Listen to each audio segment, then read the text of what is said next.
Hello everyone, good morning and welcome to Silverstone for the second day of action brought to you by the 750 Motor Club. But we've switched from the Grand Prix circuit to the National Circuit for today's racing, from endurance racing to sprints for 750 Motor Club Championship Finals. My name is Ian Soman. Marcus Pye alongside me in the commentary box. We'll hear from Marcus very shortly. And we are indeed on the 1.6 mile national circuit, which lends itself to really, really good close club racing. We should see some fantastic slipstream action, notably in the Mazda 7s later on. The weather is a little bit better than it suggests there at the moment. It's saying broken clouds and maybe overcast later on, but right now it is a near perfect blue sky. It's bright sunshine, and it's better even than midsummer. If every day in the race season was like this, we'd be very happy indeed. So a great day's racing in prospect, 5 different categories having 2 races each. We've got the K-Tec Racing Clio Sport Championship, the Tegiwa Type R Trophy, the AIM Sport Mazda 7 Championship, that's one of 2 still to be decided, alongside the PBS Brakes Hot Hatch Championship, and the BMW Car Club Racing Championship will complete our programme. But yesterday, of course, it was the Burkitt 6-hour relay race, and many of you will have watched the live stream from here at Silverstone on the Grand Prix circuit for that. Let's clarify what the result actually was, because that was still in doubt when we went off air yesterday. But let's first of all tell you what happened in the handicap classification, and as we thought, that was won by Team 68, Rutec BMW, in memory of Bill Redrop, and they won that handicap classification by just 5.9 seconds, with the team of Sam Redrop, Bill's son, Sarge Satish Rahari, Phil White and Sergei Maniv. They had 150 laps on adjusted laps after the handicap credit laps were applied. Second were checkered past with Carmel Porsche, that was Zach Falk, Richard Neal, Andrew Deuce and Charlie Falk, as I say 5.9 seconds behind, and also within half a minute with the Team BMW squad, with Paul Laramie joined by British Touring Car Championship stars, the 4-time champion Colin Turkington and Adam Morgan. Class wins as well. They went the way of the Miata Maestros, the MX-5 team in 6th overall. The Teacups, Rich Webb, Dave Watson, John Cutmore and Mike Whiteman Hayward in their Cup 200 cars. And finally, the Winifred School Choir team winning in Class D. More controversy, if you like, and drama as far as the scratch result was concerned, with the result being determined really on the last lap, with the result declared after 146 laps, after 6 hours and 1 minute of racing, rather than 145 as we perhaps thought, set by historical precedent. So it was the RSR squad with James Lay overtaking Charles Hall on the final lap then to win the race by 0.95 seconds after 6 hours of racing in their radicals, along with John McLeod, Ben Stone, also in that team. They beat the Daytona Motorsport with RJ team of Leon Morel, Alistair Smart, Charles Hall and Charles Graham, I say by 0.95 seconds. And then third, the RJ Motorsport 2 team, another radical squad of Matthew Jones, Paul Seward and Joe Crook. They were a couple of laps down, but drama right at the end of the race there in the scratch classification in the Burkitt 6-hour relay race. But it was the RSR squad after 146 laps, not 145, that got the nod, with Charles Hall, who's driving Charles Graham's car at the end of the race, being pipped at the post with the last lap overtaking manoeuvre. So that was yesterday in changeable conditions. We're hoping that we're set fair today with good weather here at Silverstone for our 10 race programme, which is shortly to get underway, with the first of today's races going to be in just a moment, and that is going to be for the Clios. We'll bring you that in just a moment. As I say, 3 races before the lunch break. Then we'll have a pit walk at lunchtime. Josh Barrett is going to be searching the garages to dig out some interviews from some of the personalities in the 750 Motor Club paddock. Then we'll be back racing again at 1:25 for 7 more races this afternoon. Don't forget, you can get the 750 Motor Club's race programme via the 750 Motor Club website, which is 750mc.co.uk. You'll also find a link to the live timing provided by TSL, as well as a link to the race programme at the 750 Motor Club website, 750mc.co.uk. So we will look ahead then next to the K-Tec Racing Clio Sport Championship.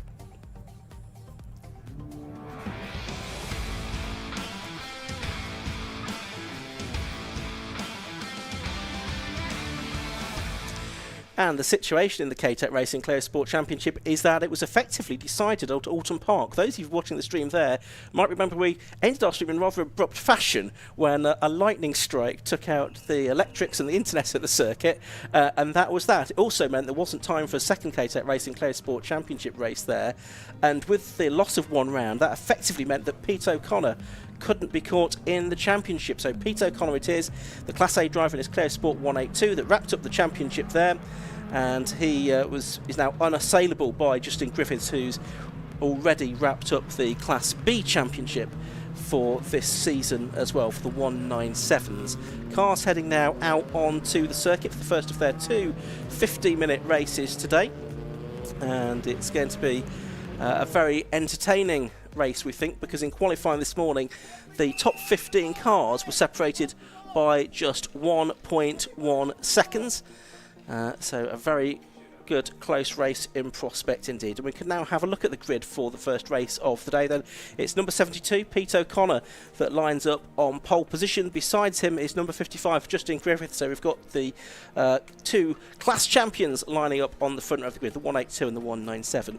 Second row, an excellent qualifying performance for number 75, Greg Hill, his best ever showing. Besides number 13, Mark Enoch, both of them in the Class A 182s. Row 3 is going to be the 7 car of Stephen Richardson and number 1 Chris Lawrence, last year's champion, who's switched to Class B from Class A for this season. Row 4 on the inside is number 297, that's Jan Whittaker, and 18 is Mark Witherington. Row 5 of the grid is going to be 30, Darren Ransom, and 12, Matt Hipkins. The 6th row of the grid, 111 is Nick Harrison, and 62 is Max Martin. On the 7th row of the grid, it's number 10, Joshua North, and 14, Jack McConnell. On the 8th row of the grid, 192 is Nick Passmore, and 57, Matthew Poncia. And on the 9th and final row of the grid, it's number 8, which is Chloe Daly. So 17 cars we should have for the final round of the season for the K-Tec Racing Clio Sport Championship. And as I say, championship already decided, but we can still have a battle for the minor placings, I think. The race is on for 3rd place overall between Stephen Richardson and Darren Ransom and Chris Lawrence. Those are the drivers in contention for 3rd place in the standings, and 2nd place as well within their respective classes. So the cars have come onto the grid ahead of the first race of the day. They will get a green flag lap, and I can hear in the background, and you can hear on the live stream as well, the minutes to go klaxon being sounded before the cars are released off onto their green flag warming up lap to familiarise themselves with the track conditions on the 1.6 miles of Silverstone. But I would say that the track conditions are going to be pretty much perfect today. It's cool, but it's bright, it's dry. The circuit has had ample time to dry out from the rain of yesterday, and we should be in for some good lap times. The lap record for these cars is 109.21 in practice. Time practice 109.756 for Pete O'Connor. Class B, the record a 108.41, and Justin Griffiths was about a second outside of that. Marcus Pye, as I say, is alongside me. Marcus, good to have you with us once again. We've recovered, I think, from the endurance race yesterday, and we're prepared for 10 sprint races today. Absolutely, we're in for a great day's racing. The sessions this morning quite interesting. The first, there was a practice session prior to the official qualifying. There were 1 or 2 little damp patches still visible at that point. However, it was pretty much perfect by the time qualifying came out, and as Ian has described, a wonderful, unseasonably summery day here at Silverstone. Yeah, absolutely. It's a wonderful day and a great day's racing in prospect. This national circuit, the 1.6 mile layout, basically a triangular layout, provides very good close racing. It lends itself to slipstreaming. You've got the 3 straights effectively, the main pit straight, the sort of straight with no name, which runs from Cops to Maggots, and then the Wellington straight as well, which links Beckett's and the left-hander at Brooklands. Then they loop through the right-hander at Lufford and Wood to spend the lap. What's great about it is that there are 2 or 3 places on the circuit, Beckett's particularly, Brooklands at the end of the Wellington straight, and the spoon-shaped Luffield, which really bunch the cars up. each lap, and so it's quite difficult to get away in evenly matched cars. I mean, they may prove me wrong, but I think it should be a terrific afternoon sport, because we've got well-matched cars pretty much across the board. Yeah, absolutely. We've got basically 3 one-make categories. The 3 that we have before lunch: the Clios, the Type R Trophy, the Mazda 7. Then we've also got the multi-mark or multi-make in multi-model cars in the Hot Hatch and the BMW Car Club Racing Championship, which have both of their races after the lunch break. So the cars coming to the grid then for this 15-minute race, the first of 2 today for the K-Tec Racing Clio Sport Championship to round out the season. It is on the front row of the grid, number 72, Pete O'Connor, in the car with a slightly lower roofline, the 182. That's on the right-hand side of the picture. And on the left-hand side of the picture, also in the front row, another white car with blue trim, and that is the 55 car of Justin Griffiths. The green flag is now waved at the back of the grid. And we are shortly to go racing then for 15 minutes, which will probably get about 13 laps out of that. The race gets underway then, and they head off down towards Copse Corner for the first time, and it looks like it's on the inside line. Chris Lawrence has got there, but a great start by Greg Hill as well from the second row of the grid in the green 182. He's made a very good start indeed, and is going around the outside to not quite get the lead of the race away from Justin Griffiths. So it's Griffiths leading, Greg Hill second. The pole position car for O'Connor's been shuffled back to 4th position because Stephen Robinson in the Fuse Metrics car number 7 has also got up on the inside of him. Darren Ransom is off on the grass on the outside of the corner, and as they make their way along the Wellington Straight for the first time, the pursuit of Justin Griffiths is on. Absolutely, and what a start that was from Greg Hill from P3. Done the best time he's ever done round here this morning in quali, and of course Greg, who intrinsically linked to racing through his late father Mick, the Super Saloon ace of the 1970s, doesn't race very often. And he was saying this morning that this is going to be his last race for a while. He's not going to be racing next year, so making the most of this end-of-season opportunity. Yeah, absolutely right. So they head off down to Copse Corner for the second time. Then it's Griffiths leading by half a second at the end of the first lap. Greg Hill in second place, and Stephen Richardson in third. Pete O'Connor 4th then from pole position at the start of the race, but it looks like Justin Griffiths in the lead in the 197, getting away from the trio of 182s that are pursuing him. Greg Hill, Richardson and Pete O'Connor. Chris Lawrence, last year's champion, who was in the 182s, switching to the 197s for the season, is just behind that trio. And the later cars, the 197s, are heavier, I sense, and probably don't turn in quite as well as the 182s, but it's close and really exciting racing up front, door handle to door handle into Brooklands for 3rd place. Richardson on the inside at that point, O'Connor on the outside, and then round the outside of them all comes Lawrence in the kind of works Renault coloured car.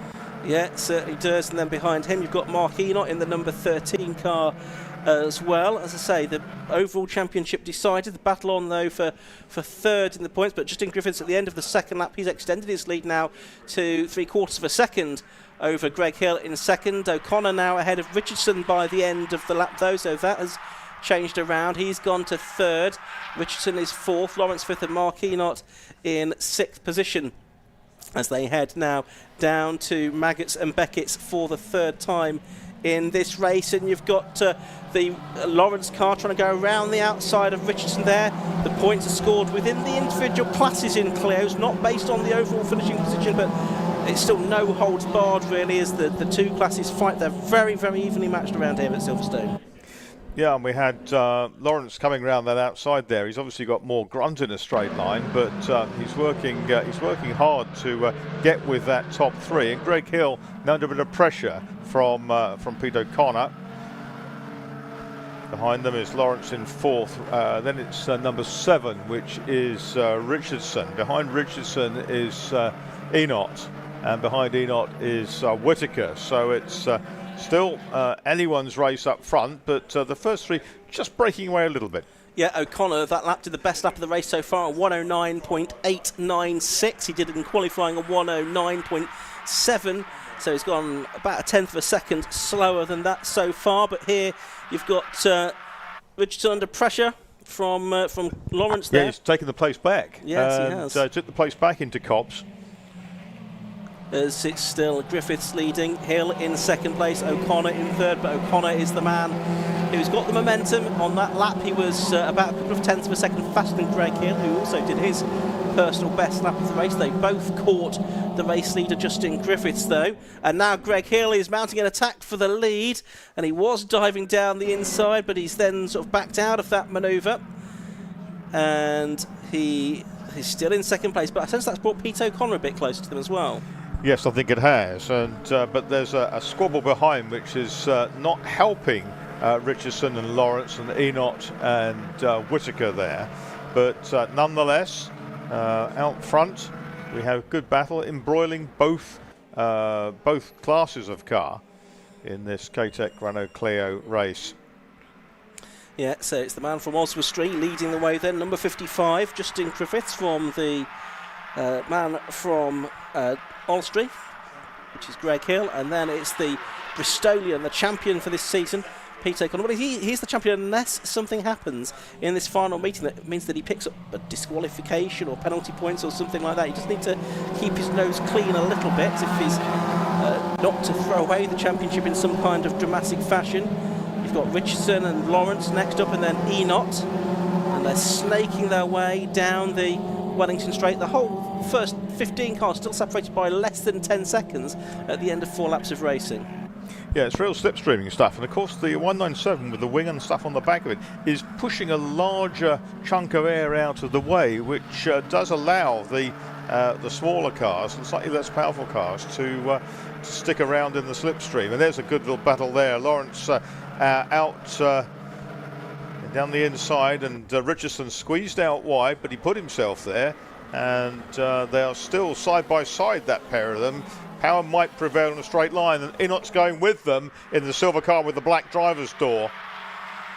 Yeah, he's right there as well, and he's right up on the hatchback now of Stephen Richardson then, and will challenge. He's looking, in fact you've got Richardson down the inside of Lawrence as well, and Enoch might try and follow through as well. Can he get up the inside without contact? He can, just about, but there might have been a little touch there on the back of Richardson, who gets a bit squirrely. He's going to lose 3 places. I think Jan Whittaker's going to go through as well in his 197, and there must have just been the slightest of touches there. Meanwhile, you've got Greg Hill going for the lead of the race as they head down to Brooklands once again. As they head into Brooklands, is he going to be alongside? No, I don't think he is quite. He's got to be careful not to leave the door open for Pete O'Connor as well. That's right, and Griffiths the leader, Justin Griffiths, all defensive there, and he's been reeled in again. There's Lawrence in 4th, Enoch's next up, then it is Whittaker, then it's Richardson behind them. Interesting the sort of the effect of the sort of strobe effect of the wheels on that car of Whittaker. Yeah, newcomer this season, Jan Whittaker, driver from Nottingham. So we have now had 6 laps completed, but almost at the halfway point in this race. 7 3/4 minutes left to go. It is still Griffiths leading, but the gap stayed roughly the same as it was actually, about 0.4 of a second that time through. But Greg Hill, as Marcus mentioned, looking to go out on a high here with a break from racing planned next season. He's got taking a different line, a tighter line than his Griffiths there, who's running out wide over the white line there. You've got O'Connor picking up the toe from Griffiths as they head down the Wellington Straight. Hill on the right-hand side, trying to out-drag the car that is possibly more powerful in a straight line, but he might just about have done it as they arrive at Brooklands Corner. With the door open for O'Connor there on the inside, and he's through on the inside of Hill. Can he make the move stick? Because now it's a right-hander at Luffield, of course, and Hill can just about hold on to second place. He's trying to attack and defend at the same time. Yeah, there was a jab of throttle there which just brought him back into that zone, which meant that he dominated the turning point, did Greg Hill, and he was looking good in a straight line, but of course O'Connor picked up the toe from Griffiths. And here comes Hill up the inside towards Copse, the bright green car on the inside, and is he through? He is. He's got his nose ahead into Copse Corner.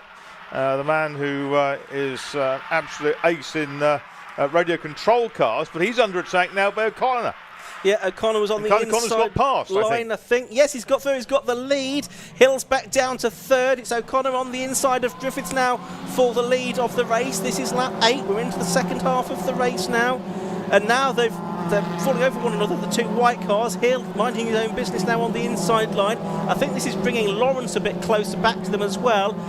We've got Enoch now. He's matched the fastest lap of the race for Pete O'Connor now. They've both done 109.896. So they arrive at Brooklands this time with O'Connor leading. And off the circuit goes Griffiths. Now, is that a problem? Has he got some damage? Not quite sure, but the former race leader is out of the race now. That's a mechanical for sure. Yeah, it looks like it. So he's parked up next to the marshal's post there.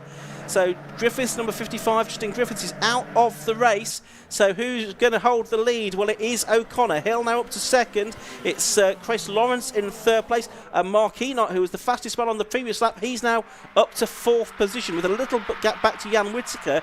And Stephen Richardson, after that contact a couple of laps ago, he's now a little way back in sixth. Oh, and Griffiths has got going again, but he is going to be, I think, in about 15th or 16th position as they come over the line this time. He's probably knocked his master switch off or something like that, or fuel pump or something like in the cockpit. But he's whittled it around and got it going again.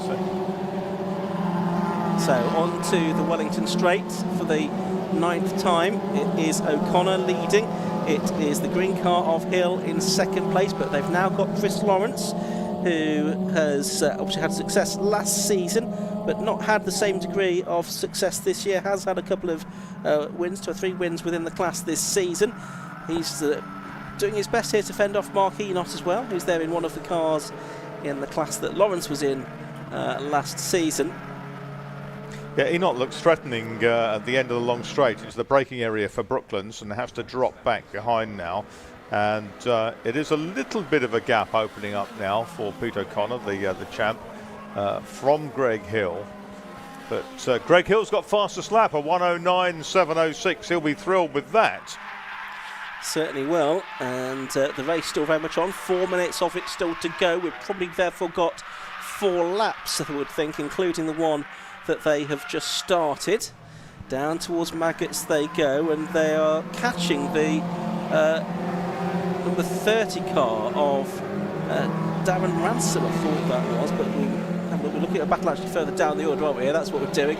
We're looking at Hipkins and McConnell doing battle as the leaders are now up to the left hand at Brooklands, and it's O'Connor and Hill flying into that corner. They carry a lot of speed in there, don't they? Yeah, you sense a slightly quicker line in there for Hill, and he's got to be tucked up fairly close to the back bumper of the leader in these Toyo tired cars. The DUS car of Pete O'Connor, the leader, as they come through Woodcote at the end of their 10th lap. Gap is what, 0.46 between them. Yeah, that's right. So both doing laps around about the 1 minute 10 mark that time through. They've pulled out a gap though, haven't they, over Chris Lawrence. He's now a couple of seconds adrift in third, trying to keep Mark Enoch behind him. It's Jan Whittaker, number 297, in 5th place, and Stephen Richardson in number 7 rounds out the top 6. Pete O'Connor looking for his 4th outright win of the season. The wins this season have gone the way of Justin Griffiths, who's had 5. Chris Lawrence had 2, and right at the beginning of the season, Charles Shelburne had a victory as well. And Hill's right in the slipstream now as they come under the bridge on the Wellington Straight down towards Brooklands. He pops out to the right-hand side of the track. That's going to give him a wider turning point into the apex of the corner. He hops over the curb on the inside. It's a good line, and this is all about he's run a bit wide there. He just slithered. He couldn't get the car turned, and it understeered a little bit, and he's not out of this, but that cost him a couple of tenths, and it certainly dropped him out of the tow. 2 laps to go in this race then. It's O'Connor now with a bigger lead. It was 0.465. Well, I say it's bigger. I'm not sure it's that much bigger. It's 0.507 seconds, so he's not actually lost that much time relative to where he was a lap ago. Chris Lawrence still there in 3rd, Mark Enoch 4th, Whittaker and Richardson 5th and 6th as they go across the line. A bit further back, a change with Jack McConnell getting ahead of Joshua North for 11th position on that lap. But a lap and a half to go, Marcus. Yep, and this is the gain, the point. Oh, and a big slide. Enoch hasn't spun it, but he is going to lose a place. He did well to avoid being hit there. Richardson's coming back as well in that clover-coloured car. Clover and blue-coloured car, down into Brooklands for the penultimate time. Of course, this is where you want to be challenging on the last lap, not necessarily the penultimate one. O'Connor's got a little bit more daylight, but a better turn in that time for Greg Hill in second place. And as they come back through the long right-hander at Woodcote for the 12th time, we're on to the final lap of this K-Tec Racing Clio Sport Championship round. Yeah, indeed we are, and it's a bigger lead now for Pete O'Connor, 7/10 of a second his advantage over Greg Hill, so probably Hill needs O'Connor to make a bit of a mistake if he's going to get back into contention here. He's got 1.4 seconds back to Chris Lawrence in third position. Down towards Maggots and Beckett's they go for the final time. There's a good scrap going on here. This is Enoch recovering after that previous corner spin. Has got back ahead of Jan Whittaker, which is good news for him. So he's back up into fourth position. He's done that at Copse Corner, but runs wide there, and that allows Whittaker back through. Enoch's not having any of it though. He's pulling back alongside. And up front you can see Greg Hill pulling out of the slipstream of the lead car. He's not quite close enough to have a go, but oh, three abreast, absolutely fantastic. Enoch down the inside, brief puff of smoke from a locked up wheel. Whittaker is wide, Richardson's in behind them, and there's a touch there, and Whittaker's gone halfway round. He's caught it though, and how on earth Harrison didn't get involved in that, I do not know. Meanwhile, it's going to be Pete O'Connor up to the line then. He is going to take the checker flag. The flag's gone out, so Pete O'Connor wins it then. Second place goes the way of Greg Hill. Third place goes to Chris Lawrence. 8/10 per second the gap between the first two, and that marvellous battle decided in the end in favour of Mark Enoch. He was fourth in number 13. Jan Whittaker 297 was fifth. Richardson number 7 was 6th, and Nick Harrison 111, who was also involved in that little group, he was 7th ahead of Mark Witherington in 8th place. 9th across the line was Max Martin in number 62, and 10th across the line was number 30 Darren Ransom.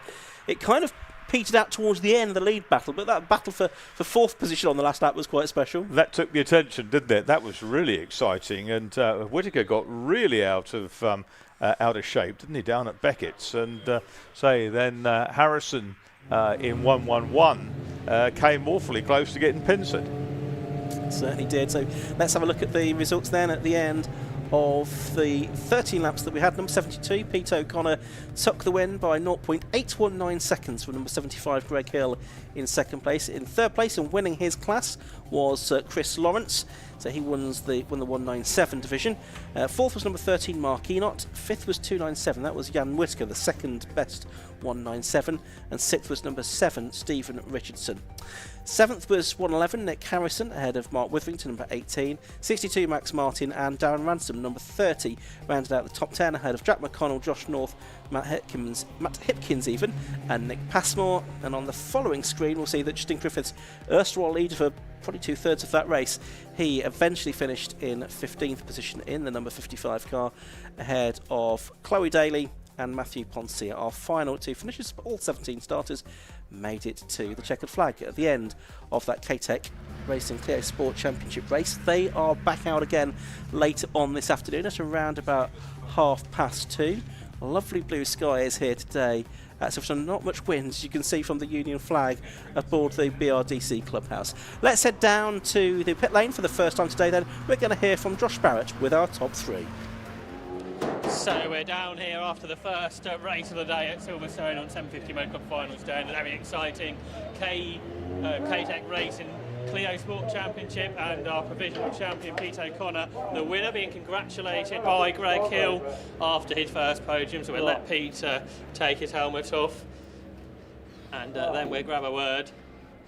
Well done, Pete. Obviously, the championship was won in weird circumstances at Alton Park, so great to come here and get a race win. Yeah, well, my mum and dad and my kids have come and my wife, so I thought I'd put on a show. So I got the worst start I've had all season. I was down to 4th, and then the race came to me after that. I got Richardson into where the grandstands are, and then Greg and Justin were flying, so I was struggling to keep up, but luckily they just ran a bit wide and I managed to nip up the inside of them, so mega race. Yeah, really good race. Yeah, this circuit in these conditions produces great racing. There were sort of 7 or 8 of you really together in qualifying. I think everyone was within a second. Yeah, it was great. It shows you how consistent the cars are, right? JG Racing, DUS did a great job, yeah. Really pleased. And your season on the whole has been brilliant. Yeah, I couldn't have asked for more. Could have like 9 wins, right, and 4 overall. So yeah, it's been pretty good, right? I can't complain at all. I'm sure you'll try again later. Well done. Yeah, thanks. So there's Pete O'Connor, our winner. In second place was Greg Hill. Well done, Greg. A podium. Well done. Yeah, that was my first podium. I've tried for a couple of years. I'm pretty buzzy. I'm buzzing, so yeah, super happy. Marcus was saying this is probably your last race for a while, but this might bring you back. Well, we've got another one this afternoon, Yeah. so we'll see how we go there. But yeah, I race radio control model cars, and I've got to probably take a year out, go back to doing that full time. And I can't bring myself to sell the car, and I hope my wife's not watching, because I'm pretty sure I promised I would. But yeah, we'll see what happens. I'm sure if I keep it, we'll have another go. At one point, the three of you leading were side by side. Tell us about that. Well, it's the first time I've been out front. I tend to be third or fourth or fifth or thereabouts. It's a new experience, but in qualifying I was behind Justin on track for the whole qualifying session, so I kind of got a feeling for how his car was behaving. Although I had a couple of looks at overtaking him, I was pretty happy to stay behind him. And then I think he had a breakage or something. He sort of pulled off, but and in that process, Pete snuck by, which was, it happens. But I'm still absolutely buzzing for second place. I'm over the moon. I've got a trophy at last. I've got a trophy. Well done, Greg. I think we're quick time to have a word with Chris as well. A class win, Chris, and third overall. Well done. Yeah, I wanted to get a class win before the end of the year. We've had a couple of niggles in the last few rounds. Qualifying wasn't perfect, but the time wasn't too bad, so I had to salvage something. But I know the 182s around here are the car to have, just the way the layout and the characteristics of the 182 compared to the 197. But no, it's good racing. It's very close out there. Tell us how the two cars are different, because obviously you've driven both now. 182 round here, because it's a fast average speed on the straights, you're literally gone. But then you're nursing the corners because of the smaller brakes, and you ain't got the diff in them cars. So the 182 round here really is the car to have. 197s play catch up on the brakes, and then out the slower corners you've got the drive. It's a little bit like cat and mouse. Keeps you hot and sweaty, that's for sure. Exciting to watch, well done. So that completes the first race of the day for the K-Tec Racing Clio Sport Championship. More racing though coming up courtesy of the 750 Motor Club here at Silverstone.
So the cars on the grid then for the second race of the day. The first of two races for the Tegiwa Type R trophy.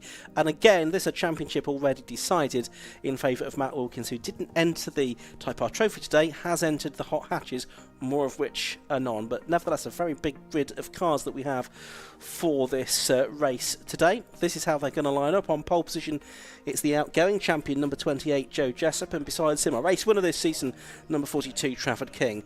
On the second row of the grid, it's the number 11 car of Joe McMullen, and 95 is Ben Saybold. Third row of the grid, it's number 93. That is the car of Joe Dalgarno, and besides him is number 15, Don de Graaf. Fourth row of the grid, 21, David Walsh, and 12, Richard Jones.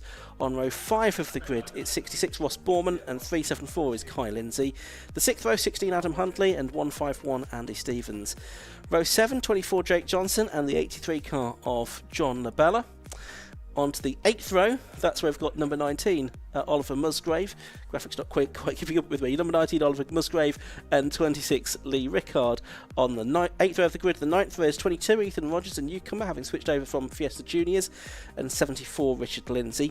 Row 10 is 61, James Delisle, and 18, Matthew Duffel. The 11th row, 77, Luke Emmons, and 94, Ursula Jordan. Row 12 is 7, Andrew Idwin, and 92, Adam Parker. And it is number 13, Tom McFarlane, on the 13th row of the grid. So that's the way the grid lines up. Again, we're going to get a green flag lap for these cars in just a moment's time. I think the 30-second board now being shown to the drivers. And we are looking forward then to a 15-minute race for these cars. Off they go then on the green flag lap. As I say, the championship's already been decided, second already settled as well, so it's Matt Wilkins, the champion, not taking part today. Joe Jessup in second is taking part. Third, still to be decided, that's between Trafford King. He lines up on the outside of the front row today, and Don de Graaf is the driver that can take that off him. He's only 6th on the grid today, so he's got a little bit of work to do from there. And then I think we've got 5th, that's also to be decided between Joe McMullen and Ollie Musgrave. McMullen lining up 3rd on the grid, and Musgrave a bit further back. So that's the way the championship is going to pan out then, with this final meeting of the season, rounds 13 and 14 of the championship. The wins this season, they've gone the way of Matt Wilkins. He's had 6, Joe Jessup's had 4, and Trafford King has had a couple. I wonder if we might get a 4th different winner of the season during the course of today's races. Other drivers to have appeared on the podium this year: Don de Graaf, he's had 4 podiums, Musgrave's had 1, Ross Borman's had 1, Adam Parker's had 1, and so too has Daniel Chapman as well. So quite a few drivers getting podium results during the course of this season's racing in the Tegiwa Type R Trophy. These cars running the standard K20 engine, EP3 generation Civics, of course. They have yellow speed racing suspension. They've got a bolt-in roll cage. They can only upgrade the brake pads. No ABS is allowed, and there's a standard gearbox with MRF control tyres on these cars in the Tegiwa Type R Trophy. So a very accessible way to go racing in an affordable yet exciting hot hatch from getting on for 20 years ago now, these EP3s. So looking forward to this one, and as they come to the grid markers, as ever, these cars absolutely fantastically presented as well. They are, and they're like kind of junior touring cars, aren't they, in a way? And I've always liked this this championship. The EP3 generation, I think, is absolutely iconic among the Type Rs. I mean, there've been lots of Type Rs, but like all cars, they seem to get bigger and fatter as the years go on. Probably a bit like their drivers, as some of them are sort of in their later years. But no, the young guys and girls in this are in for a great ride with an EP3. That's how they are, well turned out. They handle really well. They sound fantastic. And what's not to like, really? Absolutely. So we've got the 2 cars in the front row of the grid slotting into position. Joe Jessup there, furthest away from camera, and Trafford King, the Black Magic Customs livery on the side of his car. He's also the 750 Motor Club Sim Racing champion from last winter as well. That a contest that's being revived for the off-season this time around. I'm sure he'll look to defend his title. Second row, as you say, we've got on the inside there the 11 car, the yellow car of Joe McMullen, and the Ben Seibold car is the sort of part turquoise, part black car. It's like a sort of zip, isn't it, up the middle, which separates the 2 halves. Looks like the last couple of cars just slotting into position on the back. Then we should get a green flag waved by the marshal at the rear of the grid. And we can see that sort of zip type livery. So we are ready to go then for 15 minutes. The lights go out, the race gets underway. Pretty even start there by the 2 on the front. It's Jessup then on the outside of the circuit. That's where pole position here is here at Silverstone. He's swept into the lead of the race then. Round Copse Corner they go for the first time. And off up towards Maggers, it's Trafford King in second place. The McMullen car just hiding behind there. The car that's come through from the 3rd row of the grid, I think, which is Don de Graaf in number 15. And very much out of shape is that zip livery car. Even more out of shape, but into the gravel trap is the number 21 car, which is that of David Walsh. So he's into the gravel. Ben Seibold was out of shape as well. Green flag's waving at the back of the shot there as cars recover, but it's Joe Jessup leading from, as he brakes himself, does he, into Brooklands. from Trafford King as they round Brooklands and Luffield Corners, Marcus, for the first time. Yeah, that was very spectacular, and that's De Graaf from 6th on the grid, isn't it, up into 3rd place. He made a rocket of a start. Got another car off on the grass here, the 22 car. That's Ethan Rogers, the newcomer from Fiesta Juniors. Yeah, he was doing well, but look at the bingle down the side of that. That's been well hit. But out front, it is Jessup from King. Those two with a few lengths over Don De Graaf in 3rd and 15. Joe Delgado is in 4th. Joseph McMullen in. That was a lot of speed carried out at Copse, and the yellow car has made a result. That's McMullen coming back through the yellow and gunmetal car, making up for that moment for number 93, which is Delgado at Copse. Number 13, Tom McFarlane, from 25th to 14th on the opening lap. Ross Pullman went the other way from 9th down to 21st. And Walsh, of course, ended.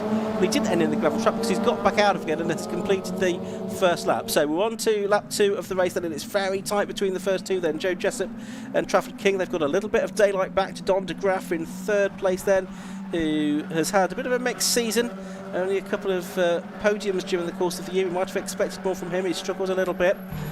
On to Woodcote Corner they head now. There we see the 151 car heading that particular group. That's the car of Andy Stevens in that bright green car. But there's the first two, and you can see now they've pulled out quite a clear gap over Don De Graaf in 3rd place of about 2 seconds. Yeah, 1.8 between 2nd and 3rd now. De Graaf is in 3rd, but his problem is not to fall prey to those in the chase. Here comes Trafford King having another look at Joe Jessup. Look, Jessup's car does seem a bit prone to locking wheels at this point of the race. And onto the Wellington straight, and we now see Trafford King absolutely in the slipstream. Great part of the circuit to influence your position, try and move forward. Into Brooklands, there goes the battle for 3rd position, and the car in 5th. Delgado was locked up there as King here gets alongside, but on the outside line for Luffield Corner. He's looking for the cut back on the exit, isn't he? And De Graaf's under great pressure behind. Here comes Trafford King up the inside through Woodcote, and he's put the car absolutely where it needed to be, and making his rival go the long way round. And it's Trafford King who's got his nose ahead, but only just as they come over the timing line. Yeah, he's 88 1,000 head over the timing line, but he's fully ahead now as they start lap 4 of this race. So through Copse Corner they go. Meanwhile, Don De Graaf just clinging on by a similarly small margin from Joe McMullen at the start of the lap, but that's changed around now. McMullen has got ahead en route to Copse Corner. So number 11, Joe McMullen, goes to 3rd. Down to 4th goes number 15, Don De Graaf, and Joe Delgado, number 93, right with them as well. And there's a gap back to 6th place, which is now the car of number 12, which is Richard Jones. Two leaders still at it, hammer and tong. We're watching here the battle for 3rd though, Marcus. Yeah, it's this mad dash down into Brooklands, the 90-degree left-hander with a very late apex, but De Graaf meanwhile clings to the territorial advantage into Luffield, and they race out towards Woodcote. This is the trio disputing 3rd place, with McMullen currently in 3rd in that half and half car, the bright yellow front, the gunmetal silver rear, and he's got De Graaf in behind him, and then Delgado in 5th place. And Ben Saybold now up to 6th. He's got his way back ahead of Richard Jones after the dramas that he had down at Beckett's on the opening lap of the race. We're 3rd of the way through this race, 10 minutes still to go. We've got Delgado now alongside De Graaf. He's going to be on the inside line for the near hairpin at Beckett's, and Delgado slides his car up the inside. Can he keep the position? He's not going to run too wide on the exit. No, both taking a pretty similar line through the second part of the corner. Now De Graaf is going to try and pick up the toe from Delgado, possibly, and try and get the position back as they make their way down to Brooklands. Yep, and they're reaching a pretty decent old lick down the Wellington straight, lifting an inside wheel as they turn through Brooklands, now into Luffield, and he can't leave the door open there, otherwise your pursuer will take advantage, hopping out over the curb on the exit. Don De Graaf shaking to the back of that trio now, ahead of Ben Saybold in number 95. Trafford King with a new fastest lap of the race, a 1:07.815. Lap record for these cars, set 3.5 years ago by Adam Shepherd, is a 1:07.55. So still a quarter of a second or so outside of that mark. But King pulls another tenth or so on Jessup that time. Still not really what you'd call getting away, though. The gap's still less than half a second. Squeal of tyres as the cars carry a lot of speed through Copse Corner. One or two running a little bit wide onto the tarmac runoff area on the exits of the corner, it would seem. I went down to Copse during qualifying. It was all very exciting, and you hear that squeal. It's quite off-putting, but they all get through. And that's Idewine down the field, number 7. Yeah, so they're heading off down the Wellington Straight. We've lost 2 drivers, Walsh and Delisle, into the pits during the course of this race. So 23 cars still circulating. Luke Evans it is at the back of that field. This is a big pack of cars, though. It includes the likes of 374 Kai Lindsay, back to the 151 car of Andy Stevens as well at the back of that particular group. Trafford King's gone faster again now, 1:07.699. Jessup did a 1:07.766. Can't quite keep up with him. The gap now just over half a second, 0.549 seconds between the two leaders. But the bigger scraps now, it seems, are down the order, and this one coming towards us has, I think, at the front of it, the 19 car of Ollie Musgrave. Yep, it's Musgrave and I think Rickard and Lindsay are in there. There's Lindsay in 374. It's a fabulous battle down the order. I know they're working for these positions in the midfield. Oh, two very closely positioned cars side by side there. Jessup looks to have caught King again on this lap. We'll pick up on that in a moment. I wonder whether that will threaten the lap record. It must be getting pretty close. Yeah, 1:07.55, as I say, is the mark. But you've got 1, 2, 3, 4, 5, 6 cars in that scrap there, going back to Stevens in 14th position. So it's 9th back to 14th this scrap. The lead gap has come down to less than 0.3 of a second now. I can see on our timing screen 0.286 seconds now, the gap between them. Jessup's improved his own personal best lap now to 1:07.758. But we're watching number 12, which is Richard Jones, make his way through there. And behind him, he's got the number 16 car, which is that of Adam Huntley. But we've got a change of lead. Yeah, back up the inside into the hairpin. And Trafford King's got the cutback on the exit down at Beckett's. They are side by side. That's no way to gain a tow, and it's last of the late breakers when they get under that bridge, under the vehicle bridge there, and down into the braking area they come then. And it's Jessup who prevails. He does, so it's Jessup's getting the lead back from Trafford King. There's now 6 minutes of this race left to go. You sense that Trafford King's not done yet, though. This battle for supremacy is going to go right down to the wire. Sort of how we thought this might play out after qualifying. Oh, there's a little bit of a nudge there. That's between Ollie Musgrave, pushed to pass there, I think, to get past the number 26 car of Lee Rickard, and that's recovering the position. It opens the door for Ross Borman to go through on the inside as Rickard runs out wide over the runoff area. Yeah, Borman in that kind of pinky coloured car made hay at that point, but just ahead of them I see 2 side by side. This is getting very close. Jessup and King out front. McMullen, Delgado and De Graaf and Siebold pretty set in their next 4 places. Yeah, those 2 side by side were Huntley and Jones for 7th and 8th position. They were 0.019 seconds apart over the timing line. That's the Snap-on Tools car there of 95, which is Siebold. Yeah, really good performance this from Adam Huntley, up in 7th position, by far his best result of the season so far. He's not been in the top 10 so far this season. Siebold's just made a move, and he's just disposed of Don De Graaf, at least for the time being, coming down into Brooklands. He's now got Rickard, I think that is, ahead of him in 26. Leaders over the line for the 9th time. Yeah, they were touching on whether to get 4 or 5 more laps out of it. They are a little bit quicker than the Clios by a second or 2 a lap, something like that. One car taking a bit more curb through Copse that time. It was Don De Graaf there as he's trying to get back on terms with Ben Seibold, having lost the position to Seibold a few moments ago. Dalgarno in the 93 car, just ahead as well. They are letting really Joe McMullen in the number 11 car get away a little bit now. Meanwhile, Trafford King up front is trying to pull out of the slipstream again. And here comes Seabold down the outside line here, outside the 93 of Dalgarno. And they're side by side through the apex of the left-hander, but into the right they go.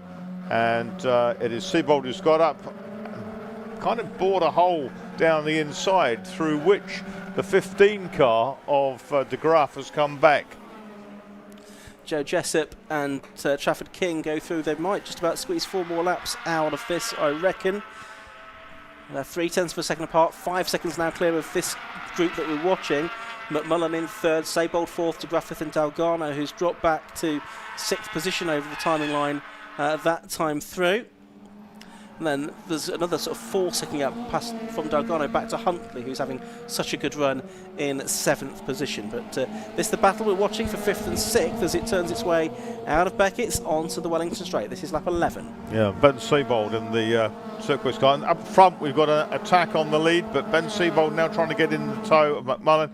It's still, though, Joe Jessup who hangs on from Trafford King, but Trafford King mounting an attack round the outside into Luffield. Okay, looking for that exit and the tighter exit to get him down the inside out. So, there's a car off. It's 19 from down the order.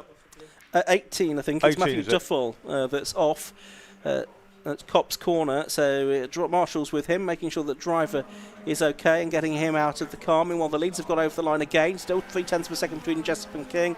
The McMullen, Seabold, De Graaf and Dalgarno. No changes in the order in the top 6 on that lap, and we have 2 and a bit minutes of this race left to go. There's that group for 2nd, 3rd, 4th and 3rd, 4th, 5th and 6th heading down into Cops, into Beckett's again, I should say. That's De Graaf and Dalgarno doing battle. Yeah, Dalgarno on the outside, and up ahead I see Seabold is all over the back of Joseph McMullen as they go onto the straight. And up ahead of them under the bridge, probably 200-300 metres up the road, are the leaders, and they're very, very close again coming into Brooklands. Seabold has a look, he's not quite close enough. Could be much closer turning through the apex, could he? No, he locked up, and it was in danger of just clonking the back of the car ahead of him there, which would have put McMullen no doubt into a spin at Brooklands corner. Yeah, exactly. It's very easy to knock a car, a front-wheel drive car, into a tail slide, that situation, inadvertently. But here's the battle for the lead, and it's Trafford King, who certainly hasn't given up. He's absolutely in the slipstream. He kind of doesn't really want to be ahead onto the Wellington Straight. There's the car in the background of Matthew Duffel, which is parked up. Yeah, it's a shame for the man from Griffitham in Leicestershire that he's out of the race. Fingers crossed the car will be ready to go for race 2 at around about 3 o'clock this afternoon. Penultimate lap.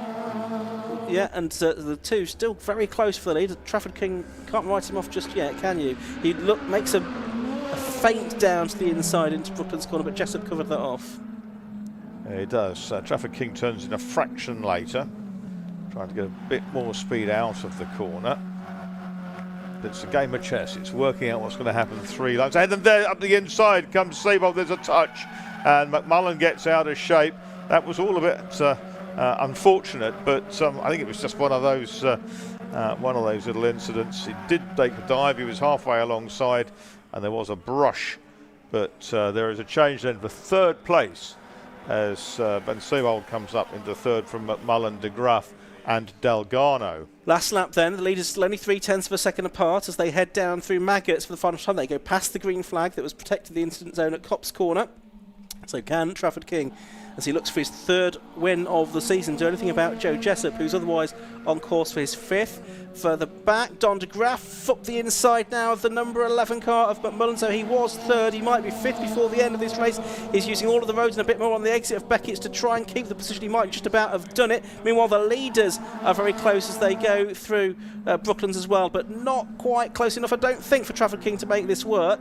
They're turning their way through Brooklands corner, now through Luffield corner for the final time. Only a car length between them. Meanwhile, that's De Graaf getting the position away as they're wrestling the wheel. It looks like De Graaf's going to get 4th place out of this, but the leader heading to the finish line, and then the checkered flag goes out, and a win by 0.231 seconds for Joe Jessup then over Trafford King in 2nd place. 3rd place is going to be Ben Saybolt, who sort of kept out of trouble on the final lap, although was involved in it on the penultimate lap. 4th place goes to number 15, Don De Graaf. 6th place to number 11, Joe McMullen, and 6th is 93, Joe Delgado. Adam Huntley is in 7th place, number 16. 8th place goes the way of number 12, which is Richard Jones. 9th to number 19, Ollie Musgrave. And rounding out the top 10 was Ross Borman at the end of a fantastic race for the Tegiwa Type R Trophy, the first of 2 today for those cars. Did have 3 retirements, 2 to the pits. The 21 car of David Walsh, who was through the gravel on the opening lap, of course, and also 61. James Delisle, the driver from Berkhamsted. We lost Matthew Duffel in an incident at Copse Corner as well. But these are the cars that did finish, and they had a 14-lap race in the 15 minutes available to them. Number 28, Joe Jessup it was, that took the win in his Type R. 2nd place to number 42, Trafford King. The gap between them was just 0.231 seconds. In 3rd position was number 95, Ben Seabold. 4th was 15, Don De Graaf, after a combative final lap or so in the mid-pattern battle. 5th was number 11, Joe McMullen, who was running 3rd for a long time, and 6th was 93, Joe Delgado. Best result of the season for number 16, Adam Huntley. He was 7th, ahead of number 12, Richard Jones. Ollie Musgrave took 8th place, and Ross Borman rounded out the top 10, with Lee Rickard, Kai Lindsay, Jake Johnson and Richard Lindsay, next cars through. Further back, it was Andy Stevens and Tom McFarlane, who had a great start, but then didn't really go anywhere after that. Ethan Rogers, recovering from a first lap off to take 17th on his debut. John Abella, Andrew Idwin, Ursula Jordan, Adam Parker and Luke Emmons rounding out 22 finishes in the Tegiwa Type R Trophy race. There's another race for them later on today. That is at around about 3 o'clock, so do stay tuned to Alpha Live for that. And we've got one more race before the lunch break as well, which is one where the championship is yet to be decided. The Aim Shop Mazda 7s for the low cost with the Mazda MX-5 running here. There's no green flag lap either for those cars. We're ready to go down now to the pit lane. Josh Broward is going to speak to our top 3 from the Tegiwa Type R Trophy. And we're down here after another close tin top race on the 750 Motor Club with a race win for Joe Jessup in the Tegiwa Type R Trophy. He's just taken his helmet off. Last year's champion was Joe, but it's another race win this season. Well done, Joe, and it was a very close race over Trafford. Yeah, it was really, really close. It is so fast. So I think I spent 75% of the race in the mirrors on that one. But yeah, really good race. Obviously, he did get past you, and then you managed to get back past a few laps later. Yeah, I mean, I thought he might just start to sort of eke away from me a little bit, but I managed to stick with him, and then I just stuck it on the inside around the back of the circuit, and then just defended like hell to keep him there. Obviously, the race a bit later, the reverse grid race will be a little bit different. Should be, yeah. It always mixes it up a bit. So yeah, I'm sure it'll be another fun race. Weather's good for it. So yeah, looking forward to it. Well done on that win. So there's Joe Jessup, our winner. In second place was Trafford King. Such a close race. You got in front for a bit, but then Joe passed you again. Yeah, well, I hope that was as good to watch as it was to be in. Yeah, it was really close. Like, I had a little bit of a tyre advantage at start, and it was literally whoever made a mistake in that one. Couple of tiny bits, and then sort of had a little bit of a drive, and then I did the same into Copse, ran on a little bit. Joe had the cut back on me, and then that was it then. And one more race to go. Do you reckon you get the win in that one? We'll see. We'll certainly fight through, but we'll see what happens. Well done on that race, and then Benny, well done on the podium. You didn't make it easy on lap 1 though. Oh no, I had an averagely good start, and I thought I'll stay out of trouble.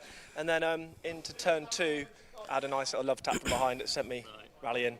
So I thought, right, sort your head out. I went back to 6th, and yeah, had a good little battle for 2 laps with Joe McMullen. We had a few little nudges here and there, but yeah, super happy. Both of you, I think, were looking for your first podium of the year, so it was you were both keen to have it. Scrapping for it, yeah, massively. And yeah, these guys here, Tommy Sinnott, him and his little lad are always here sorting the car out. So yeah, really happy. Thank you. And for you, obviously, you've been sort of out of this type of racing for a few years. What's it like being back right in the pack there? I went into little 116s, which are really good for teaching you kind of cornering speed with a slow speed car. But these guys, I mean, to be up here with the big boys feels amazing. They are actually animals to drive, but managed to just about tame it that time. So. How different are they to the Clio that you raced a little while ago? It's all about the VTEC, keeping the revs high, so quite a bit quicker. They feel a bit more of a beast, but I've still got a soft spot for those little Clios. Oh, well done on that result. Good luck later. So there's our top 3 from Type R Trophy. Shortly, we'll be into our next race, because no green flag lap for the Aim Shot Mazda 7 Championship cars, which will be out on track in just a moment.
Well, it is Championship Finals Day here at Silverstone for the 750 Motor Club, and this is our first championship of the day that's still to be decided. The Aim Shot Mazda 7 Championship is between Craig Land, Ben Powney, Martin West and Martin Shelton. This is how the grid lines up.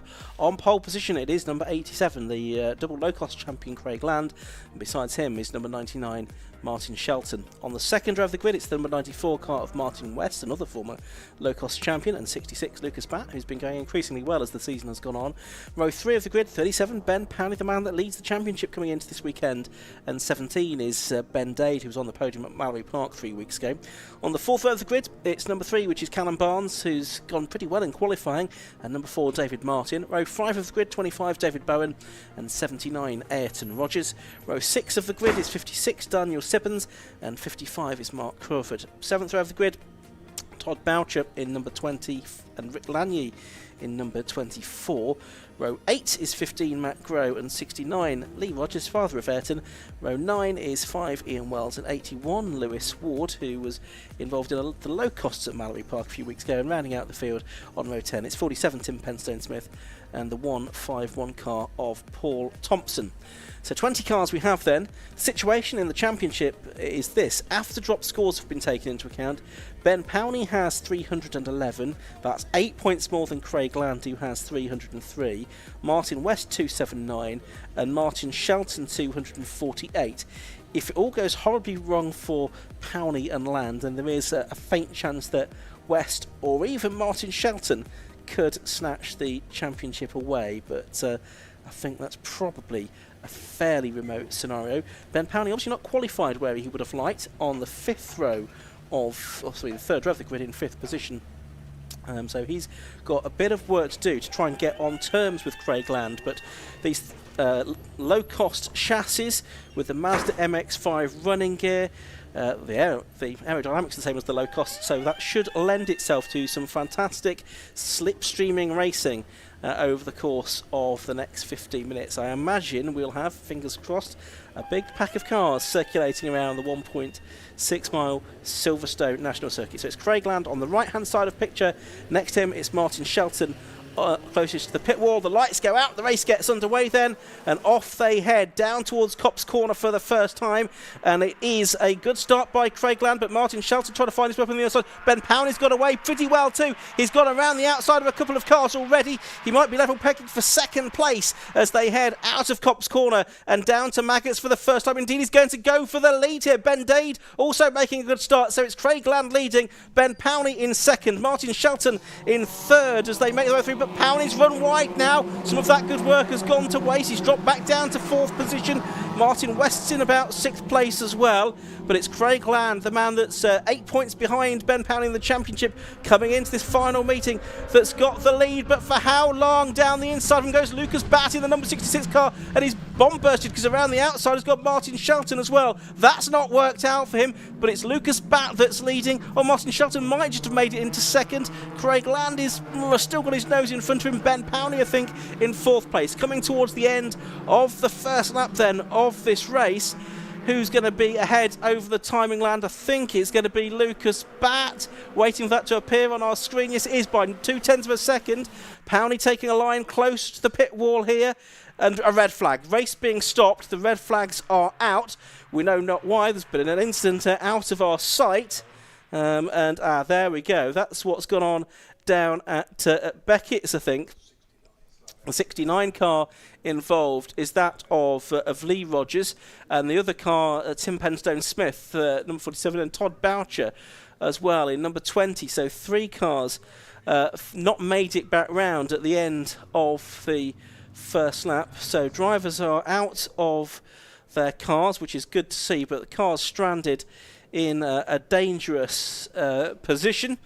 And so the officials in race control taking the decision that the thing that they should do there is stop the race with a red flag, straight to a red flag, rather than go to a safety car. There you can see the 20 car. That's Todd Boucher making his return. You can see the fluid leaking from underneath there. There's quite a lot that will need to be addressed by the marshals. Marcus Pye is back with me. Yeah, the car, I mean, the front corner's savaged apart from anything else, but the radiator, as you can see, has been split. Radiator and or oil cooler. Certainly that's clear. Bit of both, coolant coming out of that one. But yeah, it's a mess of that. So quite dramatic. Yeah, what a start though. Well, no, exactly. It was quite the start of the race. Lucas Batt leading at the end of the first lap. And Ben Powney made a fantastic getaway from the line. Was level pegging for second place as they rounded Copse Corner. As you can see, the damage to the front of Lee Rogers' car. I wonder if it's been sort of front right against front left of Todd Boucher's car. Maybe that's what's happened there. But equally, it looks like fluid has been leaking out of the radiator of that as well. We'll come back to the Mazda 7s in just a few moments, but first of all, we'll take a short break.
We're here at Silverstone, where we have had a red flag on the opening lap of the Aim Shop Mazda 7 Championship race. The marshals just clearing up the fluid that's been dropped. It looks like the cars have been taken away. You can see them in the background of the shot there, being taken away on the recovery truck. So I don't think it's going to be too long before we go back racing again. The marshals, I'm sure on the start line, have been working hard to get the cars shuffled back into their original starting order, Marcus Pye, and we had a very exciting start to that race. First of asking, I'm sure we're going to have much the same again second time around.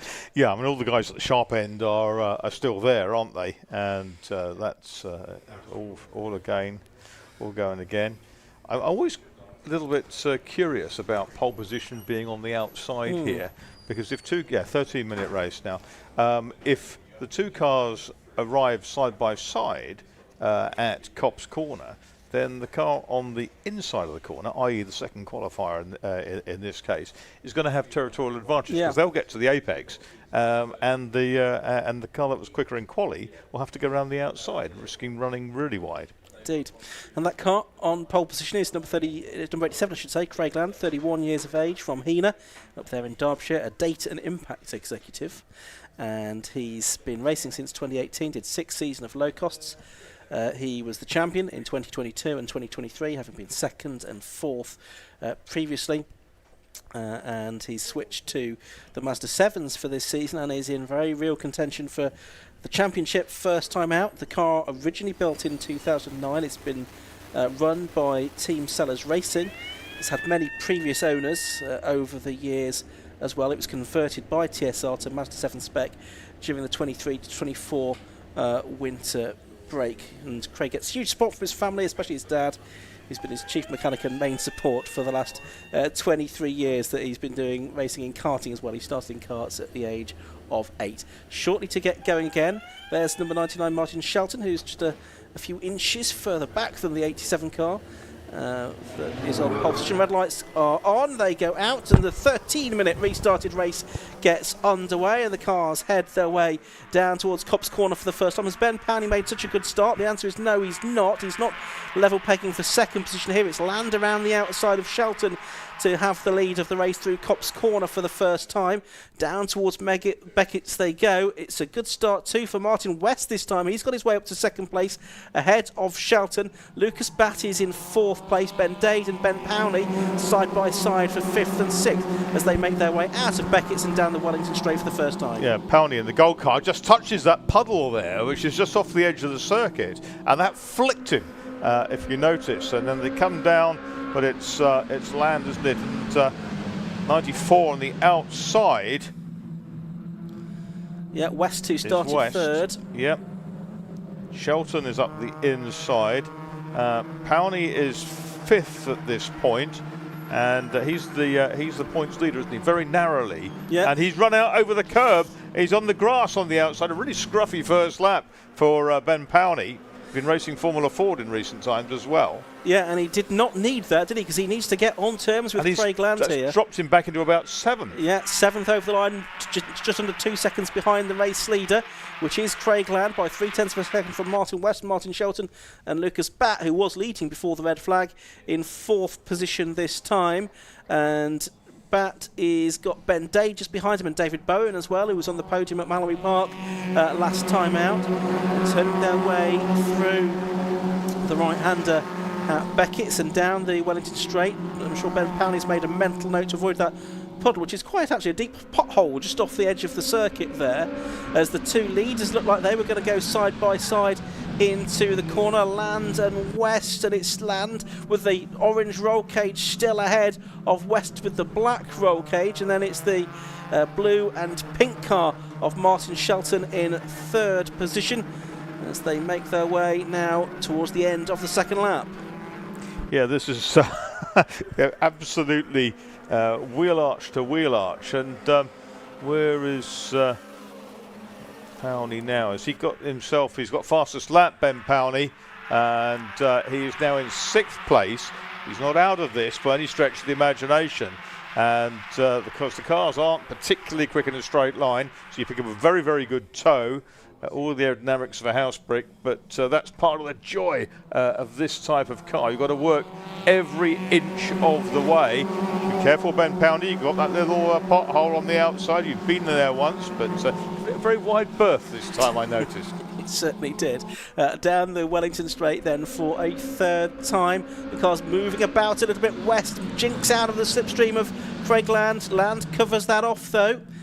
Both of these drivers quite experienced now. They experienced both in low cost and the big brother Mazda 7 championship as well. Martin Shelton, who's still mathematically in with a chance of the championship but hasn't been on the podium all year. He's still there in third place. Fourth place now is Powney though, so he's made up another couple of positions on this lap by the looks of it, getting confirmation of that as they come across the timing line to complete it. Yes, he's done another fastest lap of the race, a 1:06.284. That's a lap record, beating Danny Andrews' mark from April 2021.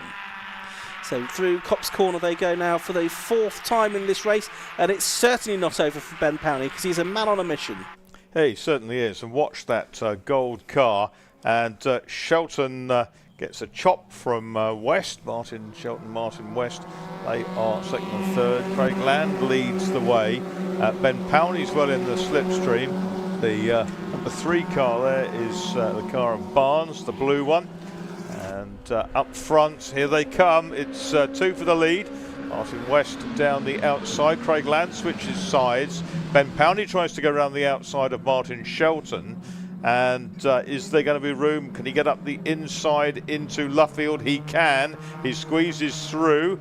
And again, very, very close wheel arch to wheel arch. Powney up into third place. Shelton off the provisional podium at this point. Side by side for fifth. That's David Bowen and Lucas Batt for 5th and 6th. But look at this as they come down to Copse Corner. It was very tight indeed. Land up the inside of West there.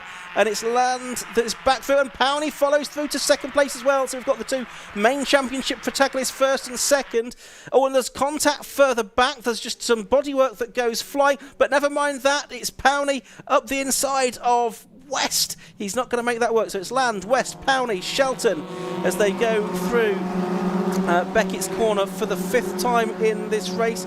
David Bowen and Ben Dade think the driver's probably involved in that contact a little bit further back. But as they head off up towards Brooklands Corner once more, this is the slipstreaming pack that we expected. It's headed at the moment by Martin West, who's got back ahead of Craig Land. Yeah, it's crazy, isn't it? The green car of Martin West ahead of Craig Land with those day glow patches down the side, the flashes on the car of Lando.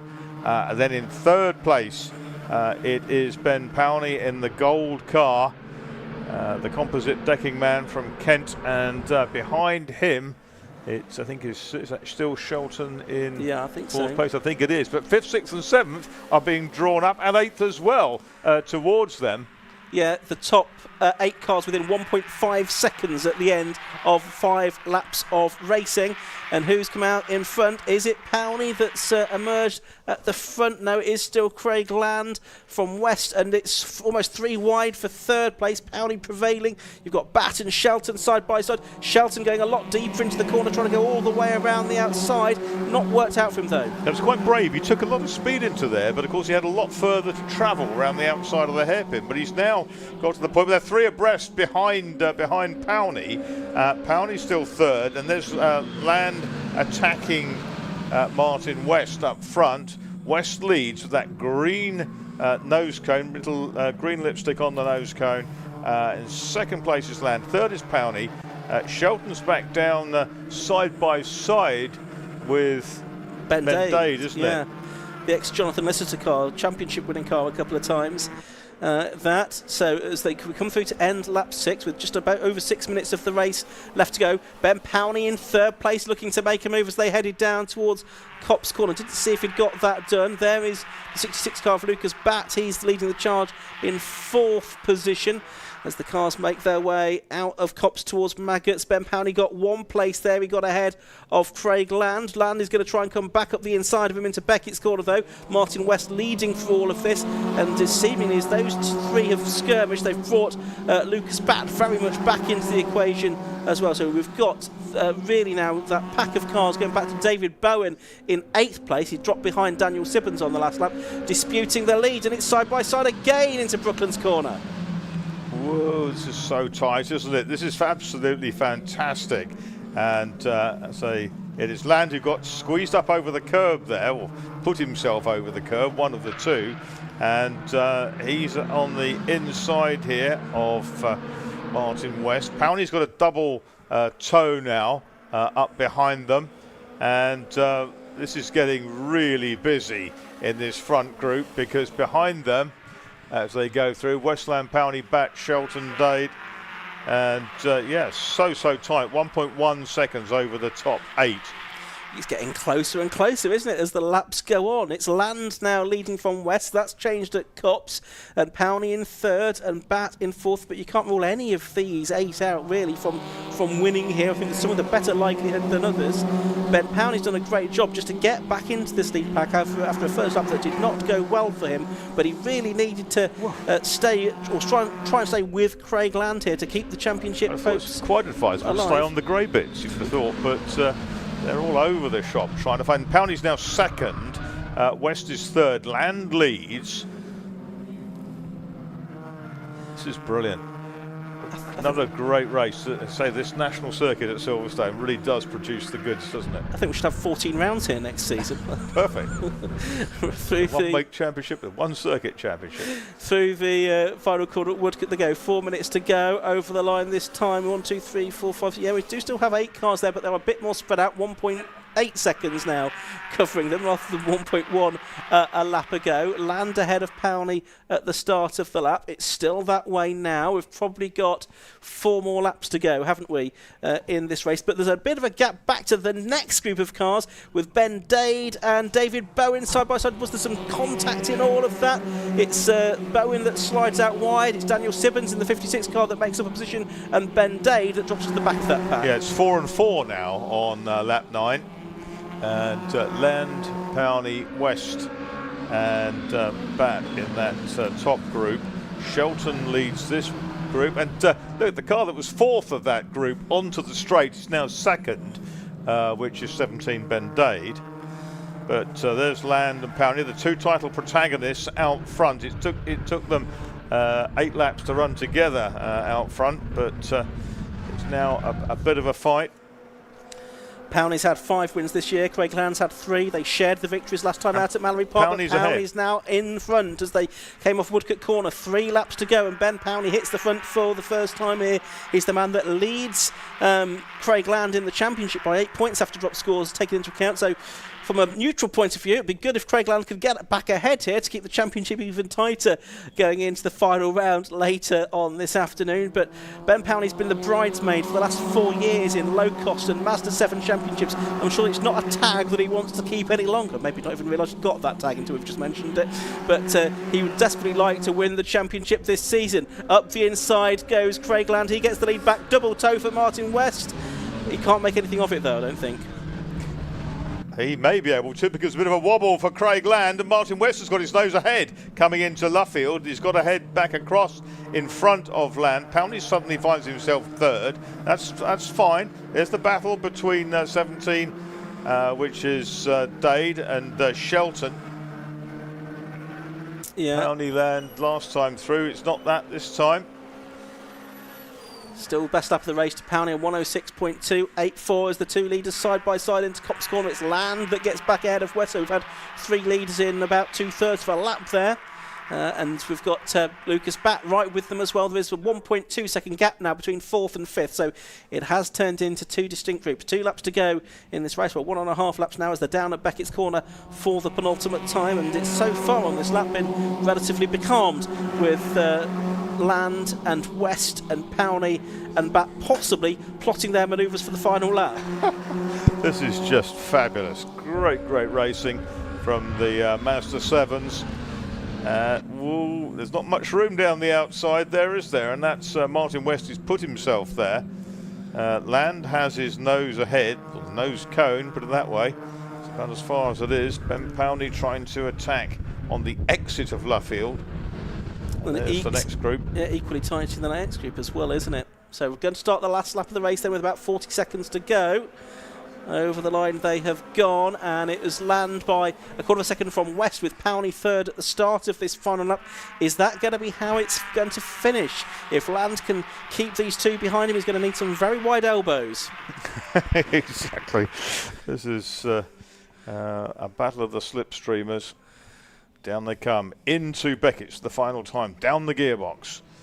Through they come. They perhaps don't really want to lead out onto the Wellington Straight for the final time, but Craig Land finds himself in that position. It's 3 for the lead now. Lucas Batt falling back fractionally in 4th, maybe waiting to pick up the pieces. Here they go. Westow's got the advantage. Yeah, he used the toe to get back ahead of Craig Land, so he kind of knew what he was doing. He's the sort of outsider for the championship. It's really between Land and Powney now, I think, as they've both, touch wood, got to the end of the race in positions well up the order, but it looks like it's going to be Martin West, although he does slide coming out of Luffield Corner that time. Can Craig Land then get ahead of him on the run to the line?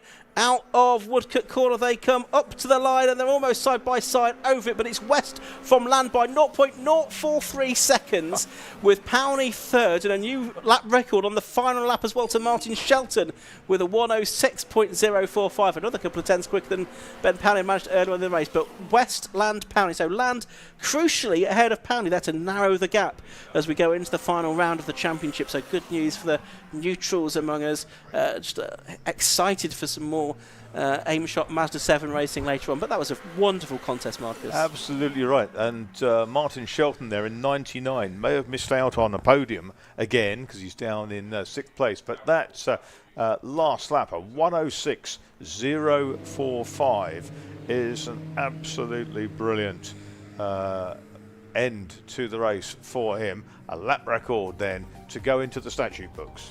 Certainly is. The winner, though, was number 94, Martin West, who completed 12 laps in 13 minutes or so of racing, just 43 thousandths of a second quicker than number 87, Craig Land. And Ben Powney in third place, number 37, was only about a third of a second behind. Fourth place to number 66, Lucas Batt. Fifth place was 56, Daniel Sippins, completing the top 6 with that new lap record, number 99, Martin Shelton. And seventh was number 25, David Bowen, and eighth was number 17, Ben Dade.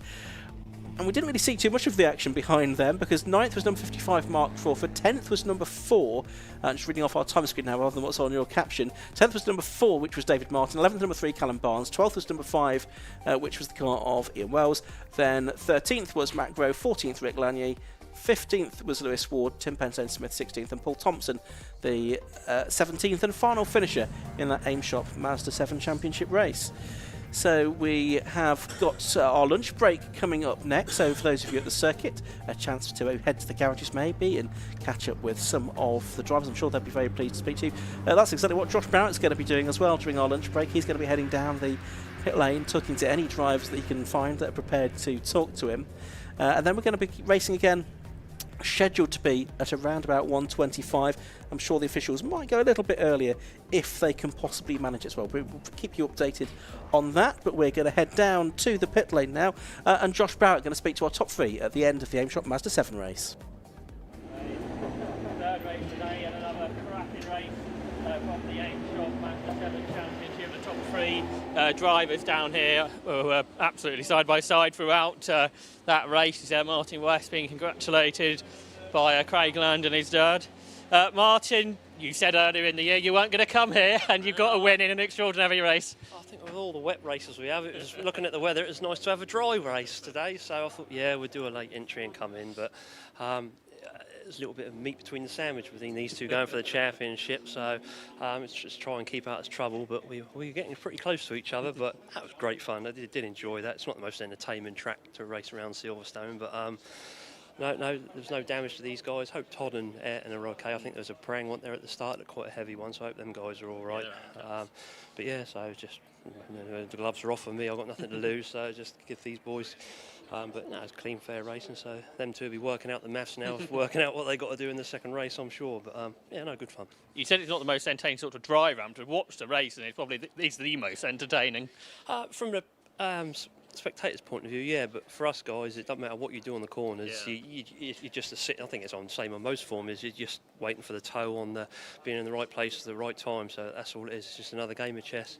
Try and work out again. We didn't get a last lap board, so I was quite fortunate to come round and see the checker flag and thought, oh, that was just pure pot luck. There was no skill involved with that. So it could have been the lap before. It would have been Craig or Ben. So yeah, it's what it is. Because you ended at second at Beckett's, which I guess is where you need to be on the last lap to get the toe down the back straight. It depends. Like I say, I was you've got to be in these because these got a lot more power than the low cost. To get in the toe, you have got to be right on the bumper because if there's a gap, they've got the power to keep that gap, and you won't get past before the next corner. So, but luckily, Craig had a little twitch coming out, so that was it. But as I say, I had no idea it was the last lap, so it was just fortunate, really, more than anything else.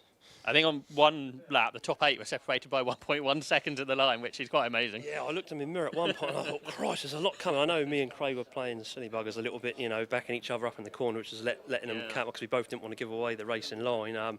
But yeah, it was a bit frightening looking. There's like a swarm of Mazdas behind you, but good fun, good fun. You sort of mentioned about the difference between low cost and this is where you thought in low cost you probably could be third or fourth onto the back straight and take the lead, where that's not so much possible here. Yeah, in low cost you need to be in third place coming out of there 100%. In second you'll just get done by the person in third, but I say they were underpowered. But these are totally different driving experience these to the low cost. It's a completely different racecraft, but still brilliant to do the low cost. As you know, I've done a few this year and it keeps the brain active doing them, but it was good fun. He's asking the questions, not me. Well, I better move on by the sounds of it. He's getting jealous now, isn't he? Well done, Martin. Let's have a word with Craig. Craig, you were sort of always there, lead or second, and the end it was second, but you had a bend, so a few points brought back. Yeah, definitely. I know it's always close racing. I think we had a close race a couple of years ago in the low cost. But yeah, I was just trying to get away, hoping that maybe Westy might get tangled up with Ben a little bit. But every time I seem to get like a second or second half down into this, onto the start and finish line, it just seemed to close right back up within 2 straights. But yeah, one of those races that seemed to go on forever, but also went really quick because obviously there's the pressure, and every lap it was just more pressure, thinking I've just got to try and get, obviously with the championship, trying to square Westy between me and Ben ideally. But yeah, we're going to next race and hopefully we can just knock a few more points off and see how it ends up. Because there's guess round here from the championship point of view, you can't really look tactically because it changes on every lap. Yeah, exactly. You can try and plan as much as you want, but every lap's different.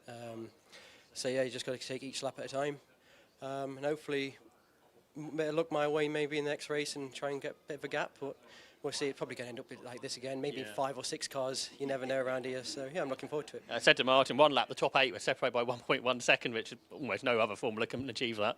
No, exactly. That's what I mean around here. It's just if you're within half a second of the guy in front, you can keep up with that guy. So it brings the whole pack together. The toes just sandwich everyone up, and then it's just a case of how you can pass the guy in front without losing too much time to the guys behind, because then you leave yourself a sitting duck for the next straight. So yeah, it's good fun. How aware are you when you practice in second going for the lead if the third person might be alongside as well? Yeah, I guess what I try to do is if I'm always thinking about the guy in front, trying to use the toe. If I'm catching the guy in front down the straight, chances are the other guy's probably trying to do the same to me. So it's usually when you do pull out for that move, that's where you get the 3, like the bird effect, where you get all 3 going into the first corner. Because every time you pull out, you lose the momentum. So then you end up like everyone hits the brick wall at the same time. But yeah, it's still good fun. That's why we came into this series from the low cost, because I think the wind effect's even more powerful in this than it is the low cost. As soon as you hit that 100-mile-an-hour mark, it's sort of a brick wall on these chassis, and yeah, it just brings everyone close like this. Yeah, it was great racing. Well done on second place, Craig. We're going to have a word with Ben in third. Ben, we'll get to you finally. First of all, the first part of the first race to start was mega. Mate, I think that was I had one good start at Mallory. I think that was my second best start of the year. Well, actually, probably of all time, to be fair. So, gutted to see the red flag on that one, because, yeah, I'm not going to be able to repeat that again anytime soon, I don't think. But, yeah, awesome. And the second start didn't go so well. We threw out of Beckett, you were a bit wide, and you found a hole, I think, on the exit of the circuit and had a huge slide. Yeah, well, I don't know if I found a hole. I got pushed in by my own blooming teammate. But, yeah, you pushed me. I don't know if it pushed me, but kept me very wide going through Luffield here and dipped a bit on the gravel. But, yeah, I'm going to have a word with him. I'm going to put him on my naughty list this year for sure. And then you sort of picked them off one by one over the next few laps. Yeah, it was a mega race, to be fair. I don't know if it came across well on the camera, but yeah, that's good. Yeah, because it felt amazing, and I don't think any of us knew it was the last lap because I think we were all looking out for it. But I definitely owe Westy a big Christmas present so far, and yeah, fingers crossed if we can do the same again in the next race, then game on, I think. But I'm trusting your maths today, so it's all on you, mate. I think you got Craig brought 2 back. It wasn't going to be 1 because you had the fastest lap until the last lap of Martin Shelton got the fastest lap. So it just with the top 8, there was nothing between any of you, and I guess you knew that as you were coming through the pack. Yeah, I think so. Yeah, I mean, it's always going to be close around Silverstone National in these. It always creates great racing generally, and yeah, I had a feeling it would be close. I had no idea we had the fastest lap, so that's kind of good but bad, I suppose. Yeah, that we lost it. Yeah, but yeah, fingers crossed we can just get it done in the next one and try and just win it. Ideally, would be nice. Yeah. Like I was saying to Craig, you can't really think tactically round here because you start doing that, you can easily end up in the back. Yeah, I think that's it. I mean, we're all looking for the last lap. I mean, quite what any of us would have done if we'd have seen it. We probably would have gone, well, where do we want to be? It was really, really close, and I think between the 3 of us, I think anyone could have crossed the line at the, you know, the winner and that. But yeah, I suppose we'll try and think. I might watch the video back quickly now and just see on the last lap what I might have been able to do if we get the last lap. What that is. Yeah. Obviously, over the last few weeks, you've been doing lots of racing. Do you think that's helped coming into this weekend? Yeah, it's probably a good time to, if I don't get to talk to you later on, I think I should probably say thank you to Becca, my wife, who she's let me race, as much as you know you need to as a wife, but she's let me race 5 weekends on the bounce. And there was a thought of doing the Water Haze next week as well, to make it 6 weekends. And yeah, she's looked after the kids, which is brilliant. Yeah, so I'm really thankful for that. And yeah, we'll see. I'll see how today goes first before we make plans for next week. But yeah. And obviously for yourself, we've always sort of come into the Championship Finals weekend and something's not quite gone to plan. So you got that out of the way last Sunday where things didn't go to plan. Yeah, I hope so. I really hope so. I feel like I haven't worked it out, but I feel like we've probably been in the final day battle for the championship maybe at least 4, maybe 5 times, and for whatever reason it's never quite gone right, or I've been too far back. This one coming in lead-in, completely different mindset, you know, and I just want to go out there and win now, and I think win on the track predominantly, and then I know I can't be beaten, so that's the plan. And thank you for being the only 750 Motor Club member to buy me a birthday present last week. So no bias at all from over here. Yeah, well, that is purely so you can help me later on with the maths, because no one else can be trusted to tell me whether or not I have or haven't won the championship. So that's on you for that. I think it must be something like 6 points. So I guess finishing behind Craig is okay, but maybe not too much more than that. Perfect. I'll do that then. Just behind. Awesome. Good luck later on, Ben. Thanks, so there's our top 3 from the Aim Shop Mazda 7 Championship. In a few moments, we'll be heading down the pit lane. Before that, we'll say a big thank you to all our partners to make sure the live stream is possible this weekend.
So, as it's the lunch break here at Silverstone, we are down in the garages and we're going to catch up with some of the competitors in the 750 Club Finals Day and looking forward to a new championship for next year, the Swift Sport Challenge for Suzuki Swift. And one of the drivers competing today within the Hot Hatch Championship is Dan Sylvester. And Dan was here yesterday as well, racing in the Burkett in these new cars. Tell us firstly, Dan, what the car was like to drive yesterday with so many other cars around you. Yeah, it was interesting. It was they're good fun. They're a good chassis and everything. It's quite exciting to be at the birth of a new spec series.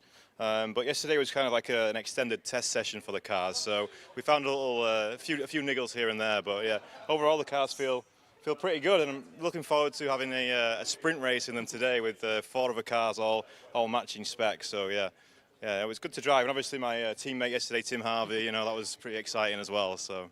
And were you quicker than Tim? Well, I don't know. The timekeepers will know best, but perhaps. I think it's all on the website, so you can go and check that out. And what was it like, sort of, from somebody that is so experienced, to sort of get the idea of how they're finding things? Oh, myself or Tim? Whatever you think. No, it was really good to have a very experienced teammate. I mean, he was so casual about everything. Yeah. He just drove the car and didn't complain, and I was there getting the boys to do check this, check that, and it was great to share someone as experienced as Tim, and share the car with them. But the car themselves they seem like they've got a lot of potential. So yeah, we'll see how it goes. Doing a bit of, I think, setup on the car, ready for the race coming up soon. Well, I did a setup on my own last night, and I was driving a bit.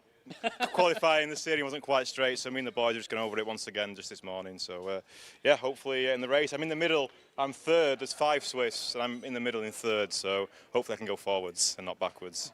They've all got, I think, different tyres on sort of as a test, ready to see which will be the best for next year. Yeah, that's right. So we've got the Avantis, the Nankangs. I think someone's on Toyos. So I think the club are just going to decide which the control tyre is going to be. I've been on the Avantis all the time, and I don't think anyone's ever driven on them before. They seem okay. It's not a brand I'm too familiar with, but yeah, they seem okay. I've heard good things about the other tyres as well. I don't think there's much in them at all, to be honest. So. And I think this is one of the cars that was driven to the track on Friday. Yeah. Well, that would explain some things if that's the case. But yeah, the cars. I think most of the cars here are still road legal, so they can be driven to and from the track. And I think the club is going to try and encourage that with some kind of bonuses if any competitors do that. So yeah, that's quite interesting.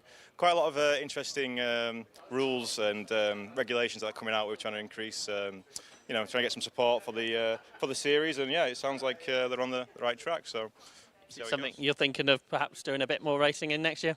Yeah, maybe. I mean, yesterday, a lot of people, a lot of experienced drivers who I've known for a couple of years were suggesting that they'd like to get involved. So, yeah, it could end up being something that I'd want to be involved in, yeah, for sure. Well, I hope you have a good time and have a good race. And obviously, you're used to driving sort of the quick cars in Hot Hatch, which will be lapping you probably a couple of times. Yeah, I'll have to keep an eye on my mirrors rather than the windscreen this time, I think. Well, have a good time. So there's Dan Sylvester who's driving this Swift. And if you were with us yesterday for the Burkett 6-hour relay, every now and again we were going in Garage Zero, Lewis Bills was, and the car behind this first car was being built up, and it was scrutineered by the end of yesterday's race, and then it was out for qualifying in the Hot Hatches this morning. Let's see if we can have a word with James about this. James, yesterday on Alpha Live and 750 Motor Club TV, this car didn't start out looking like this. It didn't, no. So we had this idea. Well, probably only a couple of weeks ago. We thought, we've got some Swifts out in the Burkett, a team of Swift Sport Challenge cars heading next year. They thought, would it be possible to put together a Swift Sport Challenge car in the 6 hours it takes to do a Burkett relay race, and with a lot of effort from a lot of people involved, Tegiwa, Darkside, Adam Blair, and most of all Robin and everyone from 4040 Racing who did the build, and of course CN Signs who graphicked it up. They did exactly that. So there was some prep in advance. Obviously, we couldn't really the cage feet did have to be sorted in advance, and had a quick look over it and check everything was okay. But effectively, Robin and the team had a car that drove in here.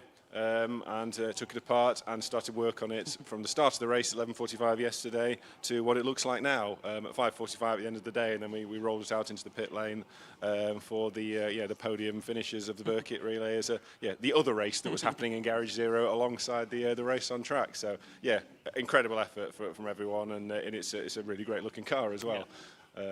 Bodes really well for this afternoon and for next year. It got, I think, scrutineered yesterday and was out in qualifying this morning, and I think complete qualifying okay, and on pace with the others. That's right, yep. Our chief scrutineer came along and had a look round in the final minutes and gave it the sign-off to race today. I think he picked up one minor thing which was fixed there and then, and gave it the go-ahead. It was out qualifying this morning. We're still doing some final tyre testing, so all the cars are on different tyres just before you kind of make the final decision on that. So slight variation on pace for that reason, but all very experienced drivers that are behind the wheel of the cars that are out there today, and we've had a good couple of races this afternoon. See what they can do when there's 5 of them, and a miniature version of next year. And obviously looking forward to next year. People are looking to get involved. When will the final regulations be out for that, so they can start building cars fully? We hope to have everything out kind of next month. So we've just had a big update with all the kind of information that's available about the cars. We're putting together kind of a kit package, which is everything you need to build a car. So it's not just kind of the big bits. It's some service parts, fluids, seat, steering wheel, towing eyes, even like your stickers, your race numbers, that sort of thing. So they will be available in the next hopefully a couple of weeks once we finalise the tyres, so people can buy that as a full kit package to build themselves. We've got a network of different specialists around the country that are keen to build these cars, such as 4040 and other race teams that we know from around our paddock. And we will have a kit, a package price for race entry fees for the year, whether you're sharing as part of the team challenge or doing it on your own. People can buy that kind of up front. When all this goes on sale in the next few weeks, we will have some regulations, draft regulations to go with it. And for like novice drivers, like you were mentioning, the team challenge is going to probably be one of the most affordable ways into motorsport to explain how that'll work. Yeah, absolutely. So as well as the main championship, so accruing points over the course of the season, we will also have a novice championship table because we are expecting a significant number of novices coming into it. And then we will also have what's called the Team Challenge Championship table. So that will allow 2 drivers to share a car. It won't be within the same race meeting, but they will alternate throughout the year. But as a team, the 2 of them will generate points to fight for the Team Challenge Championship, which is something we've done before with a few other championships, low-cost Mazda 7s, but I think for the Swifts, I think it's something that's really going to appeal, and from the inquiries that we've had, I mean, we have loads of interest. I keep bumping into people around the paddock who've bought donor cars already, and they're just eagerly waiting the next stage. But I say probably 50% split of people have expressed an interest in doing the team thing, whether it's father and son, husband and wife, 2 friends, or like people from work. I think that's going to be a really important aspect of it. Looking at the lap times, comparing them to other series from qualifying, look like they're similar sort of pace to classic stock catch cars, a bit quicker than 116 trophy cars, so they sort of fit in quite nicely with the sort of budget aspect of motorsport. Yeah, absolutely. I mean, they're fast enough to be a proper race car. Obviously, what we're trying to do here is we're trying to drive down the cost of going racing, but also the cost to be competitive. The incentives to try and disincentivise testing, because it's an expensive extra. If everyone's on a level playing field, then you can kind of take that away. Various other things like extra championship points for marshalling, up to a certain number per year. There's a financial incentive to drive the cars to the events. So all these kind of extras, but we're starting with a car that's I guess you describe it as a warm hatch, perhaps not a hot hatch to most people's minds as a road car, but there's in terms of the bolt-on parts, there's only so many different ways you can kind of do it. But to start with a car that's it's got that bit of extra kind of sporting intention from the factory, that really does help. And the fact that they've got great mechanical reliability, it's a great platform to start from. The donor cars are solid, they don't have rust issues and things like some of the older hatchbacks now. So a really good starting point as a car. We will probably move on to the next generation at some point in the future, keen to embrace the Swifts in everywhere we can going forward. And in other aspects, 750 Motor Club, most things staying fairly much the same for next year. Yeah, there's normally one or two changes. Perhaps a couple of bits of news haven't been announced yet, but this is kind of our biggest new thing for next year. It's yeah, always trying to kind of look for the next thing, and yeah, look for suitable cars, look for things changes to championships and series, to yeah, keep as many different drivers as happy as possible going forward, and keep coming back and enjoying their racing. I'm sure the website's a good place to keep an eye on over the next month or two as all those bits of news and calendars and things like that come out. Absolutely, yes. Yeah, we should hopefully have a draft calendar for all our different series and championships at some point in November. So yeah, the website's a good place to keep up. Our Facebook pages, other social media channels, and our monthly newsletter. That's always the first port of call for any you know, big announcements, whether it's registration opening, you know, calendars becoming available. You know, when we announce the regulations and the full details for the Swifts, that will come through there.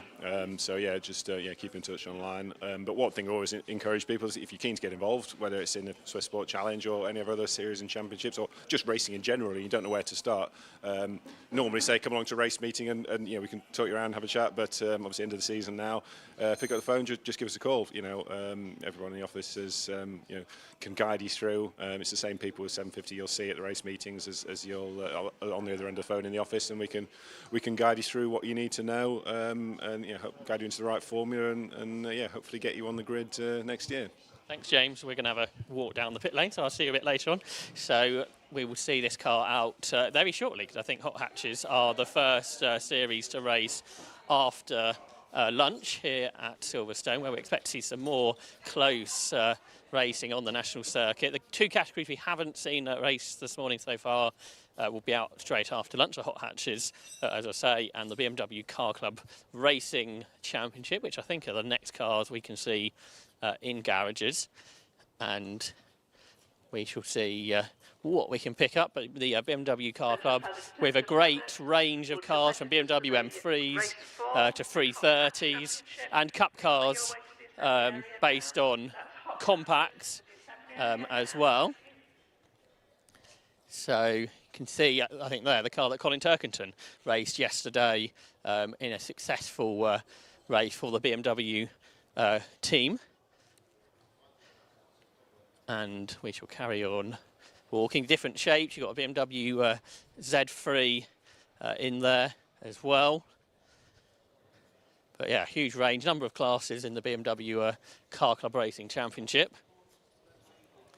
And that makes a very different type of race, I think, to the sort of the single makes things that we saw prior to lunch. The race we did see prior to lunch, the Mazda 7s, backed by Aim Shop, our live streaming partner of the year. Lots of action going on to get the cars ready for their championship finale, which will be a bit later on. We heard from the main contenders prior to the break, where they had working out the points ready for the championship finale.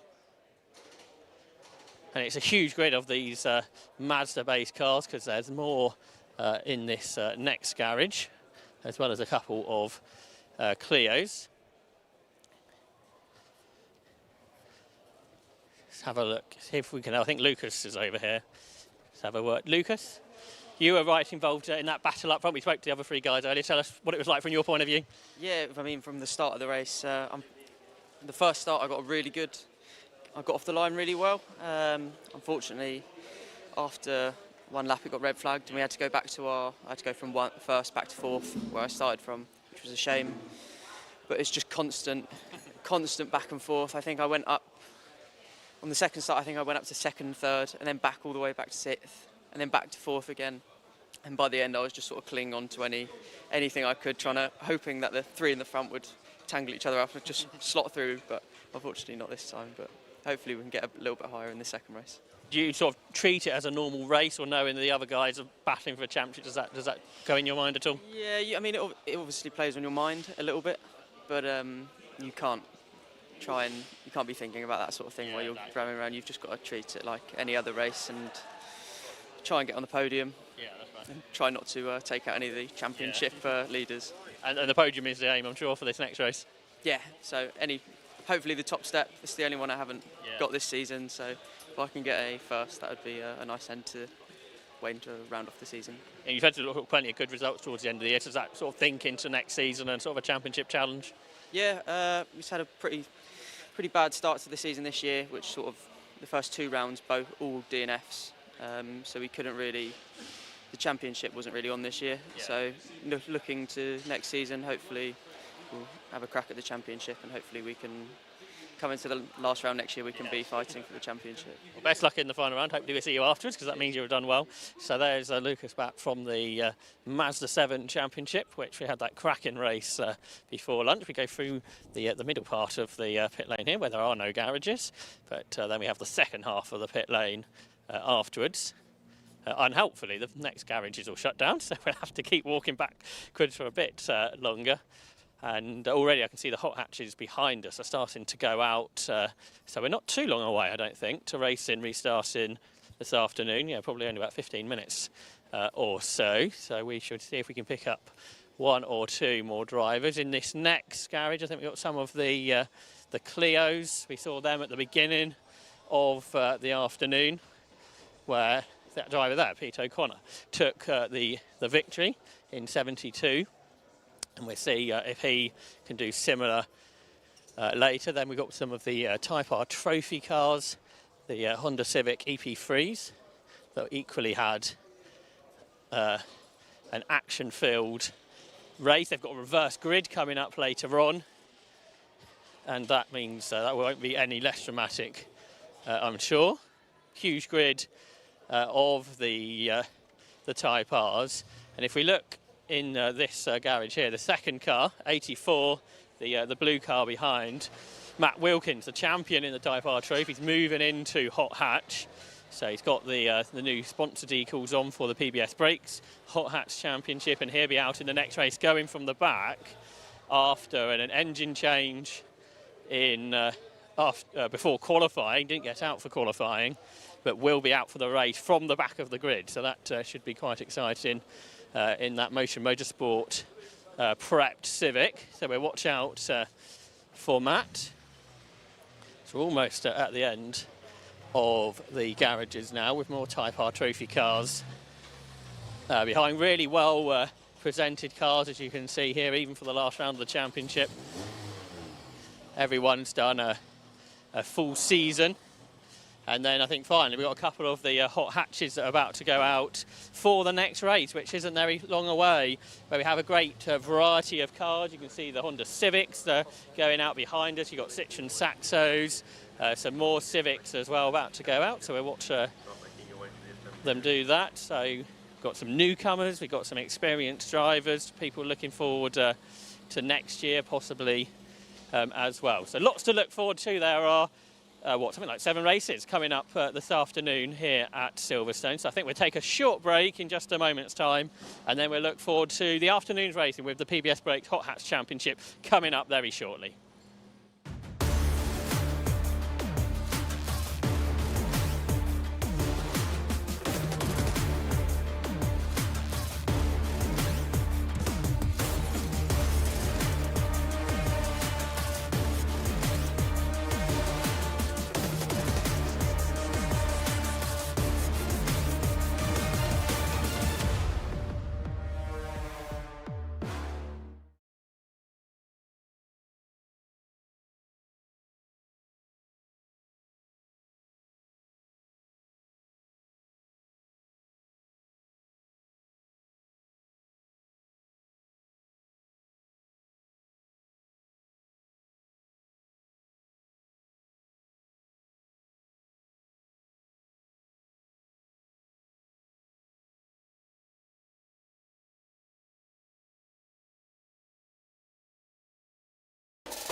Welcome back to Silverstone. Hope you've enjoyed your lunch break. We are about to go racing once again with 7 more races to come this afternoon, brought to you by the 750 Motor Club. Coming up next, we've got the PBS Brakes Hot Hats Championship. We've also got the BMW Car Club Racing Championship, and then we cycle through all of the 5 categories that we've got here today for a second time. So Clio's, Type R Trophy and Mazda 7s plus Hot Hatches and BMWs to round out the day. Now, the Hot Hats Championship is another that is still to be decided coming into this weekend. Mathematically, 4 drivers can still win it, but Joshua Hilton, the 21-year-old, just needs a win and fastest lap in this first race of the weekend within his class to seal things. He's a Class C driver in a BMW compact, and after drop scores are taken into account, he's 12 points clear of Paul Warren, also in that same class with another E36 compact. Third in the points is Shay Kavanagh. After drop scores, he's got 116 points, and he's battling for the Class A title with Mo Ben Lada. And Liam Pauling it is that is leading in Class B. 3 different classes based on power to weight ratio split. So Class A for cars up to 200 brake horsepower per tonne. Class B, the split is at 175, and Class C, the split is at 145 brake horsepower per tonne. So championship still to be decided. Josh Hilton, though, the 21-year-old in the number 50 car, watch out for that. The driver from Lingfield is a favourite to wrap up the championship. He can do it with a win and a fastest lap in the first race of the weekend. It's a great field of cars that we have. I think it's the biggest PBS Brakes Hot Hats Championship grid of the season, and it's certainly the biggest grid of any of the cars that are racing here this weekend, any of the categories that are racing here this weekend as well. 34 cars in total qualified. Quite a few cars that we've also seen out already today in the Tegiwa Type R Trophy having a second run out. Let's have a look at how the grid's going to line up then. It's a big old grid, so let's take a look at it. It's the number 46 car of Nick Charlier on pole position in the Honda, and besides him is the 127 car, which is that of Scott Smith, another Type R. On the second row of the grid, it's number 22, Tate Taverner, and 93, Shay Kavanagh, who leads the Class A Championship coming into this weekend. On row 3 of the grid, it's number 15, that's Lewis Barker, and besides Lewis is Mohammed Ben Lada, number 105. On the 4th row of the grid, we find the number 52 car of Lewis Ellis, another Civic, besides number 72, Archie Stiant in the Honda CRX, first time out in Hot Hatch since an accident at the beginning of the year. Row 5 is 226 Lee Rickard, and 26, the Class B champion, Liam Pauling. Row 6 of the grid is 183, that's John Labella, and 161 Matthew Morgan. The 7th row of the grid is 160, Adam Huntley, out once again, as is 77 Luke Emmons. The 8th row is 18, Matthew Duffel, if his car's been fixed after his incident in the Type R Trophy, and 83 Paul Adams. 9th row, 50, the Class C poleman, Joshua Hilton. He was 2 seconds faster than anybody else within his class this morning. And number 13, Stuart Kennedy in the Volkswagen Corrado. On the 10th row of the grid is 19 Daniel Rosen and 300 Joshua Bavin. On the 11th row, 17 is William Bartup and 97 Paul Warren. The 12th row, 197 Craig Turner and 5 Neil Frost. 13th row, 43 Chris Woods and 87 Kurt Webb. On the 14th row, 92 is Mal Higgins and 28 is Lee Warren, with on the 15th row 151 Peter Keane and 65 Adam Blair in the Suzuki Swifts from the Swift Sport Challenge we're hearing about over lunch. Row 16 is 37th Dan Sylvester and 1 Scott Parkin, 177 Matt Allen in the car that was constructed during yesterday's Burkitt Relay race, and rounding out the field is the number 111 car Mark Andrews in the Polo GTI, with Matt Wilkins, an extra car on the back of the grid, number 84. He qualified out of session because he had some dramas, didn't he, Marcus, this morning? That's right. He did the practice session at the start of the day, and something let go in the bottom end of the engine. And the team was busy changing the engine in the pits. Yes. Absolutely not give up on this one. We're going to try to get out. They qualified behind the safety car at lunchtime. We're missing Archie Stein. Unfortunately, the Honda CRX that went so well in qualifying to top Class B is not there on the 4th row of the grid, but it looks like we have a pretty full grid. Besides all that, you've got Nick Charlier on pole position in that white Civic EP3, and it's the red car of 127 Scott Smith behind him. It's the Civic Type R's that are dominating Class A in a more modified specification than we saw out in the Type R Trophy earlier on. This is the green flag warming up lap, so a chance for the drivers to get some heat into the tyres to build the grip levels ahead of the start of another 15-minute race today at this 750 Motor Club Championship Finals race meeting. Having Tate Taverner and Shay Kavanagh on as row mates on row 2 is sent to try us, I feel. It is. It's certain poetry about it. Yeah. We'll see how that pans out. But at first grid of the day, Marcus, where it's a multi-model, multi-mark grid, which is not always good to see. How many Suzukis do we have in the end? 5, I think, altogether. I think running various different tyre combinations as well, as they sort of experiment to try and find the right formula for when the Swift Sport Challenge is properly inaugurated next season. But we had the team of Swift Sport Challenge cars out in the Burkett yesterday. We saw the other one being built during the course of the race, and it's great to see the interest in this category. I know it's kind of it's sort of a few months away, but realistically, what is the kind of aspirations for numbers on that?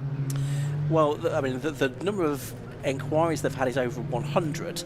Probably the limiting factor is getting cars built and ready to go, bought, built and ready to go over the winter period. But it takes 6 hours. As we've seen, so there should be no problem if you know at what all. You're doing. Exactly, but if we can get if teams and drivers can get the cars bought, I mean, yes, hopefully might be able to go with standalone grids for the 2025 season. There's all kinds of interesting rules proposed, regulations proposed to try and keep the budget down, to discourage testing, encourage people to drive the cars to the circuit as well. So that's all going to be very interesting. We like saw that Hyundai Coupe Cup thing where there's a £500 selling plate on the engine, isn't there? That's right. If you fancy your mate's engine, well, you're £500 down, you've got it. Yeah, exactly. You can't, in that particular category, you can't buy your way to success by spending a lot of money on the engine, because if you do, someone will have it off you. But Swift Sport Challenge, I mean, it'll be interesting to see how they perform today. Looking forward to seeing them race, but also, of course, the rest of the other nearly 30 cars on this hot hatch grid. And there'll be quite a disparity of lap times between the cars right at the front, like Nick Charlier there, and the rest of the field. So there's going to be some lappery relatively early in the race. Yeah, probably we'll have some cars lapped twice. Now, what's happening to the car? Is it just reversing into position, or is it? No, it's coming off the grid. By the looks of it, the 127 car of Scott Smith. Problems perhaps on the green flag lap for that car, which is going to leave a convenient gap for Shay Kavanagh and possibly Tate Taverner to find their way through when the race gets underway. Marshall just clearing the circuit, and when they're out of the way and the grid is fully formed at the back, we'll get the green flag. Had a 15 minutes of no hot Archie Stein there either. No, that's right. right. 2 missing in the first 4 rows on the inside of the grid near the pit wall. We do. It's very much an SK motorsport looking inside up against the pit wall. The 2 yellow and black cars there of Ben Larder and Charlier on Kavanagh. pole with the door still open, just slammed it. It's a warm old sunny day here at the end of October at Silverstone. And Nick Charlier's only done 1 round, hasn't he, at Alton Park? Yeah, so that's far, right. Or two races, a double header. So waiting for the lights to go out, which they do now, and the race gets underway. And they head off down towards Copse Corner then. Nick Charlier also had a good advantage there, which possibly Shay Kavanagh might have tried to squeeze into, but there's contact there. And that's Taverner that's sideways in the middle of the pack with very little momentum. Hopefully everyone can avoid him. That could have got a lot worse than it did, that touch, but it's like a rallycross catch, wasn't it? It was. It's the 105 car of Ben Larder then that's in second position, I think, behind Charlier. Oh, and there's a big biff there. There's a Clio into the side of the 226 car, which is that of Lee Rickard. Another one has got off in avoidance. The 83 car it was, Paul Adams in his Clio 197 that's made contact. The Polo is coming to a halt. It's no longer going round. The grey 197 Clio, was that Pauling? No, that's Paul Adams. Paul Adams, that was damaged as well. Yeah, it was. So a few incidents on the opening lap of the race. We've got the safety car out as a result of that, because there's cars to be cleared. There we can see what's going on within Class C, but Joshua Hilton looks to be ahead in the sort of white BMW compact at the head of that group. We've got some cars going side by side, but they'll be confronted by the yellow flag. The safety car's not going to be able to pick them up at the end of this opening lap because it's still making its way down to position. Joshua Hilton made his way up to 7th on the opening lap. Paul Warren up to 9th, both making up considerable number of places on the opening lap of the race. And from the back of the grid, Matt Wilkins went from 35th to 15th, making up 20 places. Hopefully all done before the yellow flags came out, but we're under yellow flag order here. I don't think the safety car will have picked up the leader.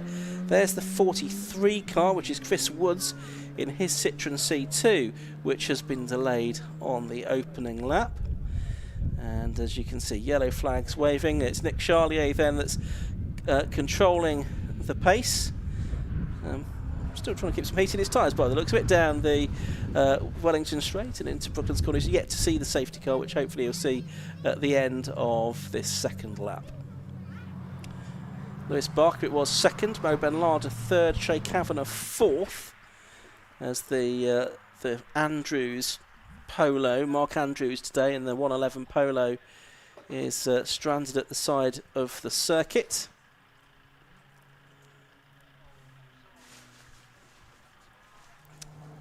And there we can see Charlier with a healthy advantage over the rest of them. He will, I think, find the safety car as that will pick them up, I would think, at the approach to Backus, Marcus. Yeah, 9 seconds ahead of Lewis Barker, who was on the 3rd row, wasn't he? He was 5th quickest, and somehow managed to get through Copse. Yeah, there was that contact, wasn't there, which involved Tate Taverner getting sideways after contact from one of the SK Motorsport cars. Whether it was Shay Kavanagh that made the contact with him, possibly so. Kavanagh dropping back behind Mo Benlada, his teammate, on the opening lap, but they have now all concertinaed back together again behind the safety car. And of course these minutes do count. Behind the safety car, will have no extra laps added at the end to make up for this. We've got 29 cars circulating. We had one to the pits, which was the 28 car of Lee Warren in his Ford car, driver from Birmingham. So Class C being led by Joshua Hilton, and if he wins this with fastest lap, then he cannot be caught for the championship, barring any disqualifications or anything like that that could impact on his points score. So if he takes the win with fastest lap, then he would just need to keep his nose clean. The Andros Polo, unfortunately it's quite a light car, is being pushed away by marshals. They're taking part in their own Burkitt relay. There's one team of marshals passes on to another, and it looks like they're going to push it up the pit lane exit, I would think, there. Fantastic work as ever by our marshals. Many, many thanks to them for their sterling work all weekend here at Silverstone. The Burkitt relay yesterday and this championship finals day today. I'm not sure if there's anything else that needs clearing up besides this car. Other than what is a cake pipe when it's at home? I'm not sure that we even want to Google that, but we'll find out later on.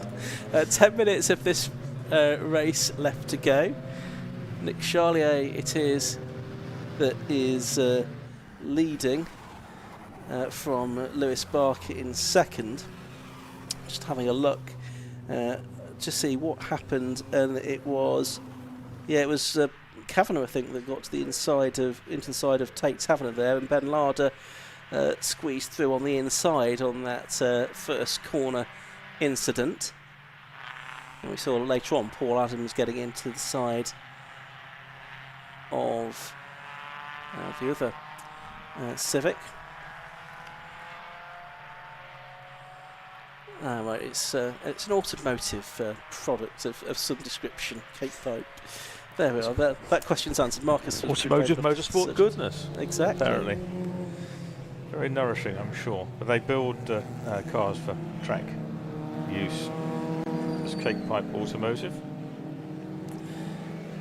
We've had some fantastic advertising out of out of that retirement.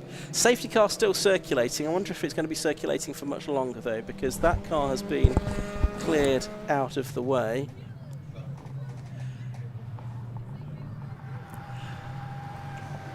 And with 8 3/4 minutes left to go, it is about to time to go racing once again here at Silverstone. So they make their way out of Woodcote Corner up towards the timing line, and the green flag waves, and we're back underway here at Silverstone. So Nick Charlier it is who resumes in the lead of the race. Lewis Barker second, Mo Benlada third, and Shay Kavanagh in fourth position. And down to Copse Corner they go for the first time. Shay Kavanagh's, Nick Charlier's made a good restart here to pull away already into the lead of the race. Barker has Benlada right behind him as they turn their way through the right-hander. Then it's Shay Kavanagh in fourth. I think then a gap back to Liam Pauling, who's leading in Class B ahead of Matthew Morgan in fifth position. And then Joshua Hilton in seventh overall. Let's see if he can stay as high as all of that as they go into the remainder of the race. There's still half of this race still to go after that safety car period, Marcus.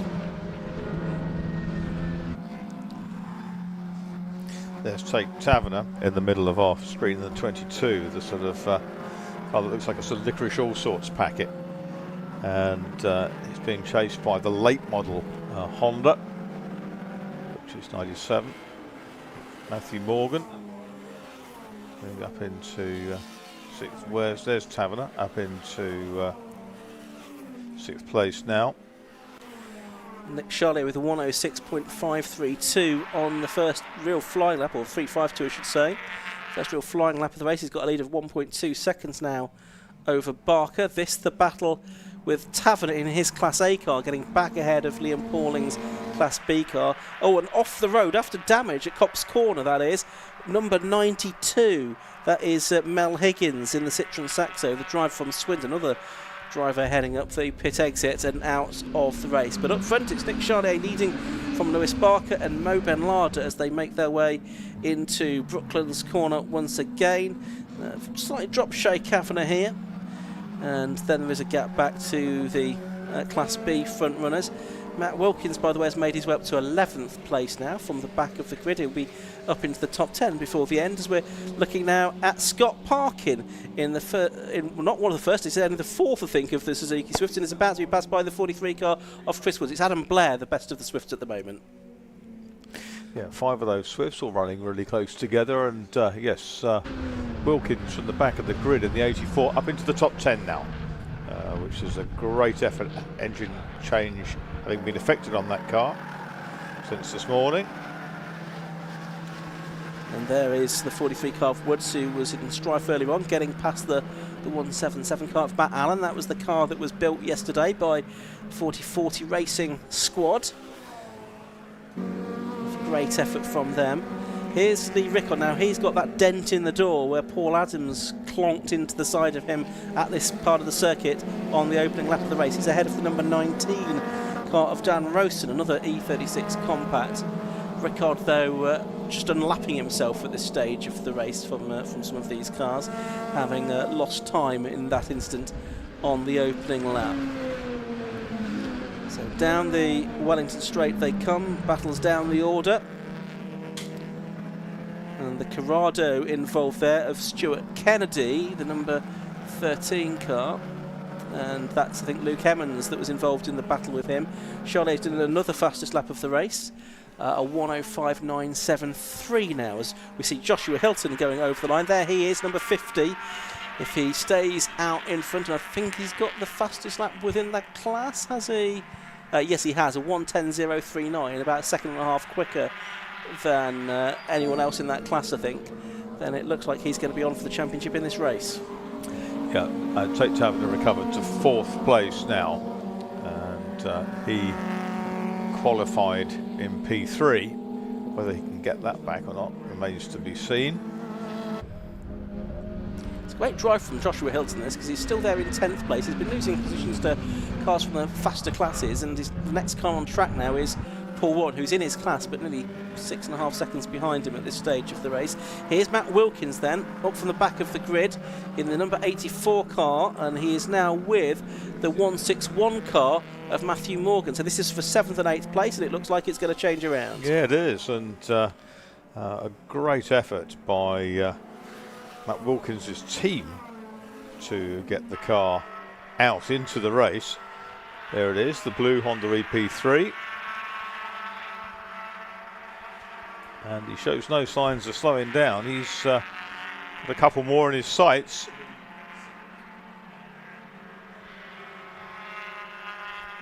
Yeah, 3 minutes of the race left to go. The next car that he will try and pass is the 52 car, which is that of Lewis Ellis, the drive from South Yorkshire.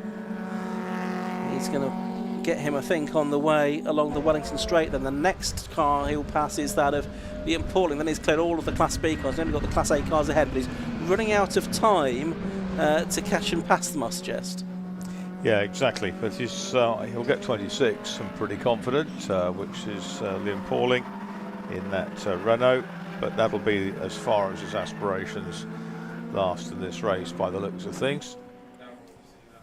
Yeah, so that'll take him up to 6th position. Good little battle in the Swifts here. That's the 65 car. So this is Adam Blair. This is effectively for the de facto lead, I think, within the Swift class, should there have been one. The other car involved is 151, which is Peter Keane. We often see out in the 116 trophy. I think these cars are actually capable of lapping a little bit quicker than the cars in the 116 trophy, which is good going and shows what a viable little race car they are. Yeah, He's got ahead now, Peter Keane. Yeah, 151. Claus back ahead.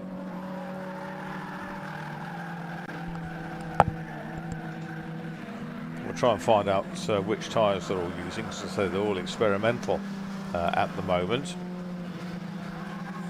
Having a good battle on whatever tyres they're on, and it just means there is a bit of spread of lap time. Of course, this just mean we are getting into traffic now. Had we got a full race without the safety car, we'd probably have had the cars at the back being lapped twice by the leaders. Probably only going to be once now, I'd think, with the time spent behind the safety car. There's only a minute and a half of the race left to go.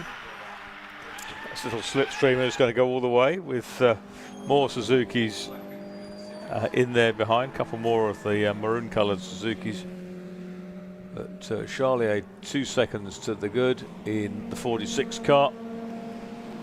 And this is the battle for second. Barker and Ben Lards are coming up behind them. Charlier, the race leader, has cleared them now. He's going to have one more lap to go at the end of this. It's still Tate Taverner in 4th place. Shay Kavanagh a bit further back in 5th. Here's the battle for second into Brooklands for the penultimate time. There's Barker trying to hang on to that 2nd place under renewed attack from Mo Benlada.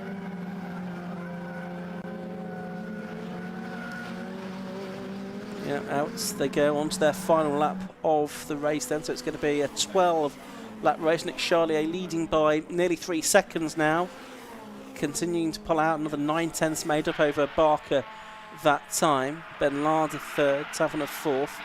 Kavanagh yet to come across the line in 5th position, which he does now. Wilkins is 6th. Wilkins on that lap was 2.5 seconds faster than Kavanagh nearly, and he's 1.3 seconds behind, so we could have a change for 5th. A heroic effort from Matt Wilkins from the back of the grid. Right rear wheel of Barker's car going light there as it locks and braking and turning for Beckett's. Up towards the final few corners they go then at Brooklands. There's the battle for second. More traffic ahead. The C2 and one of the Fiestas. Perhaps not quite going to be lapped by these two, though they might be on the run to the line, I guess. But they're 2 or 3 seconds behind Nick Charlier. It was kind of half an opportunistic look there at Brooklands from Benedict. The 87 car's off, which is that of Kurt Webb in the Fiesta. But meanwhile, the checkered flag has already got out to the race winner, Nick Charlier. So Nick Charlier takes the victory then. 4.4 seconds his victory margin in the end. Oh, and here's Wilkins. No, he's not quite going to get past Shay Kavanagh, I don't think, on the run to the line. It's Barker 2nd, Ben Larder 3rd, Taverner 4th. And Kavanagh by a quarter of a second from Wilkins, who climbed through from the back of the grid. 26th, Liam Pauling takes 7th, Ellis is 8th, Morgan 9th, but we'll just wait to see Josh Hilton come through. In fact, we're not going to see Josh Hilton come through. We're watching a battle a bit further back, which is 77 Luke Evans and 13 Stuart Kennedy. These are disputing 12th and 13th positions, but Joshua Hilton has come through. Joshua Hilton has taken the checkered flag in the BMW number 50, and with the fastest lap in his class as well, a 1:10.856. That's not been beaten. Joshua Hilton then is going to be the champion for the PBS Brakes Hot Hatch Championship for 2024. Congratulations to him. Yet another season where a BMW Compact in Class C has won the Hot Hatch title. David Drinkwater's done it 4 times in a row, and Josh Hilton, just 21 years of age, has picked up the mantle there, and a great race from him, who is well ahead of his class rivals to wrap up the championship there with a race to go. Here are the results then. Nick Charlier completed 12 laps in the 15 minutes available to him in his Honda Civic Type R number 46, ahead of second number 15 Lewis Barker, 4.4 seconds between them. Then third was 105 Mo Ben Lada, fourth was 22 Tate Taverner, fifth 93 Shea Kavanagh, sixth was 84 Matt Wilkins. Those all Class A cars. Into Class B, the top 3 there. Seventh overall number 26 Liam Pauling in the Clio, 8th number 52 Lewis Ellis, and 9th number 161 Matt Morgan. Then 10th overall winning Class C, wrapping up the championship, Joshua Hilton in the BMW Compact car 50. And then further back you can see second within Class C was number 97 Paul Warren, and third number 17 William Bartup, and then the rest of the field all scrolling through there a bit further back. Paul Adams 20th after his incident on the opening lap of the race with Lee Rickard, and the best of the Suzuki Sport Swifts was Peter Keane, just getting the best of Adam Blair in the battle for supremacy. We lost Mel Higgins, Lee Warren, and Scott Smith actually didn't even start that race, I don't think. He was pulled off the grid. So that brings an end to the first of 2 Hot Hatch races today. We'll have another one later on, but we're going to head down to the pit lane now, and Josh Browett will speak to all of our class winners, hopefully. So we're down here after the PBS Brakes Hot Hatch Championship. The winner car is here, Nick Charlier, and the driver is round the back. So we'll have a word with Nick if we can. Nick, well done. Hello. I think you had your first out in Hot Hatch last time at Alton, and now a race win at Silverstone. Well done. Yeah, I was come back for a bit of redemption. A shame Danny Sylvester didn't come back for a bit of... he's here in a different car. Actually, yeah, he's somewhere in the back in the Swift. But no, it was great. Shame Scott Smith pulled in from the start as well, but yeah, hopefully next time we'll get a bit more cars up the front for a bit of a fight, really. Yeah, because obviously because the race with Shawman, because of a safety car, you didn't sort of have that lap traffic element as much as you would have done. Yeah, it was okay. I did get run off the road nearly at last corner, but you know, so far ahead it doesn't really matter really. Okay. But yeah, it was all good. Well done. So there's Nick, who won outright. The first of the Swifts, the unofficial Swift Sport Challenge winner, was Peter Keane. Peter, the first of the Swifts, in a good battle with Adam there. Yeah, really good. Yeah, it was really tough to get past him, to be fair. You know, he kept me honest and kept me behind for ages, so I had to try and get a good run on him down the straight and try and get my nose in front. Luckily managed to, and after that I could just sort of pull away. But yeah, it was tough. I had a bit of a poor start. And then yeah, after that, you know, sort of tried to claw it back a little bit, so got overtaken by a couple of cars. But yeah, no, it was really good. Yeah, I really enjoyed it. These cars are mega fun to drive. Yeah. Like, they're so much fun. Yeah, I can't stress that enough. So yeah, it's going to be a wicked challenge, like a wicked series next year.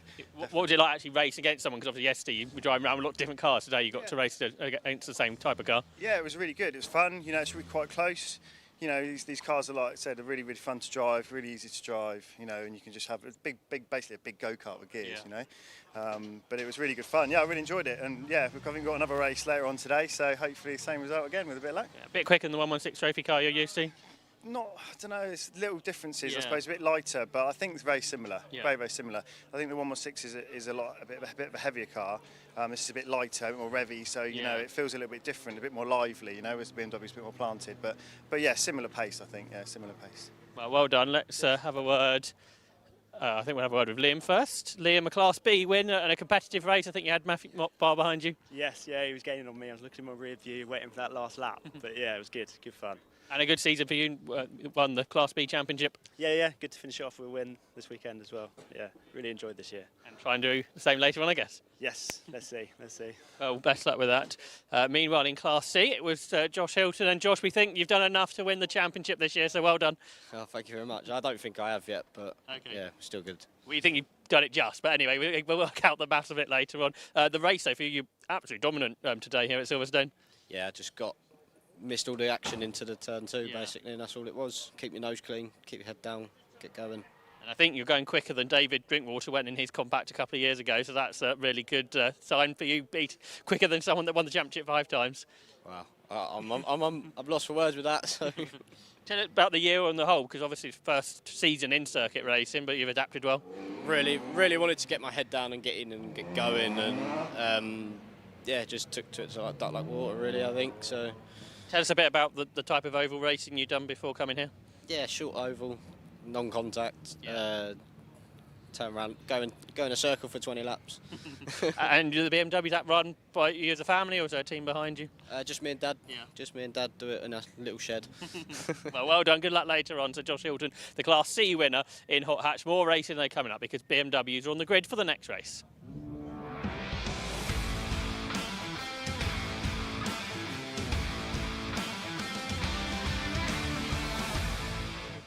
So cars on to the grid then for the 5th race of the day, the BMW Car Club Racing Championship. First of 2 races today for these cars, slightly longer than the other races that we've had today. These are a pair of 20-minute races.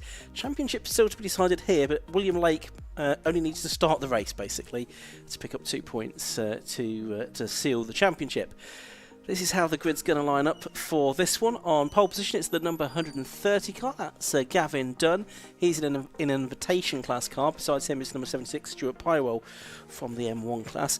Second row is number 81. That's Theo Millward. Besides him is number 40, which is Jazz Sapra. On the third row of the grid, it's number 17, Andrew Pywell, and 77, Paul Travers. On the fourth row, it's 35, Colin Whitmore, and 37, Cavan Granger.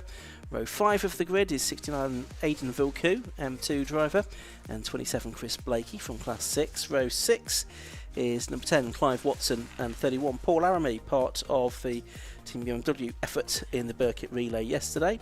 Row 7 of the grid is number 20, David Aspden, and 43, Stephen Schweikart, the outgoing champion. Row 8, treble 8, Andrew Phillips, and 6, Sam Walton. Row 9 of the grid is 4, William Lake, and Richard Harrison. We're into the Cup class cars now in the most basic specification. Row 10 of the grid, 68, Gareth Thomas, and 50, Stephen Kay. Row 11, 8, Jez Williams, and 96, David Morris, and number 9, Jason Rees rounds out the field today. He's in his E46 Compact, has a couple of different cars that he's raced during the course of this season. Green flag waves to get the cars off on their warming up lap, although Stuart Pywell, his car a little reluctant to get away, which it does now. He'll be able to retake his position on the front row because not all of the other cars had passed him as the green flags wave. So this championship, as I say, still to be decided, but William Lake only needs to start the race to pick up enough points to pull him clear of the likes of Gareth Thomas, who is second also in the Cup class. Stephen Schweikart is the leading driver in Class 6 coming into this weekend, and he could still be pipped for that honour by Andrew Pywell. And Class M1, Mark Colmer is ahead in that, but is he here this weekend? I don't seem to remember mentioning his name, so he might lose out in the championship to Stuart Pywell, who could get ahead of him. I think Aidan Vilku probably has already done enough in Class M2 to wrap things up. So mixed grid of BMWs here, Marcus, for the BMW Car Club Racing Championship, and looking forward to a 20-minute race. Yes, very much so, Ian, and there's a great mix of cars and some superb kind of tribute liveries, aren't there, out there in the on the grid. That's Stuart Pywell car in the Diebels Alt colours, one of their German touring car type colours. We've got a Coke car, I think, in there as well. We've got a Fina car just turns through. It's a very nice, a very good, strong BMW racing palette to choose from if you're going to do a tribute. And they're all out there, but lots of different models, which is great to see. The Cup cars are producing the potential champion, so you don't have to spend the biggest money to be up there in the championship. It's all done within the classes, and here they come back onto the grid. Yeah, Gavin Dunn in that invitation class car on pole position did a 102.820. Stuart Pywell next to him did a 103.76. And Theo Millward out there today in the number 81 car. Regular seen him in the 116 trophy, but he's in an M2 class E36 3 Series today. The company director from Shrewsbury. He's got next to him Jas Sapra, number 40.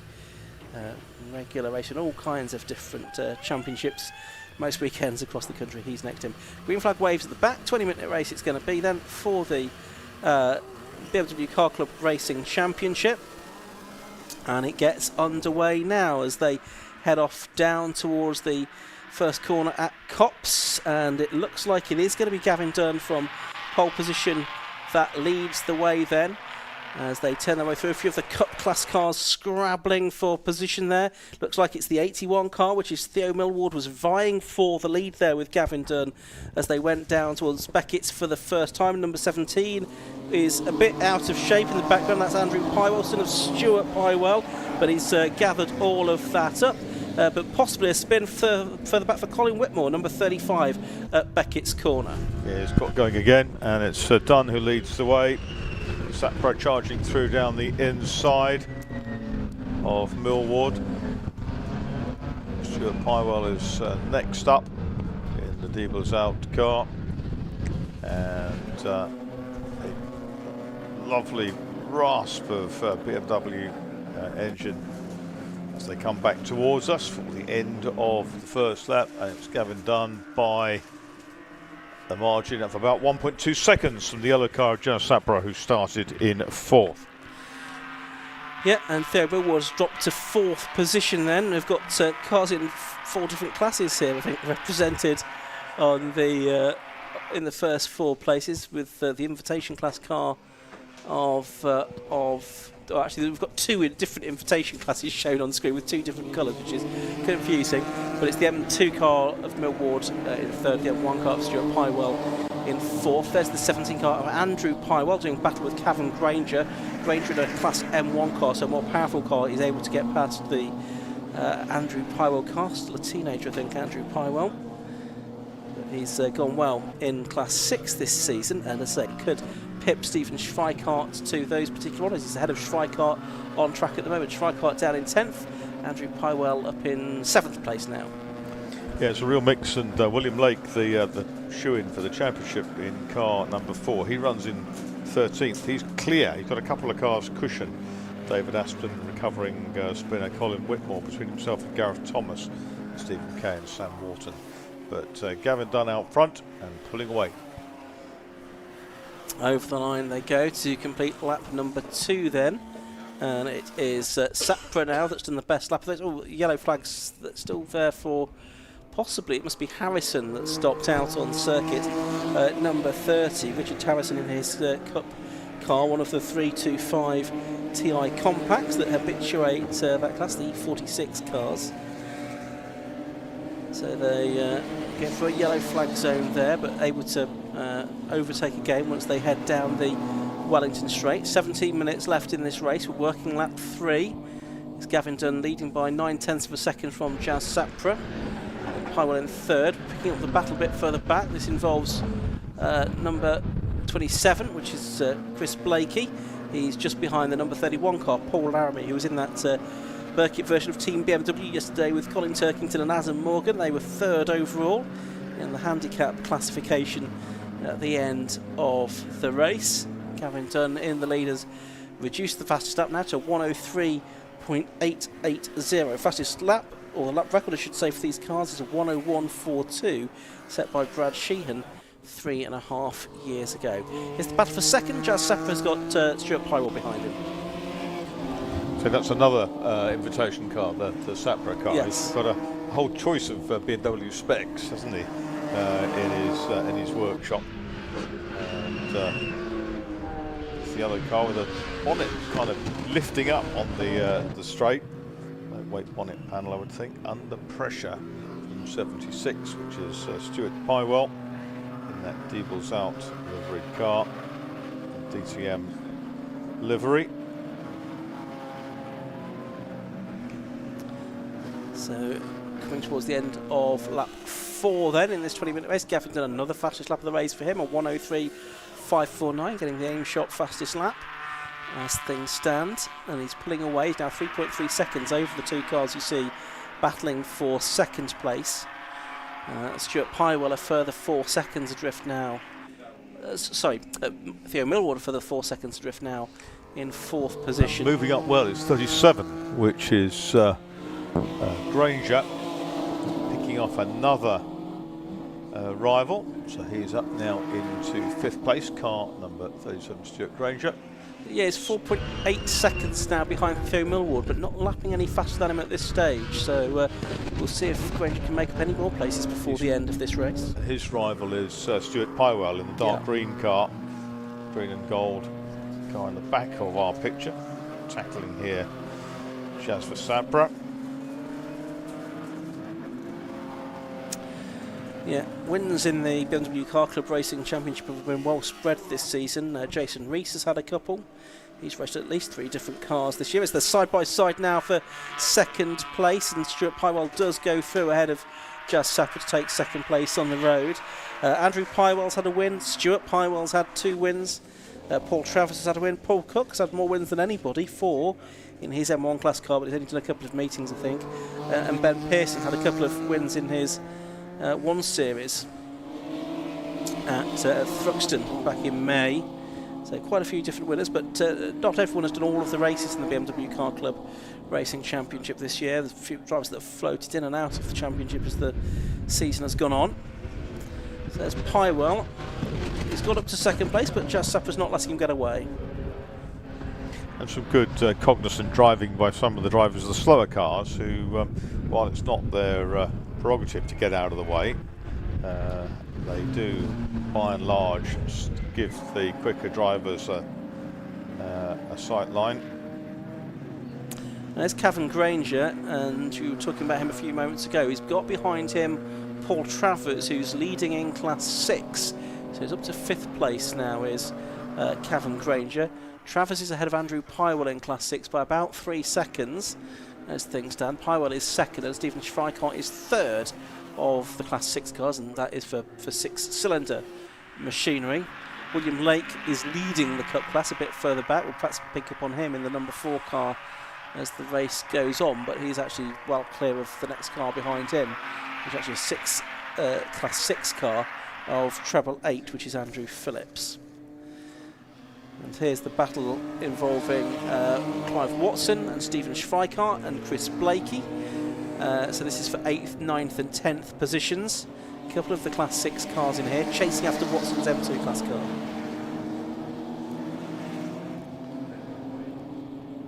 And behind them now is Aidan Villeneuve, who's only 3rd today within Class M2. He's had quite a few class wins during the course of the season. I'll say quite a few, a couple, but he's been there or thereabouts several times on the podium in Class M2 this year.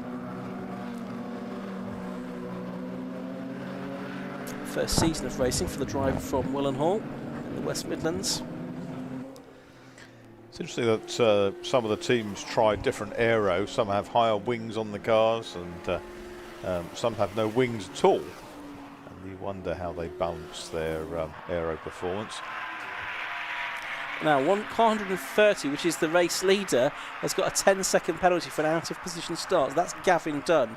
Now, he's currently 6.6 seconds ahead with 8.5 minutes gone and there's 11.5 minutes to go. So if he keeps up this rate of progress, he's probably going to overcome that penalty and win the race anyway. He's in an invitation class car, so not scoring points, but nevertheless, a 10-second penalty for the race leader, Gavin Dunn, who's currently now 7 seconds ahead of the field now. That's the 27 car for position. That's Blakey up the inside of Clive Watson for 8th place there. Stephen Schweikart is lapping Colin Whitmore. I think, no, that is for position. Whitmore's going back through the field, isn't he, after his spin. And Schweikart was briefly trying to get back ahead of him there, but Whitmore's car will be a bit quicker in a straight line. Very experienced driver, Colin Whitmore. Raced for a long time in BMW. He's now up inside the top 10. So 10.5 minutes of the race left to go. Gavin Dunn leading. There he is at number 130. You can see he's got traffic to deal with as well.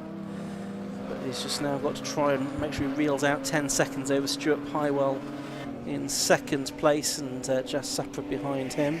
This is certainly where all the action is happening though, isn't it, Marcus? Yeah, down in the middle of the pack. There's some absolutely splendid action there. Schweikart in that white car chasing down his classmates. Travis, Andrew Pywell and Blakey at the head of that class. Yeah, turning their way through Luffield Corner now. We've got Whitmore now ahead of Watson as well, so he's made up another position. He's up to, I think, 9th place now is Colin Whitmore. They also seem to run different brakes on some of these cars to try to get the handling to their requirements. Yeah, much more open set of regulations within the sort of particularly the power to weight limits and the engine configurations. It's a bit more than you can do to these cars. There you go, side by side now, coming down through Maggots with 10 on the outside, which is Watson. 43 is Schweikart, who has squeezed through on the inside, going into Beckett's. Behind them is one of the FINA cars. Thank you very much. We'll have that place back. Yeah, with the extra power that Watson will have in a straight line, he's able to sort of get back ahead down the Wellington Straight, but it seems that Schweikart, through the slightly twistier bits, is able to more than match him. We've got Aidan Villeneuve just behind as well, so you've got cars from different classes, M2 and 6 in particular, doing battle here.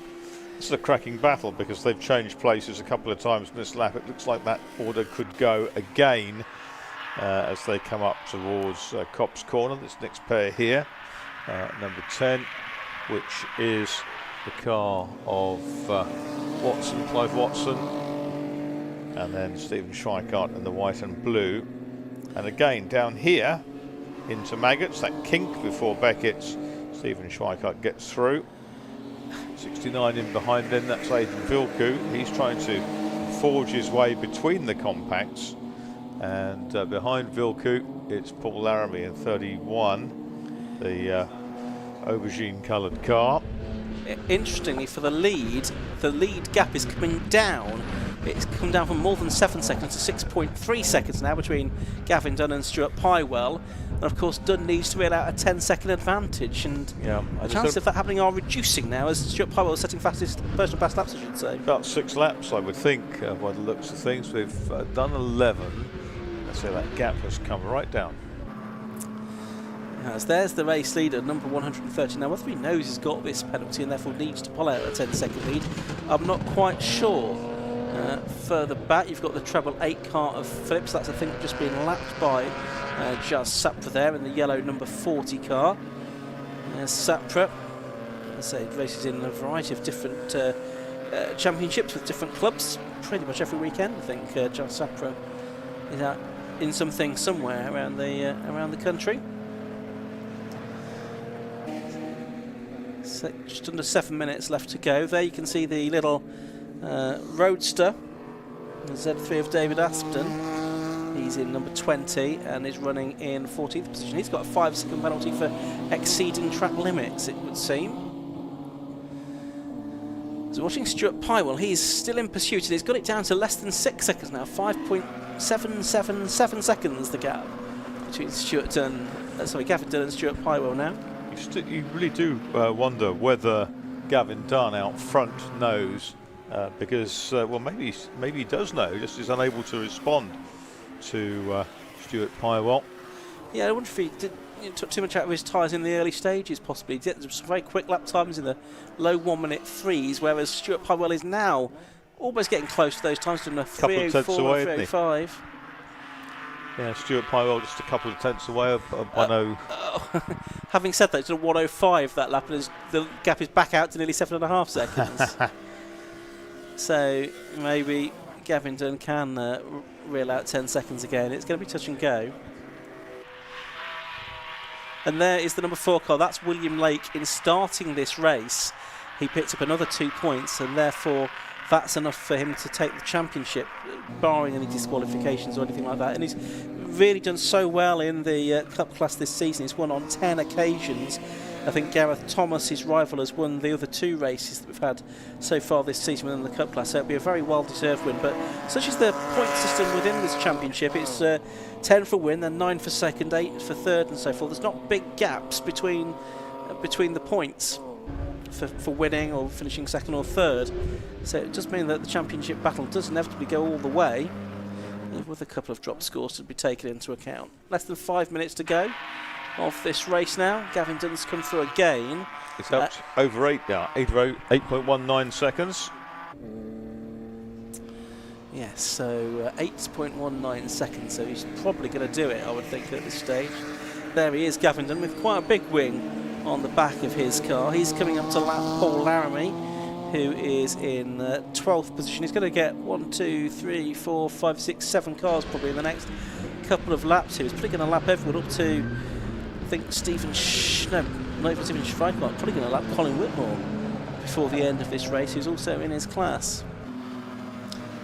So it could be a lap down by the end of it. Whitmore, who had that spin at Beckett's on the opening lap of the race. Blue flags waving to let the back markers know that quicker cars are coming through. This BMW Car Club Racing Championship has been running with the 750 Motor Club for a few seasons now.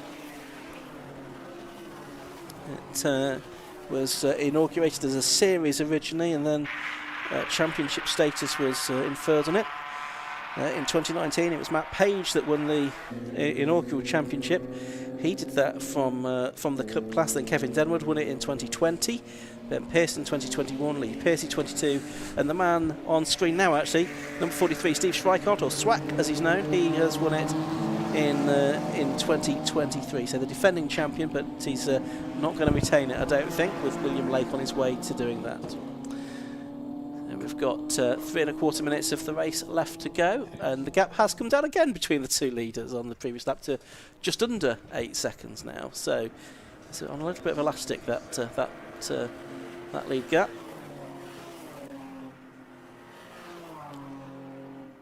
Still just Sapra in third, through Millward leading the M2 class car, and there's Paul Travers, our class 6 leader. He's had a very strong race. Andrew Pywell has headed to the pits, hasn't he? He's gone, yep. Yeah, so he's out of the race. So I think that probably means that Steve Schreikart is going to be safe for retaining the Class 6 championship, if not the overall title. But Paul Travers is going very well. He's had a good season. I don't think he's done all the rounds, Paul Travers, but he has had 4 class wins during the course of the year and 6 podiums. That gap out front between 130, Gavin Dunn. 76, Stuart Pywell, the Devils out car. It's a German beer. Former sponsors of Borussia Mönchengladbach football team. And the number 6 car just ahead there of Paul Travers is Sam Walton. He's actually second of the Cup class cars behind William Lake as things stand. And that's been the case for a lot of the season. We've got 5 cars out in the Cup class today. I think we're going to have 6, but Jez Williams, a non-starter, it would seem. A regular down at Castle Combe this season. 1 minute 40 left to go. That's the number 6 car. This was the car that Colin Turkington was driving yesterday, the Automac car near McDonald. Coordinator of the BMW Car Club Racing Championship, telling me earlier on today that BMW Live is planned again for next season at Alton Park, May 31st. The BMW Car Club will be gathering in Cheshire. forward to that. Less than a minute to go, or just over a minute to go now in this race. And the gap is down to 6.8 seconds, so I don't think Gavin Dunn's going to do this, you know. No, he's not. He's towards the end of the penultimate lap. There he is in the 130.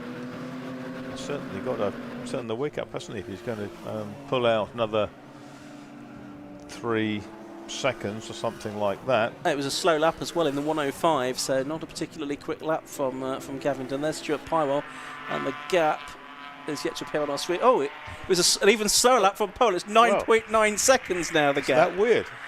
Yeah. I haven't seen that one coming.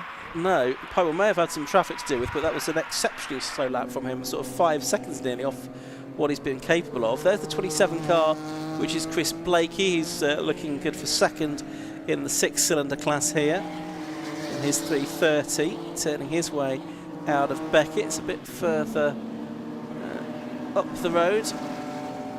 We'll have our race leader. There he is. Stuart Pywell may well be slowing, so possibly he's got a problem towards the end of this race, which might account for his drop off in performance, but it's going to be Gavin Dunn. He's certainly going to take the checkered flag first. We just need to see if he's reeled out a 10-second gap. It only got to find another 10th of a second on the final lap to do that. So he's going to be up to the line now. Checkered flag goes out to him. So Gavin Dunn, the on-the-road winner. Now, where is Stuart Pywell going to be? He's got to finish within 10 seconds if he's going to get the classified as the race victor. And he's yet to come through, so it feels like more than 10 seconds now. He is... across the line, and it's 6.791 seconds. The advantage for Gavin Dunn in the end, even with that penalty taken into account. It was a very slow last lap, a 112 for Stuart Pywell. He must have had a problem on the last lap, Marcus. He must have done, because he did a 112 at lost 7 seconds on the last lap. So, yeah. So even with the penalty, that's been negated. And our winner is Gavin Dunn at NYT. Yeah, so invitees first and third, Jazz Sapra third, Stuart Pywell second overall and winning his class, Theo Millward winning the M2 class. Waiting for Paul Travers to come through to win in class 6. Invitees in because their cars don't quite fit with a class regulation, or just... I think so, or just not registered for the championship, and I think just diving in for this final meeting of the season. Paul Travers has now come through to win class 6. William Lake has come through to win the Cub class as well, so that's put his championship, I think, beyond doubt as we go into the final race of the season at the end of the afternoon of the BMW Car Club Racing Championship. I think we've had the final few cars through now. So very shortly we'll be able to bring you a result from the opening race of the day for the BMW Car Club Racing Championship. The marshals showing their appreciation to the drivers and hopefully vice versa as the cars work their slowing down lap. Here are the results then from that first race. 1:30 Gavin Dunn, the victor. 19 laps he completed in the 20 minutes available, and he beat number 76 Stuart Pywell by 6.791 seconds. In third place was number 40, that was Jazz Sapra. In fourth place, it was 81 Theo Millward. In fifth, 37 Cavan Granger. In sixth, 77 the 6-cylinder winner Paul Travers. Seventh was number 35 Colin Whitmore. He was the first driver to be lapped, ahead of number 27 Chris Blakey. Stephen Schweikart, number 43, was now in third within class 6, but with Andrew Pylor's retirement probably doing enough there to wrap up the class 6 championship. Aidan Vilku was 10th in number 69 ahead of Paul Laramie, Clive Watson, David Aspen and Andrew Phillips. And then next up it was William Lake, who won the Cup class once again and also wrapped up for the overall BMW Car Club Racing Championship. Sam Holton, Stephen Kay and Gareth Thomas, our other finishers. And the BMW Car Club Racing Championship is back out again for our final race of the weekend at 4:20 this afternoon. We look forward to that, but for the moment we're ready to go down to the pit lane. Josh Barrett's there and he's going to speak to our successful drivers in the BMW Car Club Championship. So we're down in the pit lane once more after the first of 2 BMW races of the day. We'll have a word with our winner, Gavin Dunn. Well done, Gavin. Not sure if you knew firstly you had a 10-second penalty for an out of position start, so you were pushing on there at the end and you managed to get the win. Yeah, I didn't realise that. I saw the penalty board come up. Yeah. Kept looking in my mirror and I knew the guy behind me had his lights on. And then once you start getting through the back markers, they all had their lights on. So I was thinking, is he getting closer? Is he not? Is he? So yeah, just sort of managed it to the end, to be honest. Yeah, I think Stuart lost some time in the last couple of laps, so that's giving you a win, and it gets a fun out in the end of the year with the BMW Car Club for you. Yeah, first time with BMW Car Club. So spoke to Neil a couple of weeks ago, and he was happy for me to sort of turn up and give it a go. So it was good. Maybe out some more next year. Yeah. Nice bunch of people. Driving standards seem good. That's what we want. Absolutely, good, great stuff. Well done. Let's have a word with Stuart. See if Stuart at the end there. It looked like I don't know if you knew the leader had a 10-second penalty, and you were keeping within 10 seconds in the last 2 laps. Yeah. Your lap times went off. I saw him with the 10-second penalty. I thought, right, I'll keep within sight of him. And then I don't know what happened, if it was fuel surge or something like that. But the car definitely wasn't enjoying itself. So I thought I'd just back off a bit and bring it home and let the guys have a look at it and see what was up. But yeah, good race, great race with Jazz. Yeah. All fair, all fun. Yeah, it was good. And a Class M1 win, which I guess is the main thing for you. Yeah, get a win as well. So yeah, good, happy at that. I guess you ought to have a look at the car, see what the problem was there. Yeah, I'll have a look and hopefully we find something. Yeah, well, better luck with that. Yeah, cheers. And not sure. Oh, Jazz is over there. Let's have a word with Will, because Will, we think that's enough for you for the championship, so well done. Thank you very much. Yeah, I was trying to forget that as much as possible. Yeah. And I'll remember it for a little bit and then forget it for the next race. Yeah, it was good. There was a bit of chaos. I don't know quite what happened with some of the cup cars next to me / in front, behind. I think Steve's white car got hit. Right. So I'm very glad I didn't get caught up in that, because that would have been annoying. But yeah, just kept it together. Wasn't so happy with qualifying. So I knew I needed to change pretty much everything into all of the corners.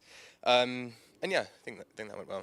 And for you, do you got any plans at this point for next season? No.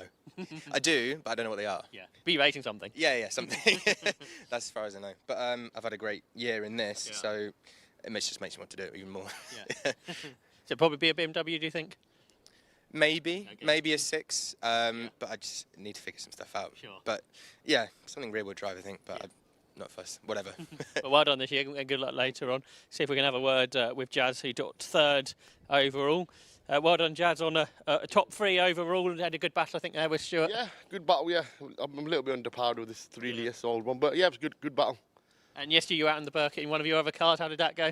Not too good. No, right. Got a couple of issues, but I thought get this one out today. Yeah. And obviously this has finished the race, so I'm happy. You got a few cars. Any what particular one you like more than the others? I think I like this one at the moment. It finishes, which is good. It works. Yeah, all good. Better luck later on as well. Thank you very much. So we heard from our top 3 overall, as well as our new champion, Will Lake. BMW will be out later. We've got a race for everything else, though, coming up this afternoon. And next will be the K-Tec Racing Clio Sport Championship in a few moments' time.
Second race of the day for the K-Tec Racing Clio Sport Championship, about to come out onto the circuit. The results earlier on has been amended a couple of times, and the final result had Pete O'Connor winning from Greg Hill and Chris Lawrence. There were issues with penalties for that were appealed, so I think there was a penalty given to Stephen Richardson which was rescinded by the stewards.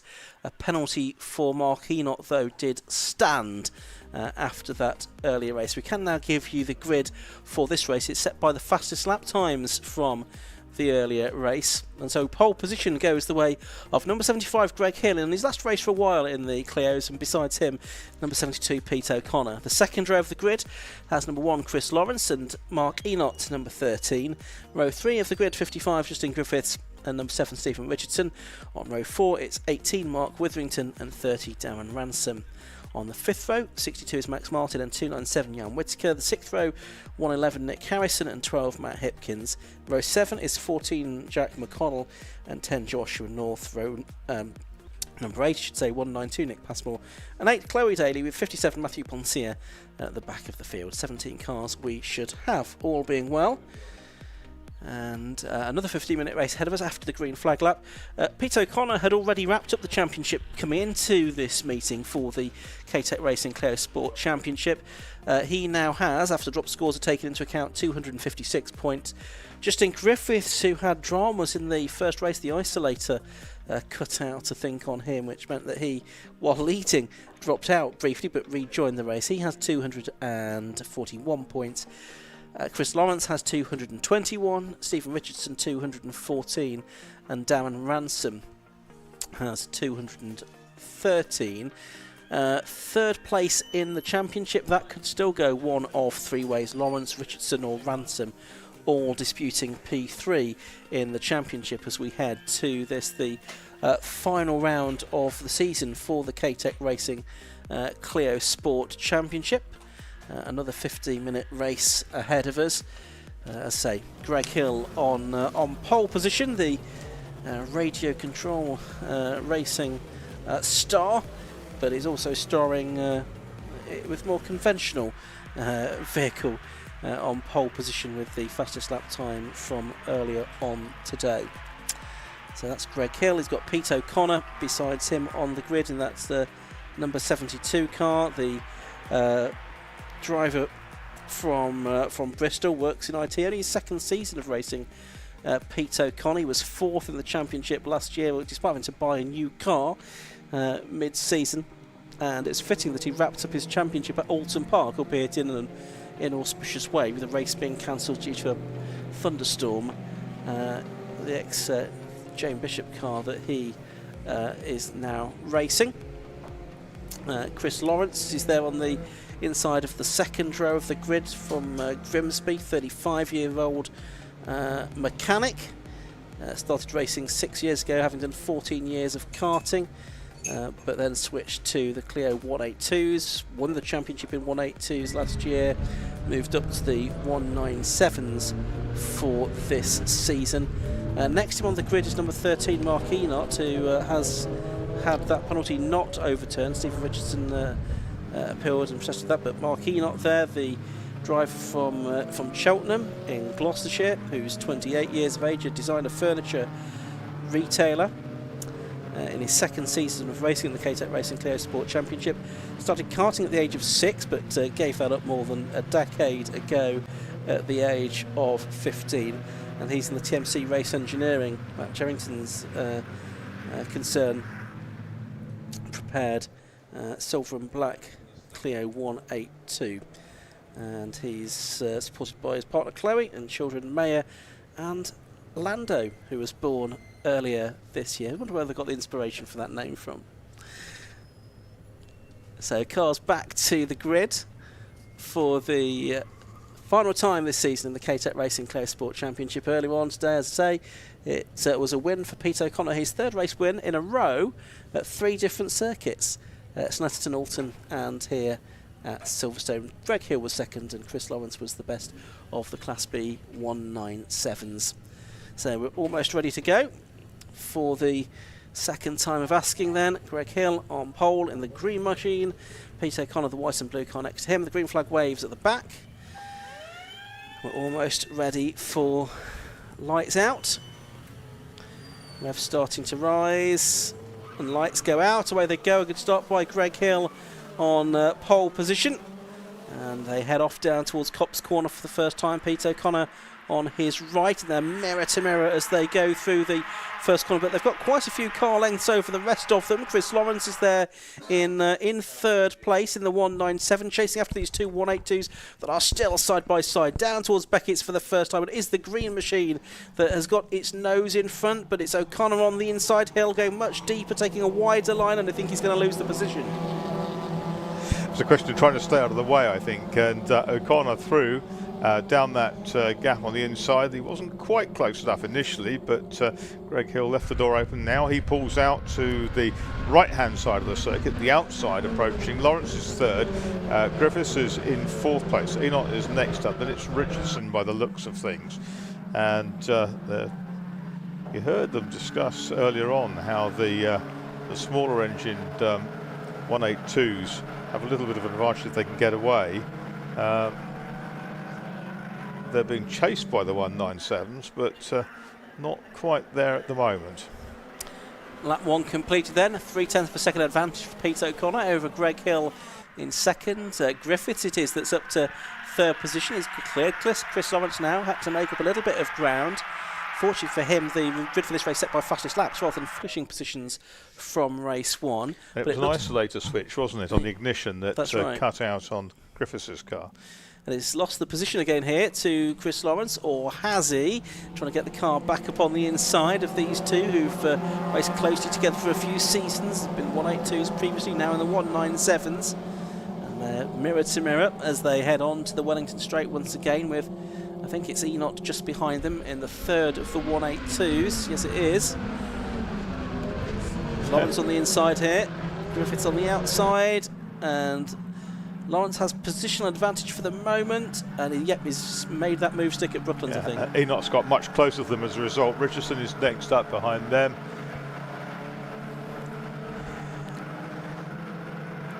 Chris Lawrence also trying to go for third in the championship here. He's got Richardson and Ransom, his rivals.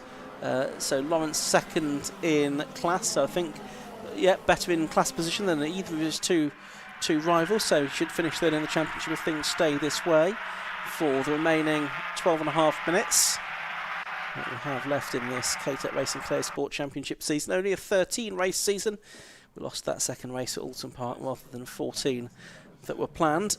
We've had some excellent racing this year in the Clios, and it's great to see how evenly matched the 187s and the 182s and the 197s have been. In line astern then, the top five. Ransom in the blue car on the right hand side. Up at the top of the picture, Greg Hill goes to the outside down towards Brooklands Corner. Don't know whether he's made it through or not. He hasn't. Still controlling the race is Pete O'Connor. Yes, he's pulled out a bit more of a gap, hasn't he? 0.6 of a second at the end of lap 2. Let's see if he's extended it further at the end of lap 3, which they're about to complete. Over the timing line they'll go any moment, and it's come down actually to 0.488. A succession of drivers doing fastest laps of the race there, but it was Chris Lawrence that has done out a 109.937 as the best lap of the race so far. In third position we've got Stephen Richardson there, with Jan Whittaker just behind him. So Richardson lost out to Darren Ransom on the previous lap, and now he's got another of the 197s right behind him. But here's the top three in actual fact, and they're still pretty close together.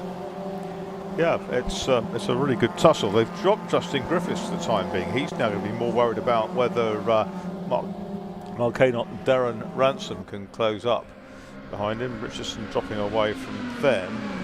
Greg Hill leaves his late, braking as late as he dares. A little bit closer this time going into Brooklands, and they go through that corner with the inside rear wheel kind of pogoing over the apex of the corner.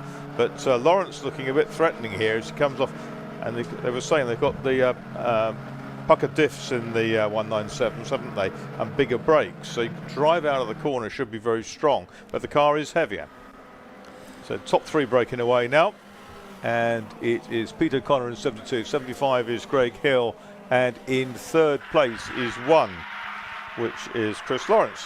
There's Justin Griffiths in fourth place, Behind him, Mark Aynott and Darren Ransom. Way out wide. Indeed.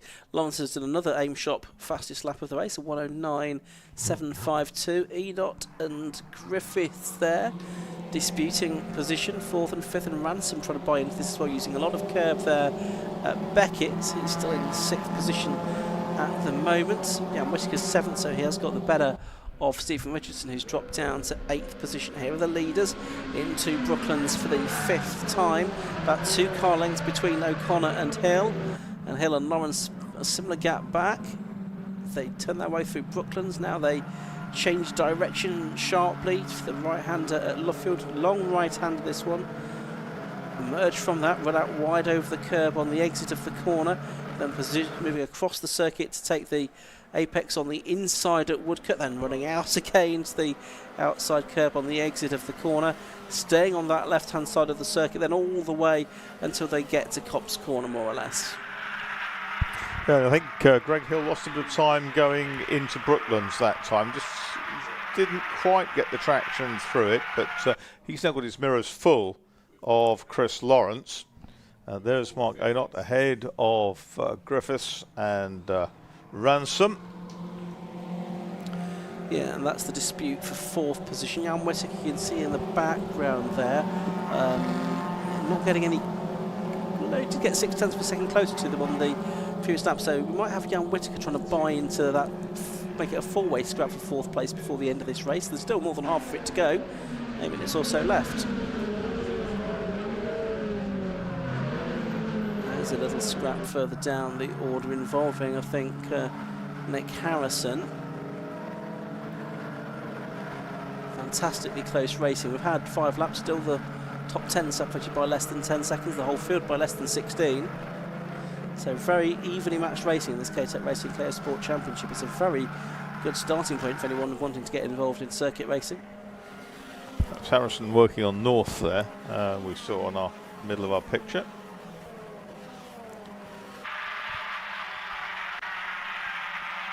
So coming up towards the halfway mark of this race. The gap has gone out to 9 tenths of a second now because Peter O'Connor did a personal best lap that time through. Here's the dispute for 4th, 55 and 30, about fighting for 5th position because Enoch just a half a car length ahead of both of them. There's Nick Harrison squeezing through on the inside of number 18, which is the car of Mark Witherington. So Nick Harrison in that 197, making up places on the 182s there. Fight for 4th here, Marcus turning its way through, and Whittaker has caught them now. Yeah, he has. That's the 297 car, the black car of Whittaker. And that's a quartet of 197s. There's North in the 10 car. Sister car to O'Connor's out front. Greg Hill's just in the fastest lap of the race, a 109.739. The aim shot fastest lap of the race for Greg Hill, and he's closed the gap a smidge, only about a tenth or so to O'Connor. It's still about 3/4 of a second. Hill, who was very pleased with his performance in the first race. I'm sure he'd love to get a win to bear out here for this season. There's now a battle on between these two 197s because Whittaker right with Darren Ransom in the number 30 car. Now Ransom, a real stalwart of the Clios, has been competing in it for some time. Yet Whittaker, in contrast, is a newcomer, only done about 2/3 of this season, I think. It's all he has done in the championship this year. Tries to outbrake Ransom into Brooklands corner, and he makes that work, I think, although Ransom, yeah, back up on the inside for Luffield corner, Marcus. Yeah, that was, he came in really hard, didn't he? He found it difficult once he'd got to the apex to actually get an exit from the corner, yeah, and he had to give way to Darren Ransom again on the on that exit. So we've got 5.5 minutes left. Gap's come down by another 10.606. Yeah, the race for victory not over between Pete O'Connor and Greg Hill. And Chris Lawrence in third. He's only half a second behind them as well. So still a three-way fight for the lead as we've been watching action further back down the order. Ransom and Whittaker still at it. And as they exchange positions briefly at Brooklands, they've lost ground to the two ahead of them, Mark Enott and Justin Griffiths. Interesting line there for the 18 car, or for Witherington. Witherington drops at the back of that group. Someone found Powney's puddle there for a moment. It's 13. He's still holding Griffiths off, isn't he? He is.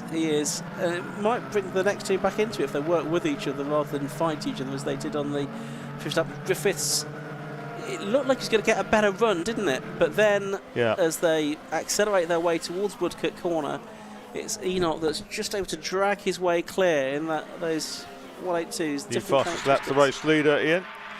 Yeah, 109.629, but only just over a tenth faster than Hill, so the gap still less than 3/4 of a second between them. They're pushing each other on.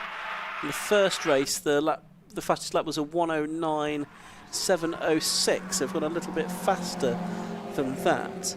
Not close to the lap record for the Class A cars, which is 109.21 though. Lap record for Class B even faster, 108.41. Andrew Harding setting that 2.5 years ago.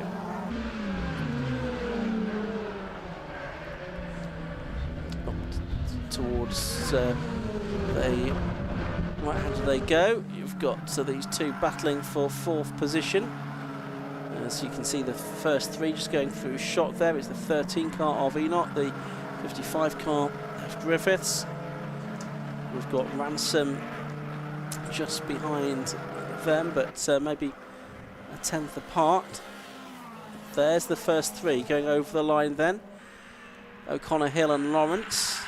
O'Connor that time pulling out about another tenth over Hill, so the gap now more than 8/10 of a second. So is Hill even going to be able to hold on to second place here, Marcus? Yeah, it's interesting, isn't it? I mean, I don't know that they're going to find any lap traffic within the race, because that field is so tightly packed in terms of times. Is they not under pressure from Griffiths, who is, dare I say it, hustling him in the Hustle Motorsport car. Ransom and Whittaker are the chasers. Then it's Richardson, and behind Richardson is North.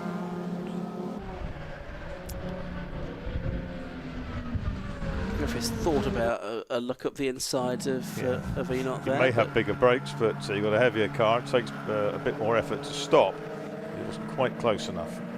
That's right. The fight still going on between those two.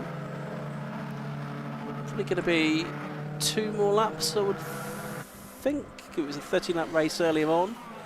A new lap, fastest lap for O'Connor, 109.629 now. And he pulled out 3/10 on Hill that time, so he's got the bit between his teeth now as Pete O'Connor, looking to end the season with another victory to make it 4 in a row and 5 for the season. That included one at Castle Combe in a very heavily truncated race due to an unfortunate incident that involved another driver. So I think morally, O'Connor's probably counted his Sledson win as his first real win, taking the checkered flag as it were. He's won since at Alton Park, and now on course for his second win of the day here at Silverstone as well. Yes, looks that way. This looks a slightly better timed run from Griffiths, but he's not close enough to Enott. He takes more speed into the corner. Griffiths tweaks his car hard left. Inside rear wheel, both types, comes off the ground. Now, here's an opportunity potentially. Getting there, if you can squeeze down. No, he hasn't got quite the legs on the lower powered but lighter, smaller car. So last lap of the race then underway.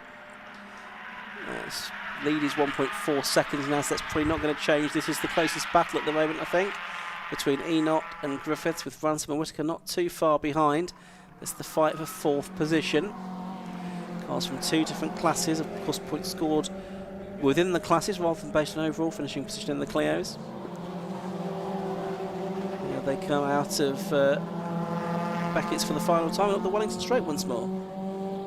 Yep, they're on the Wellington Straight, heading down towards Brooklands Corner. and I think Enoch's managed to hang on to that place. But here is our winner, Peter O'Connor, pogoing into Luffield, gets the power down. Looks like he's home and dry for a double today here at Silverstone on the national circuit. And out front it is going to be O'Connor, who wins from Greg Hill by 1.5 seconds. Third place is Chris Lawrence, who wins the 197 class. Here's the chase group. It is Enoch with the in his 182 with the 197s of Griffiths, Ransom and Whittaker in line astern to his left as they cross the line. Slowing is one there towards the end, which I think was Harrison dropping back on that last lap. The last couple of cars still to come through. That position, third position overall, and the class win there for Chris Lawrence. That seals third place in the championship for him as well, and as well as second place within Class B to Justin Griffiths. So it was another win for Pete O'Connor then, his fourth victory of the season. The entire field all on the lead lap, 40 seconds between them. Here is that result then. Pete O'Connor, 13 laps completed in the 15 minutes. In car 72, beating number 75 Greg Hill by 1.5 seconds. Third was number 1 Chris Lawrence, the winner of Class B. He was 2.5 seconds behind the overall leader. Fourth, number 13 Mark Enoch, doing well to keep Justin Griffiths at bay throughout. Griffiths second in class. And then Darren Ransom in 6th place overall, number 30, third in class, ahead of 297 Jan Whittaker, 10 Joshua North, 7 Stephen Richardson, 62 Max Martin at the back of the top 10, ahead of Nick Harrison, Jack McConnell, Mark Witherington and Nick Passmore. Matt Hipkins, Matthew Poncia and Chloe Daly completing the 17 finishes. All 17 cars made it to the checkered flag, as they did in the first race as well, which is excellent to see. That brings to an end the K-Tec Racing Clio Sport Championship season. We look forward to more of that again in 2025. We've got 4 more races still to come today, more tin top action next with the Tegiwa Type R Trophy. Then we've got the Aim Shop Mazda 7s, where the championship is still to be decided. The PBS Brakes Hot House Championship and the BMW Car Club Racing Championship will conclude the day's racing here at Silverstone. But first of all, let's head down to hear more from Joshua Barrett with some successful Clio drivers. And that's the conclusion then of the K-Tec Racing Clio Sport Championship for 2024, with the champion winning, Pete O'Connor, after a close battle, but really a dominant end to the season for Pete. Well done, Pete. A double win. What a way to end the season for you. That was perfect, wasn't it? I got a better start than the first one, and then Greg was right on me for the first 5 or 6 laps. But then after that, put in like 6 laps within like 1,000th of each other, and just came to me then, and he was getting harried by Chris. So, yeah, car was mega. That start, going through cops, the two of you, literally wing mirror to wing mirror. Yeah, absolutely fair, not even a scrap on them. And then we went side by side through there, and it was a good race, yeah. So JG and DUS did a great job. So big thanks to James and the team. They've been amazing all year, right? Car's not missed a beat. I've not been outside the top 2 in class. So yeah, big shout out to the boys. Did a great job. Yeah, you can really be any better if you tried. No. Compared to last year when I was 3 engines, I didn't even make the first lap last year of here and had a new car. So yeah, it's a pretty sweet year. So yeah, big shout out and thanks to everyone. Yeah, 750. Are you back next year or something a bit different? 200 built. Yeah. Yes, I've already succumbed to that. So blame Justin and everyone for Snetterton. So yeah, this car will be out with somebody else, and then 200 next year back with JG. So it'll be brilliant. And some different people to sort of race against in a similar car. So good luck with that. Well done. Next car's already coming, so let's have a word with Greg. Another podium, Greg. They come together. Yeah. I mean, I've been screaming in the car, so I've pretty much lost my voice. But yeah, two in a day. That's amazing. I'm absolutely stoked. Yeah, I've had a great day. And right with Pete all day, who's obviously been the man to beat this year. Yeah, I've never even been close to him on the track before. So I mean, he got the lead and gapped us there. Just kept it like a second or whatever it was. But I was trying everything I could to even, get into his toe to close the gap. But yeah, I mean, fair play, he's the champion and he very much deserving him. But yeah, I'm buzzing. I can't believe I've got close to him. So yeah, awesome day. Yeah, well done, and good. Hope we see you out sometime soon, because you're showing your speed now. Chris in 3rd position, but the class win, which is a good way to end the year for you. Yeah, I came here to win 2 Class Bs, so we did that. Job done. Couldn't do anything with these boys, hanging on to them just on the brakes and coming out the corners, but down the straights they're too quick at the minute. They're on this layout. Well, no, really good race. Really enjoyable. Just heard from Pete that he's going to be out in a similar car next year, so you have some different competition in Class B. No, that'll be good. We need more 197s and 200s on the grid. It'll be going back a few years, like when there was a grid full of 182s. It was cracking racing. We're just going through this transformation period where we need a few more new cars on the grid to really mix it up. And you'll be back, I'm sure, next year? Yeah, we're going to give it another go. We want to try and win the championship. So this year went a little bit sour, but we didn't give up. We never give up. I want to come here and do 2 class wins, so we've done that. Well done. See you next year. So that's the end of the Clio Championship season, but that's not the end of the race day, because already on the grid behind us, over the pit wall, are Type R Trophy cars. So the Tegiwa Type R Trophy up next here at Silverstone.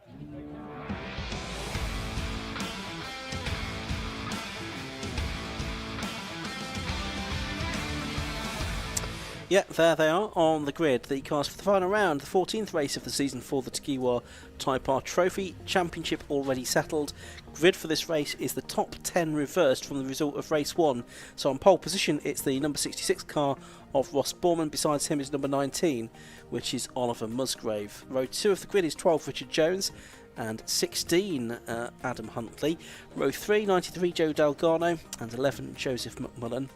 On the 4th row of the grid, it's going to be 15, Don de Graaf, and 95, Benny Seabold. Row 5 of the grid is 42, Trafford King, and the race 1 winner, and the outgoing champion, number 28, Joe Jessup. On row 6 of the grid, it's going to be 26, Lee Rickard, and 374, Kai Lindsay. Row 7, 24, Jake Johnson, and 74, Richard Lindsay. Row 8, 151, Andy Stevens, and 13, Tom McFarlane. Row 9 of the grid is 22, Ethan Rogers, and 7, Andrew Idwin. Row 10 of the grid is 83, John Labella, and 94, Ursula Jordan. The 11th row, 92, Adam Parker, and 77, Luke Emmons. Row 12 is 88, 18, Matthew Duffel, and 21, David Walsh. 61, James Delisle at the back. So there we are. A reminder that earlier on today it was a victory for Joe Jessup by just about a quarter of a second from Trafford King, and Benny Seabold was third, coming back after an incident on the opening lap. Don de Graaf was fourth, and Joe McMillan and Joe Delgado rounding out the top 6, with Adam Huntley in 7th place, his best ever result in the Tegiwa Type R Trophy. We lost in that race Matthew Duffel, David Walsh, and James Delisle, so we'll see if any or all of those cars are back out for this second race of the day. Reminder that Matt Wilkins, he wrapped up the championship at Croft in the last meeting, and so he has not taken part in these final 2 races of the season. Second in the championship, Joe Jessup had already sorted that out. Third, that is now decided in favour of Trafford King. He cannot be caught for third in the championship now. 5th is still up for grabs between Joseph McMullen and Oliver Musgrave, but most of the sort of top positions which we'll get towards at the annual awards night for the 750 Motor Club, they have now been decided. So cars heading round on their warming up lap. Among the entries there, we've got number 12, Richard Jones. He starts 8th on the grid, the 32-year-old fabricator from Middlesbrough. In his 3rd season of racing, his previous motorsport experience he lists as being played quite a lot of Gran Turismo as a kid, but he's been racing in the Type R Trophy for a couple of seasons now in a car that he prepares with his father.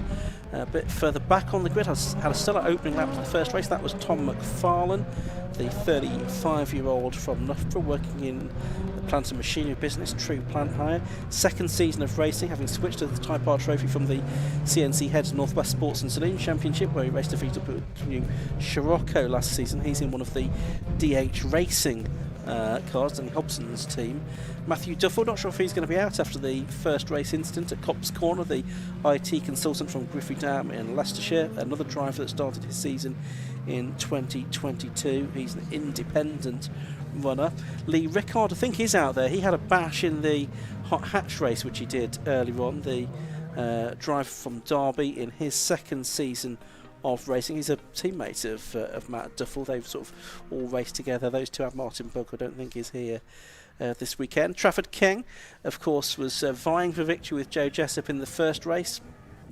The 30-year-old machine operator from York, in his 2nd season of racing, was the top novice and 6th place overall in the championship last season. Another DH Racing prepared car for Trafford King that's going to line up on the inside of the 5th row of the grid.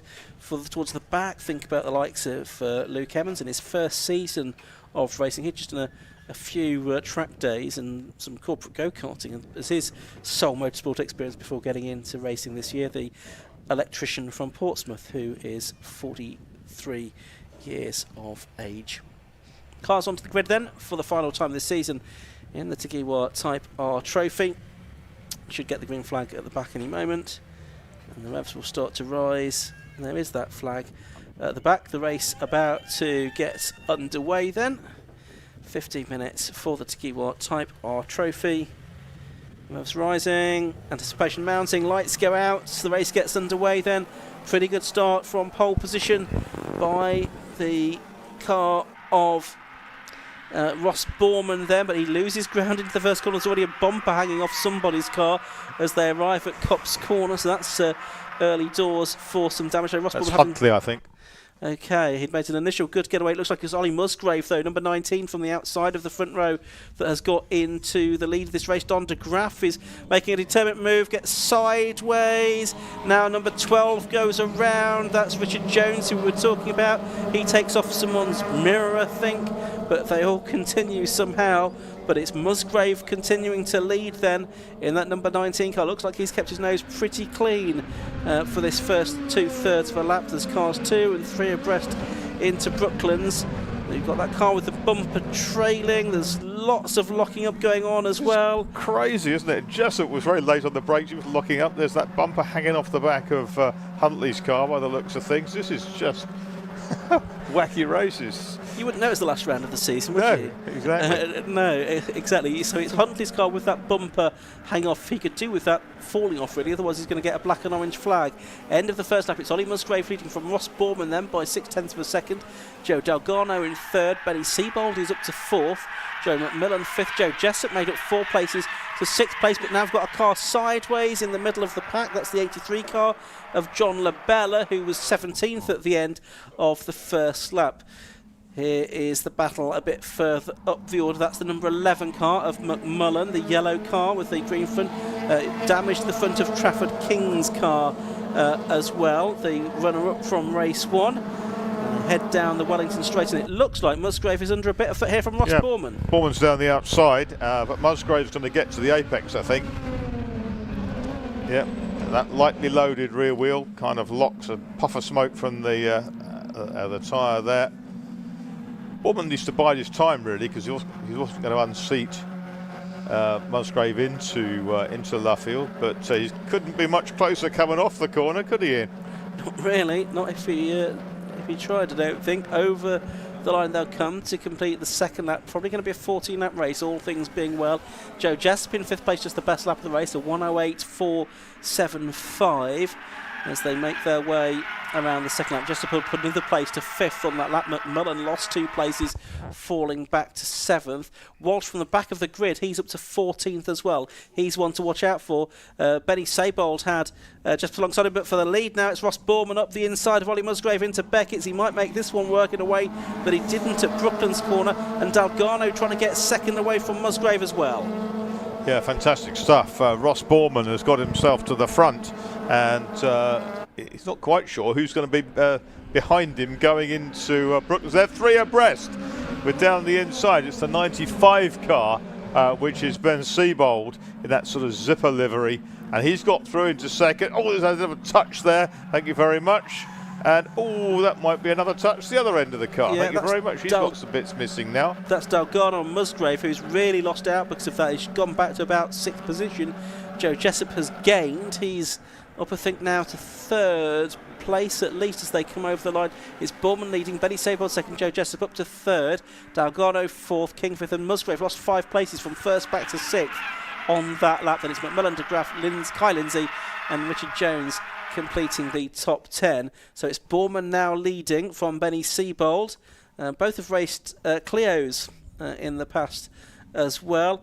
It's now Jessup, who was last year's champion, 2023 champion, looking up the inside of Siebold there. The first 3 have seemingly dropped this next group, which is still at absolute manic stations. This is a mad race, but it's they're all continuing. They're all running at the moment. Down the inside, that's Jessup, isn't it? Is there room? There wasn't really, but he put himself there and was going to go for it. The snap-on car of Siebold tucks in behind Borman. Fourth place is the other turquoisey car, and that's Trafford King, now up onto the back of the top trio. Trafford King pulling up well through the order. Jessup leads the Joseph class from Delgado and McMullen, but at the front it is just Ross Borman.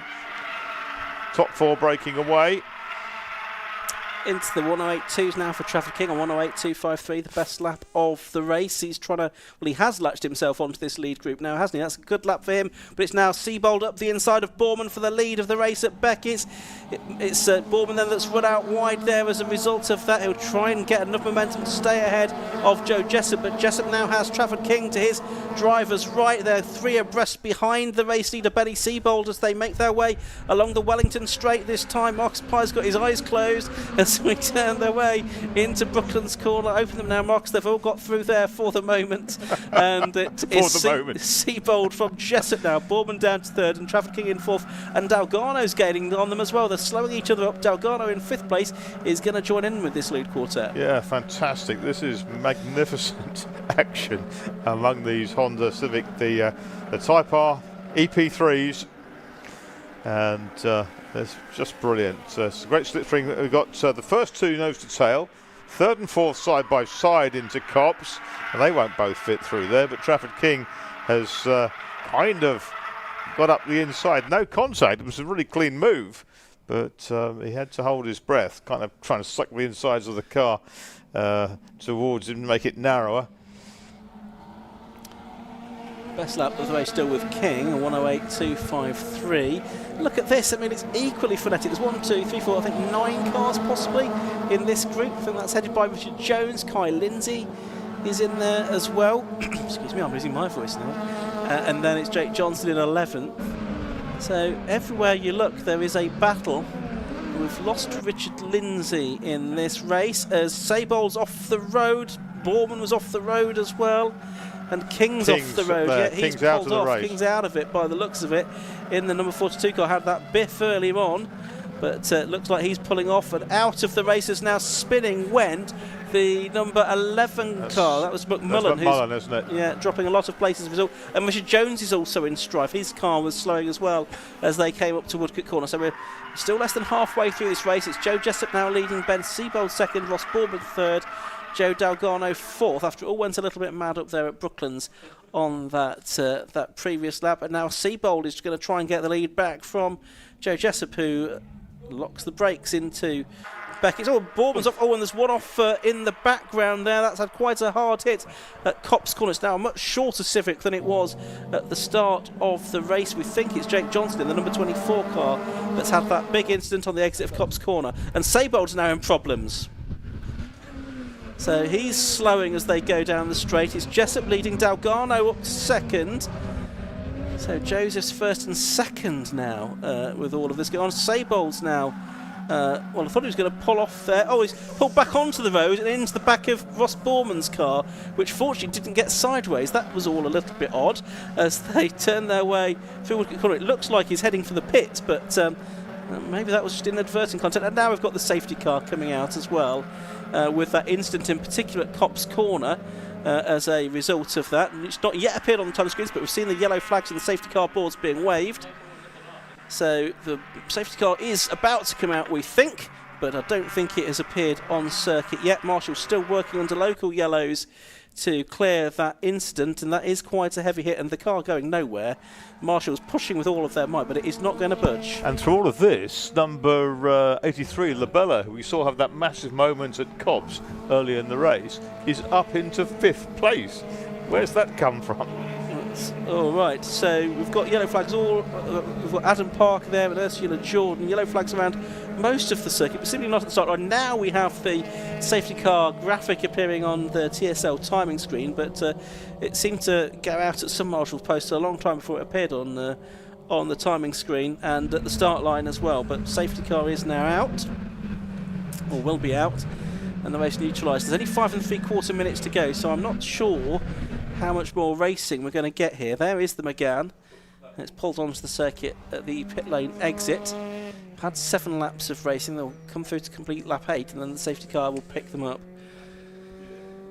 So lost a few cars in this race. James Delisle I don't think was a starter. Richard Lindsay completed 3 laps. Trafford King completed 5. Adam Huntley had that damage, didn't he, off the line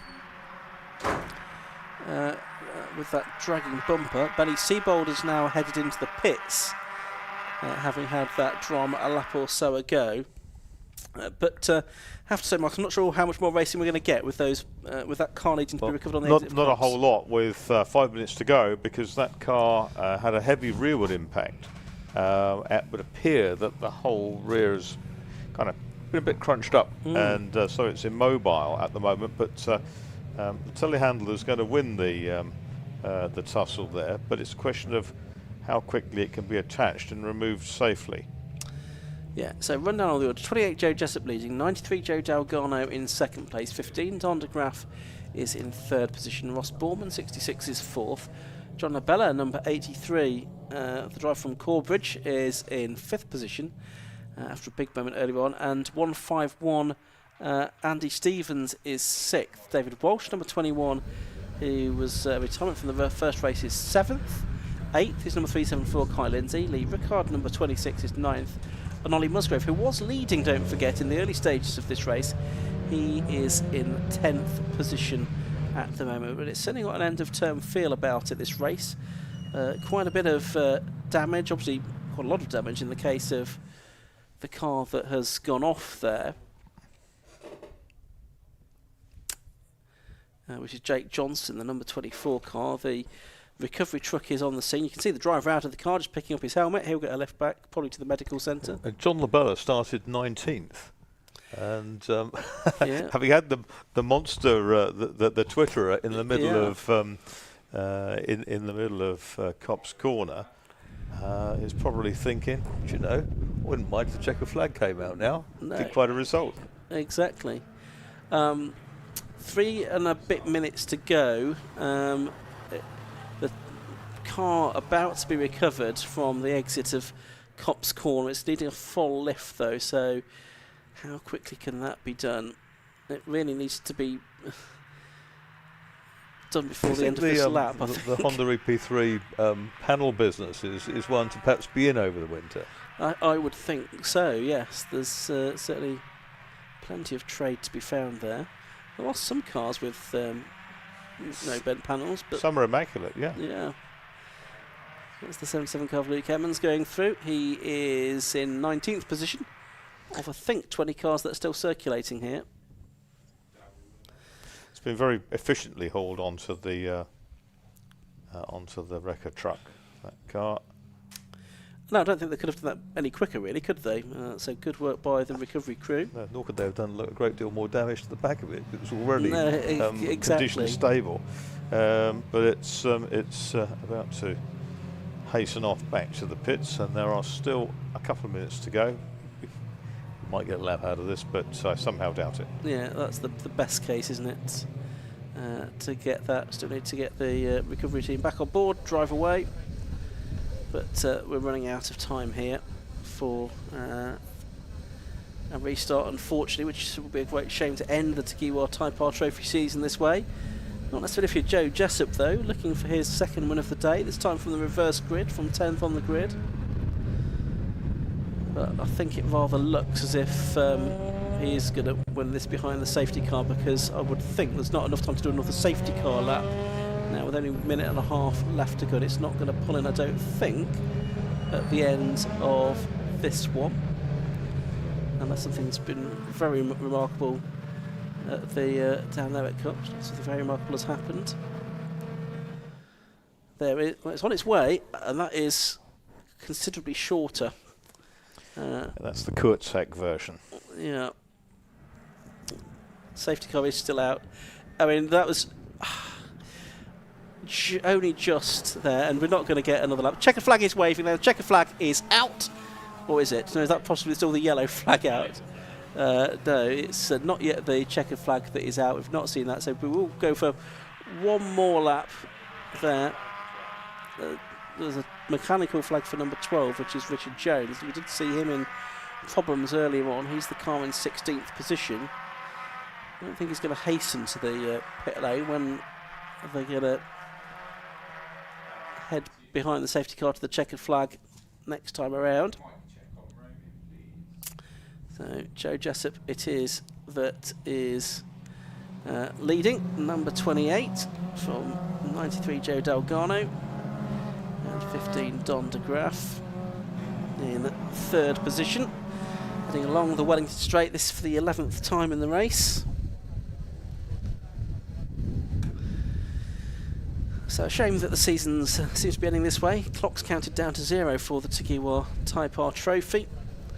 So I think the cars will just follow the safety car over the line here.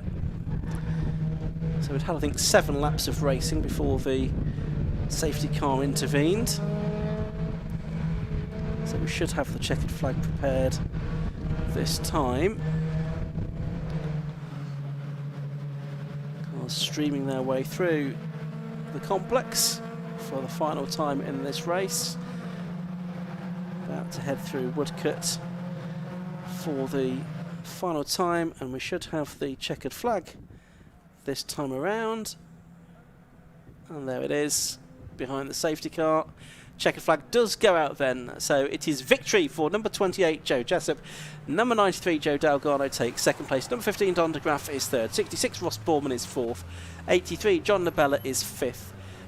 Andy Stevens, number 151, is in 6th position, the driver from Congleton, ahead of David Walsh, Kyle Lindsay, Lee Rickard and Ollie Musgrave rounding out the top 10. Richard Jones did head into the pits on the final lap, obeying that mechanical warning flag. Very wise of him, so as not to incur the wrath of the clerk of the course. So drivers showing their acknowledgement to the marshals at the end of the race.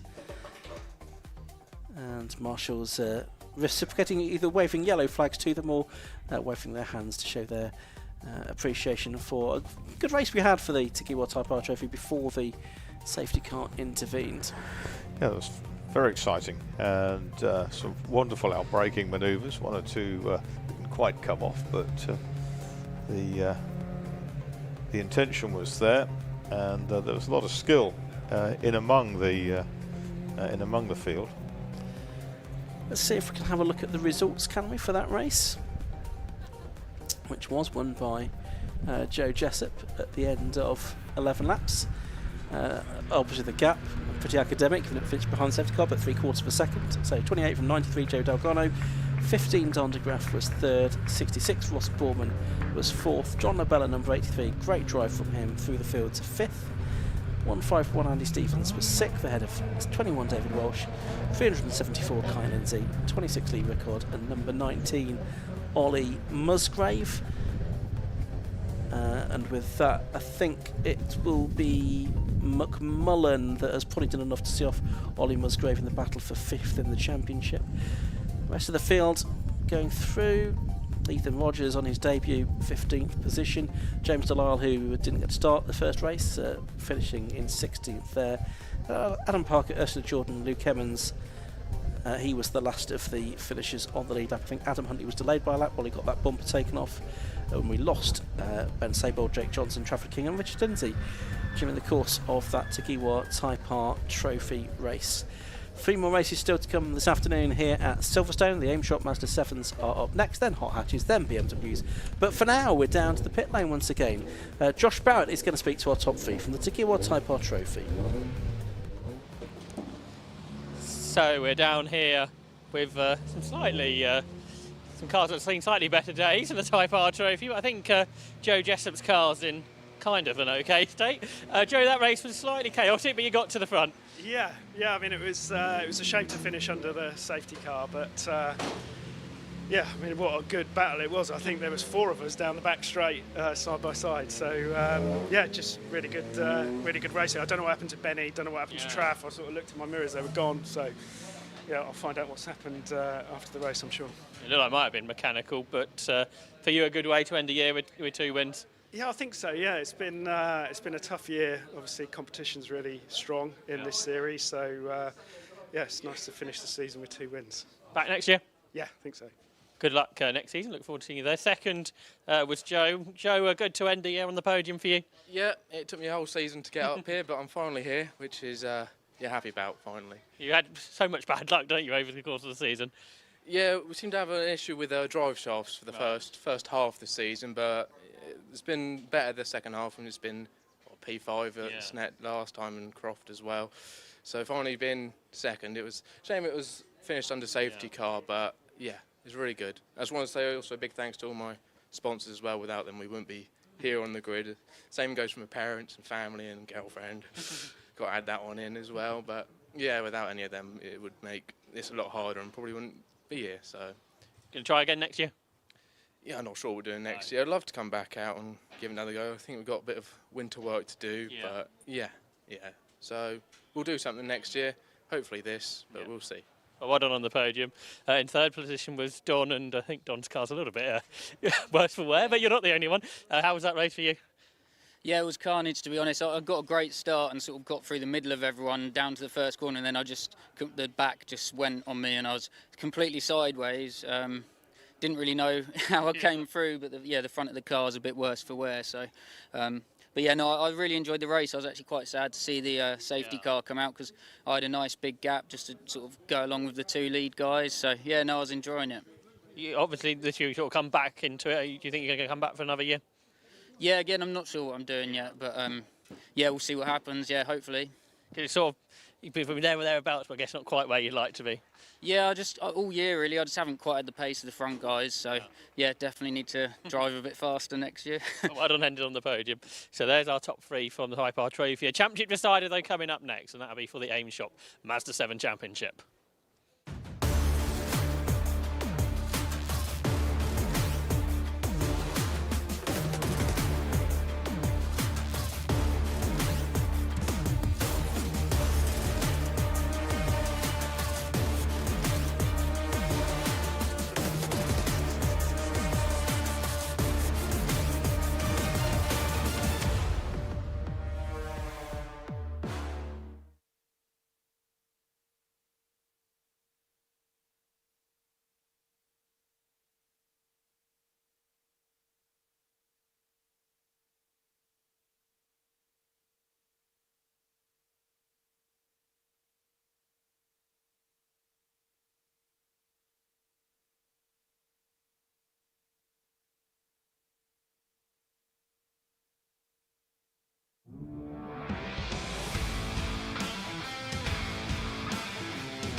Yes, the championship decider coming up next for the AIM Shop Mazda 7 Championship. After drop scores have been taken into account, Ben Powney has 341 points, Craig Land 335, Martin West 318. Any one of those 3 could still win the championship. It's likely to be between Powney and Land. Powney only needs to finish second to make sure of it, whatever anyone else does. But that's probably easier said than done. He certainly made life hard for himself in the first race when he came back to 3rd position from way back. He did lead for a while as well, though. Martin West won race 1 from Craig Land and Ben Powney. Then Lucas Batt, Daniel Sibbins and Martin Shelton rounded out the top 6.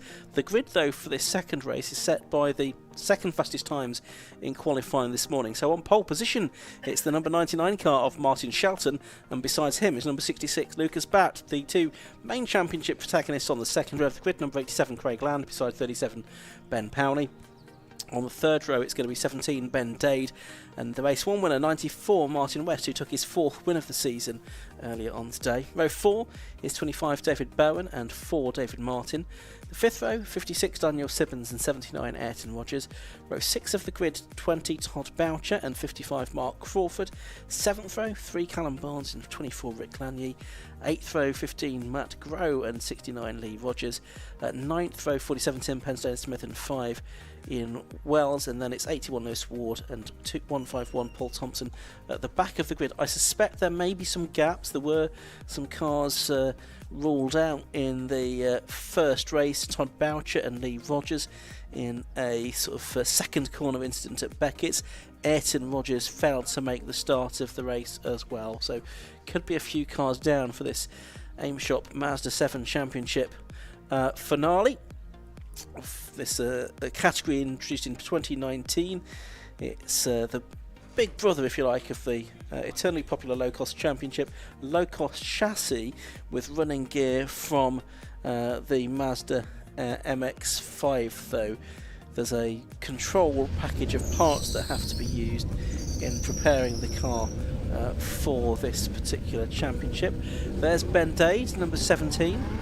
Encouraged on his way as the cars head out of the assembly area onto the circuit. So they line them up 2x2, then have to fall down to single file to go out onto the track and out into this race. So no green flag lap for this race, of course, straight into 15 minutes of action. And if the first race is anything to go by, where at one point we had the top 9 separated by just 1.1 seconds, we should be in for an absolute barnstormer. I say Ben Powney, second place for him, should wrap up the championship. Marcus, this is going to be one of the highlights of the weekend, I think.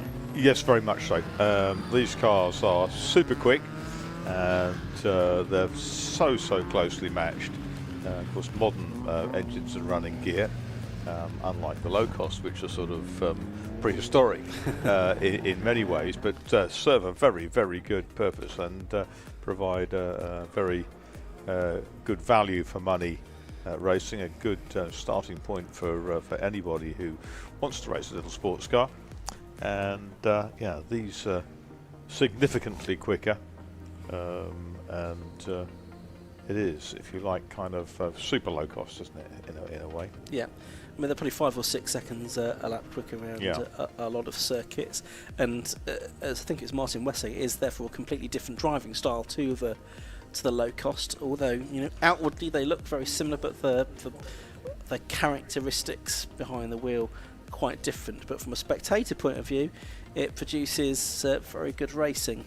In particular, this national configuration at Silverstone does so. So, pole position going the way of 99 Martin Shelton, the drive from Nottingham, 66. Lucas Batt is next to him on the grid.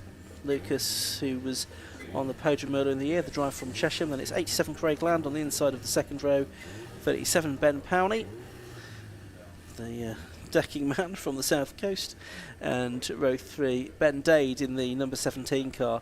The car he's taken over from Jonathan Lister. And 94 Martin West, a past low-cost champion on the third row. Ben Dade, 32-year-old managing director, actually 33 now, from Manchester, in his first season of racing, having done arrive and drive karting before all of this. So, last few cars coming into position. Countdown klaxons sound, and I'm sure there'll be a few nerves out there on the grid ahead of this race as the 30-second countdown sounds. So then we'll get the 5-second board, and then the race will get underway. So it's Martin Shelton on pole on the right-hand side of pitch for those watching on the stream, 66.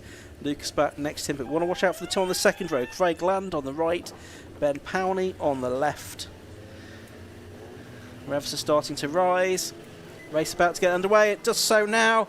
Away they go. Pretty even start from the 4 cars in the first 2 rows of the grid. Can Powney make a good start this time? Well, he's up to second place. He has made a good start. He's got ahead of Lucas Batt. Craig Land also trying to forge a way through as well, but it's Martin Shelton that has the lead as they come off Copse Corner. Powney up to second. He's going to challenge Martin Shelton for the lead here into Beckett's Corner. No, he decides the better of it. Then it's Batt. Then it's 87, which is Land, who is his rival for the championship. Then it's Ben Dade in 5th, as Powney's Podley is avoided by them all as they head out of Beckett's and along the Wellington Straight for the first time. That's right, and Powney sort of had a second thought about trying to go for the lead into Beckett's, and then Land immediately filled the gap behind him and it's anyone's race. And as it land on the inside, it has the lead. I think it is. It's Bat, I think, Was it that's Bat done still? it, yeah. Bat who's got Yeah, Land's been hustled back. There's Land in 4th. Shelton is 3rd. Powney now gets the lead coming off Luffield. Shelton goes with him. So there have been 2 or 3 changes in the last couple of 100 yards. This is absolutely brilliant. And it is Powney who leads over the line, but 2 come out like a phalanx of cars across the road. And Powney on the inside. Round the outside, is that Lucas Bat? Yeah. It is. Yeah, he was leading at the start, the timing line. He's 3rd by Copse Corner, Wow. Ben Powney. It's Bat and then Shelton that's got through. Powney trying to forge his way back through on the inside. Craig Land, though, has lost a load of places. He's back in about 8th place or something like that. He was 4th over the line, but he's lost more places to the likes of 25 Bowen and 55 Crawford since then. So this is not going to plan at all for Craig Land. He's got some rebuilding work to do here. He obviously needs to finish ahead of Ben Powney if he's going to win the championship. He was 6 points behind coming into this race. It's Powney who's got the lead back away from Lucas Bat and Martin Shelton as they arrive at Brooklands Corner this time. And it's West that's in 4th place. Yeah, that's right. For a moment, Shelton had his nose into 2nd, but it is Bat who's got that place back. Shelton is leading. Oh, bouncing down the grass. A car that was in 5th place there. Didn't pick up the number. It probably was. It actually might have been Land out on the outside. So in a rough ride at the moment, but it's Powney who leads from Lucas Bat. Shelton's 3rd. West, Bowen, Land did drop to 6th, and as a result of that excursion. Yep. But he's not out of it. He's not out of it, no, but he could do with making sure he sort of latches back onto the leading group, I think, if he's to stand a chance here. At the moment, it's advantage Powney. Up the inside there of Bowen, I think that goes Craig Land. I think he might have got 5th place back here. See, Aiton Rogers is out in this race. He didn't make race 1, but he is there in the number 79 car. He was in 11th place at the start of this lap. Here is Lucas Bat. Thought about having a look at the inside of Powney into Brooklands Corner that time, but he didn't make it through. West's up to 3rd now ahead of Shelton. Yeah, West in that car with the mellow yellow logos on it, and Dade leads the next group. Behind Dade is that Bowen and Land. I think it might well be. So lap 3 being completed now. 1/4 of a second the gap between Powney and Bat. It's Dade with the best lap of the race, a 106.475 earlier on. It was a 106.045 for Martin Shelton as the best lap of the race. New lap record that was. Sat right at the end of the opening contest. Dade has got himself to the front of that group. He's doing battle with Bowen. Land has been shuffled back to 7th place again, so all is not going to plan for Craig Land in this race. No, there is Land though. He made a better exit from the corner, and he's ducked in now behind Bowen, isn't it? He's tucked out now, and he may get a place. He's going to get a place from the 50. He's gone very wide there, has Land. See him in the next group. It's actually seemed to have worked out for him there. I think he's got up into 6th position, so sometimes a different... No, it's not. In fact, that's the 25 car of Bowen, wasn't it? We've got so many cars with basically grey colours with an orange roll cage. It's quite confusing. So here's the first 4 then.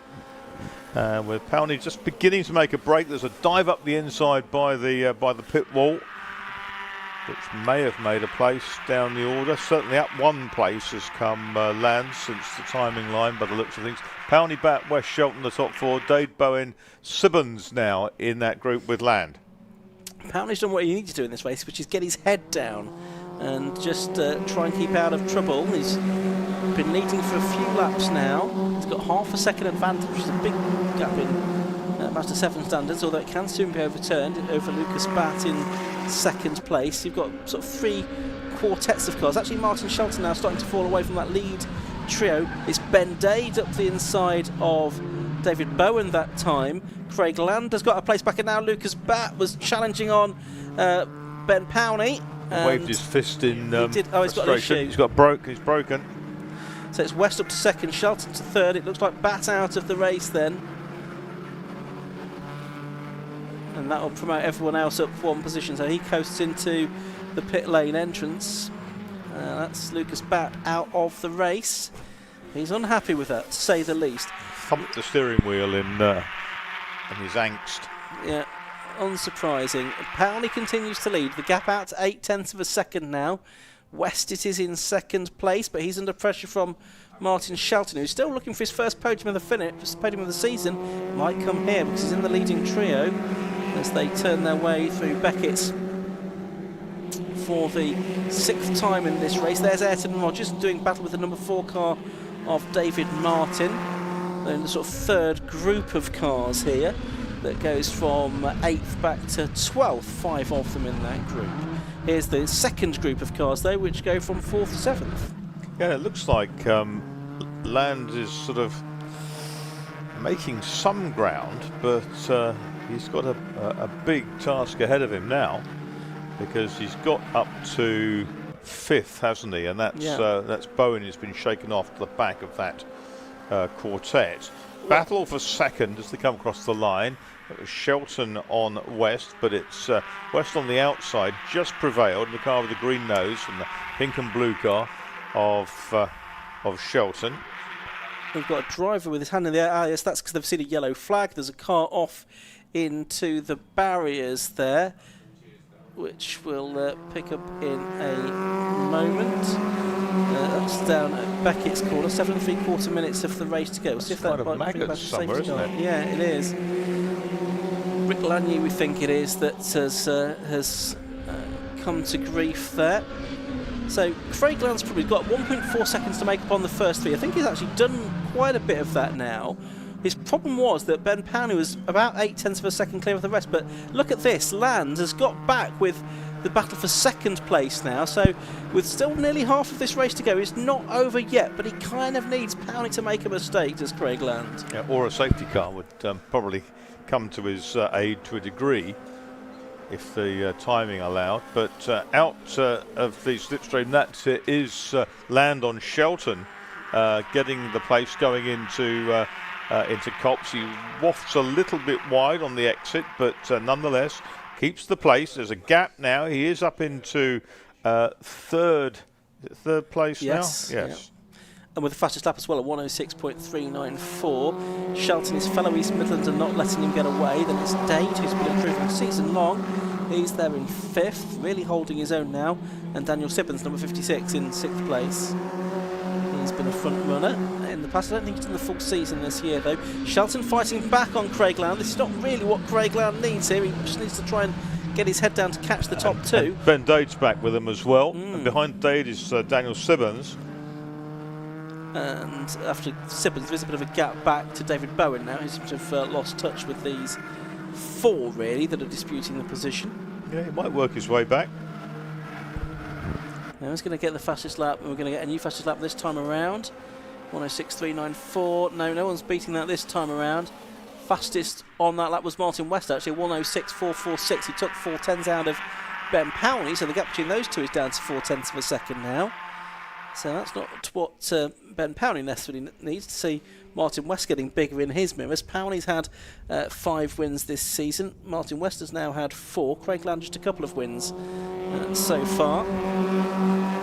But he's in 3rd. So you've got the 3 that still mathematically in contention for the championship are the top 3 on the road in the order in which they appear as well. Powney, Land and West. Yep. But not quite actually. Powney, West and Land. Here's West though going for the lead. So that changes things a little bit. That puts Powney down to 2nd, but don't forget, 2nd is enough for the championship, even if Craig Land wins. But it does expose him to Land, who's right behind now, with Ben Dade up ahead of Martin Shelton. And Shelton, that pink car, and behind Shelton is the next of the group, which is Sibbons, I think, isn't it? Side by side for the lead again. This is Ben Powney trying to get it back. He's got it back. Yeah, not by the timing line, but it has done by Copse Corner. A fastest lap there for Dade again, a 106.224. So he's absolutely flying in this final meeting of the season, although he's now lost the position to Martin Shelton. Craig Land is 1.3 seconds behind Ben Powney at the start of this lap. Powney's now got Martin West between himself and Land as well, but Land is getting closer again. We've probably got 5 laps to go, I would think, in this race. He'll suck his way up in that slipstream to Martin West in the green-nosed car. Martin West again dives out behind Ben Powney. Ben Powney, I saw, seemed to have the grunt to get back past him. He didn't seem to use much in the way of slipstream. He was certainly pretty rapid off Woodcote. And Ben Powney's done quite a lot of Formula Ford this year as well, and enjoyed it thoroughly.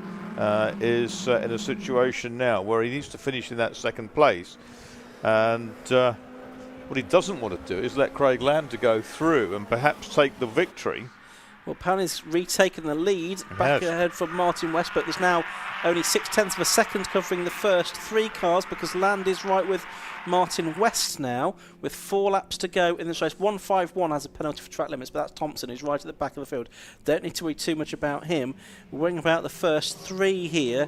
Ben Powney, of course, leading. He was saying to Josh earlier on, he's been 4 times in a situation where he's been battling for the championship on the last round of the season, but has always come out on the wrong side of it. A string of second places in low costs and Mazda 7s, looking for a championship here. Is it going to happen? Land up the inside of West to try and get second place away from West. Powney is blocking the way for Craig Land, but Land has got through to P2. Oh, and there's a touch behind between Dade and Shelton it is that spins around, and he's going to have to loop the car around and rejoin. 3 laps to go now for the leaders. They're about to cross the line to complete lap 11.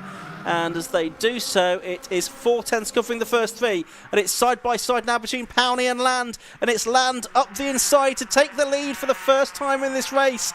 And now it gets interesting. Now it gets very interesting, because Ben Powney needs to finish ahead of Martin West here. My nightmare scenario is that Powney finishes 3rd, because then they're level on points potentially with Craig Land, but he's got the lead back here up the inside. Now Land is out of shape on the exit of the corner, and is that going to cost him a little bit of momentum? Ben Dade is there with them as well now after that contact with Martin Shelton nearly a lap ago, Marcus. This is absolutely cracking, isn't it? Wow. Powney down the outside. Land has the lead. Powney still has second. West is third. Dade is with them in the white car with the blue and red nose. It's the ex-Lister car, I think you said, wasn't it? And behind him in 5th place is Daniel Sibbons, having a good run. Tension rising in the commentary box, if nowhere else out on circuit. Oh, and a big wide moment there. That's for Powney. He's still ahead, but it was all 4 wheels off the circuit there. 9 thousandths ahead was Land over the line, and the 2 championship protagonists are wheel to wheel through Copse Corner. Land on the right-hand side of the circuit. Ben Powney on the left-hand side of the circuit. Dade and West are doing battle as well for 3rd place. Dade looking for another podium here to add to his one at Mallow Park. There's contact with West, and West's got his hand out of the cockpit. Not sure he's too happy about that. It's meant he's lost touch with the 2 leaders. He is still not happy about it. His view has not changed. Down the Wellington Straight towards Brooklands they go. It's the 2 championship protagonists, Land and Powney. Powney deeper into the corner. He needs to finish second if Land takes the victory here to make sure of the championship. 6 points ahead coming into this round. West is back towards them in 2nd place. Dade is there, so too is Daniel Sibbons now in 5th place as they're about to start their final lap, Marcus. Yeah, absolutely cracking racing this is. They go through to complete the 13th lap, and there's again going to be a change as Powney goes to the outside. It's Land over the line first, Powney second, and they remain in that order because Powney does not really want to be exposed to the slipstream down the straight. But in 3rd place is Martin West, who can still have a say in all of this, but Powney has got past on the outside down through Maggots on the 14th and final lap. Yeah, out of Beckett's they go then, and it's Powney. Dade's got Dade with damaged tyre front, fouling the bodywork there, smoke pouring off it. It's Powney from Land. Land coming back at him, desperately keen to get back in front.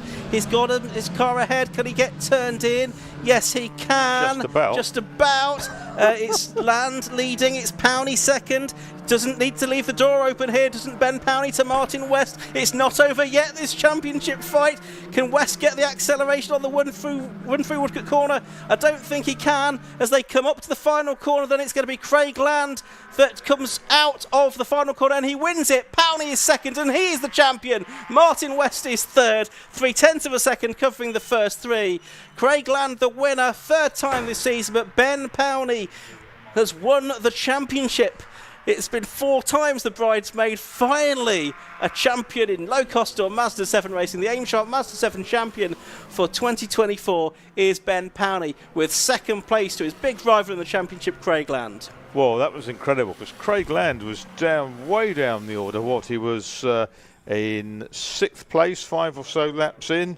And as early as lap 2 he was pushed down to 6th, but he got there to the flag, but it wasn't enough. It wasn't. 2 points between them in the championship. And Land got fastest lap in the 5.918. Yeah, a new lap record for him as well. But 2 points between Ben Powney and Craig Land. Martin West third in that race and third in the championship as well, finishing sort of 20 odd points behind the top two.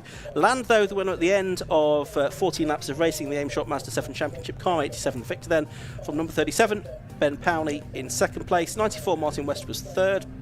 In 4th place it was 56 Daniel Sibbins. 5th to number 17 Ben Date, who was involved in quite a lot of action in that race. 6th was number 25 David Bowen. Martin Shelton, number 99, was 7th. Mark Crawford, 55, was 8th ahead of Ayrton Rogers. Ian Wells rounded out the top 10. And again, I'm going to go off by screen rather than what's on your screen there, because 11th was David Martin, 12th was Callum Barnes, 13th Matt Grove, 14th Lewis Ward, 15th Paul Thompson. Those were your only finishers because we lost Rick Lanier, who had that crash at Maggots, and then Tim Penstone Smith and Lucas Batt both retired to the pits during the course of that race. A cracking way to end the Mazda 7 season that, though, Marcus. That was absolutely fantastic. I've seen a few of these races this year and they never fail to excite. It's close, it's fast, it looks like it's great fun, and my goodness, they earn their podiums, don't they? Certainly do. Let's head down to the pit lane and get the reaction with Josh Barrett speaking to our champion and also our race winner, Craig Land. Down in the pit lane then after one of the most tense championship finals of the year. You can see Craig Land goes over to congratulate Ben Powney, the new champion in the Aim Shot Mazda 7 Championship. It was a great battle all the way through the season between not just these two but others as well. Martin West now goes over to congratulate Ben as well. And we'll have a word with Craig. Craig, who'd done everything he could have done. He got the new lap record, but the first few laps didn't go to plan. No, I think we're quite far down in power at the minute, so we had to try and make up from that. Obviously, we're at the first have just been eaten up by everyone in the straight line, but no, phenomenal race. I tried to race Ben as hard as I could. Like, I was trying to, if I push on too hard, it hopefully bring him back into the pack. But there's nothing I could do. Yeah. There was absolutely nothing. But I mean, we still got a win last round of the season, and yeah, I'm over the moon. How competitive of a season it was. I think it's like 2 or 3 points between the two of you. Yeah, I mean, we came in this season just as a bit of a warm up for next season, for learn the steps, learn how these cars work compared to the low cost, and sort of develop my own skills within the series. But yeah, I mean, if I could rewind and say, look, I'm going to finish second and a few points off the top step, yeah. I would have bit someone's hand off with that. It's not a bad warm up, is it? No, exactly. I mean, it's gone really well for us. We've had some looks, we've had some bad luck as well. So we'll see how next season goes. Hopefully it'll be as close as this one, because that's what we come racing for. Yeah, the championship this year today is really showing how good it is. Yeah, definitely. I think especially circuits like this, it shows what the series is capable of. It shows that there's, no matter where you are in the grid, there's battles going through. I mean, I dropped to 9th, I think, at some point. Yeah. And it shows it doesn't matter where you are, you can still get the momentum up and get through the pack. We're wondering if we should have a Silverstone Mazda 7 Championship next year if the race is going to be like that. I don't know if my stress can handle that one. Well done, Craig, on the win. Let's see if we can have a word. Ben, 4 times second, you've finally done it, well done. Oh, God, what a race. What a season, what an experience this is. Yeah, I think the thing I wanted to say, if I did get lucky enough to win this, was if you're not sure about racing, you've got to bloody come, because it's the best thing ever. Yeah, I think When it goes well, anyway. Yeah. the racing today has shown this championship is fantastic. I remember speaking to you on Easter Monday beginning of the year. You thought the championship would be competitive, and it's probably turned out even more than we expected. Yeah, I didn't really expect me to be like right at the top, to be fair. But is it confirmed? Have you done the maths? Yeah. Yes. Good, excellent, perfect. Yeah, no, I'm absolutely over the moon with that. And yeah, we always knew it was going to be close. And I think out of all the years I've done racing, this is probably, on paper, probably the worst grid to go up against. Like you think Eddie, Craig, Westy, like so many others, Dan Sibbons, Dave Martin, Dave Hitchin, like they're all capable race winners, and I can't believe we've done it. Everything seemed to be going well. You were leading, you had a bit of a gap. Craig was in the pack, and then all of a sudden he caught you. I just wish we weren't at Silverstone at that point. I thought, I thought all my Christmases had come at once there, and I think I've got to shout out Westy. If I owed him a big birthday present, I owe him a ginormous one now. He was brilliant. We worked together, and he kind of helped a little bit, I think, which was nice. So, just following Craig round in the end was what we needed to do. So. Going to be back with number 1 on the side of the car next year? Yeah, I think I don't know, I probably won't run number 1. I think it's, not for me that, but I like 37. I feel kind of weirdly attached to it now, despite the fact it means nothing. But yeah, we'll probably see. Well done, Ben. So there's our new champion. Third, Martin West. Martin, you were right in the battle there. Ben said thank you for not fighting as hard as you could have done, maybe. I didn't want to be the meat and the sandwich on that one, so I was trying to be a bit of a rear gunner from the mob behind that were beating the living craps out. I think that one there that's got the puncher was. Luckily, I was in the way, hitting to the side of me. I think he'd have gone straight through into the back of Ben if I hadn't have been there. But I was glad to see them two just let them get on with it. You sort it out between yourselves. But so I think Ben knew he only had to just sit behind Craig. But to be fair, on the last lap he was still going for it. I'm thinking, last lap Ben, take it. But no, that's the racer in a minute. He wanted to win that one as well. But no, hats off to him. Lucky for Craig, obviously, but Craig's won 2 championships before, so he's just been greedy, isn't he? So to see Ben win his first one, I'm sure he's made up. And obviously the three of you, you've been battling now for so many years in low cost now in this. That's it. We can go wheel to wheel with each other. We know where we're at without making any silly moves. And there was a few spicy laps there, I think, between us all. But it was good having a box seat watching them two go out on the last lap or so. But yeah. You'll be back for some more next year? I had some other plans, but that's all gone different now. So I shall probably come back again next year. All being well. Well done. Congratulations, carry on over there for our new champion, Ben Powney. But it's not over yet for racing here at Silverstone. Just over our shoulder, the hot hatches are coming up next for the final round of the championship for the PBS Brakes Hot Hatch Championship.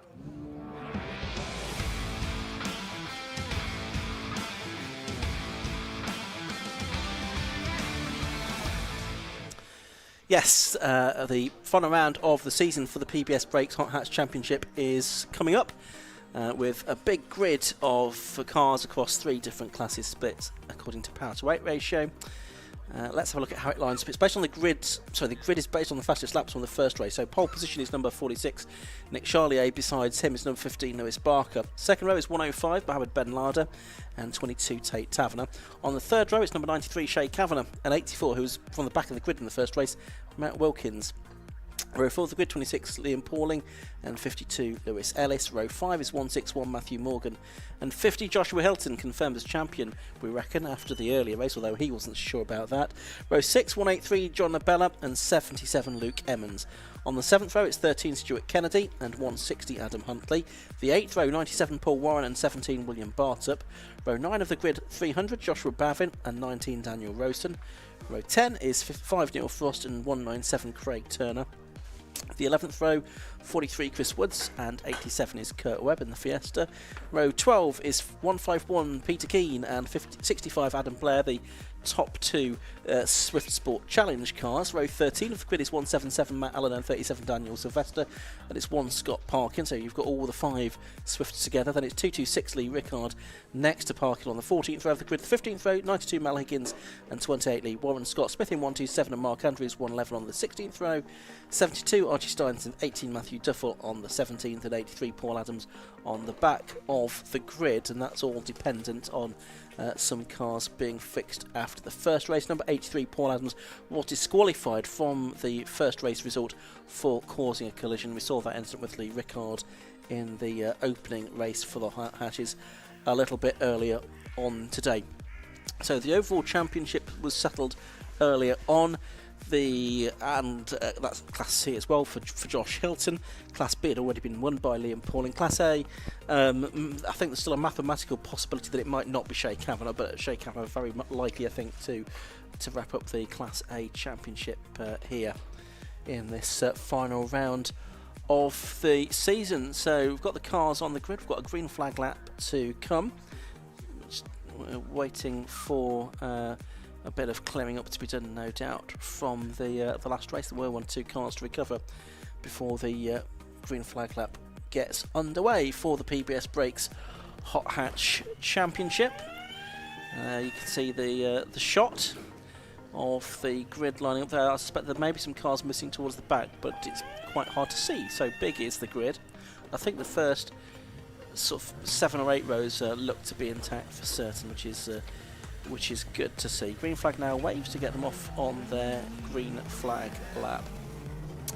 Liam Pauling, who we heard from earlier on speaking to Josh Barrett after the first race, he'd already wrapped up the Class B champion. He only started racing 2 years ago. The 33-year-old from Horsham started racing in the Southern Tin Tops, the Classic Motorsport Club Southern Tin Tops.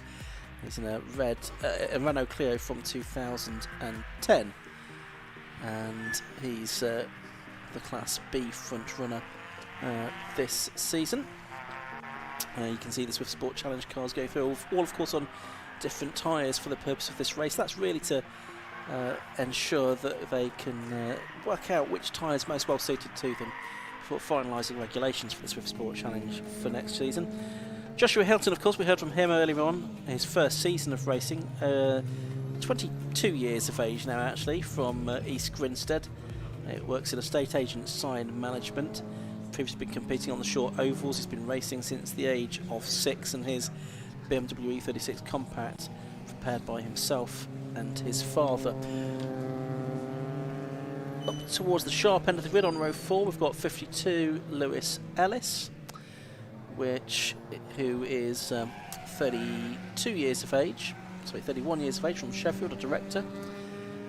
Did motocross from the age of 5 years, British Motocross and Supercross Championships. Also done some jet ski racing as well over the years. His car prepared by Danny Fallows, but prepared by Paul Adams. Cars continuing their way around the green flag lap.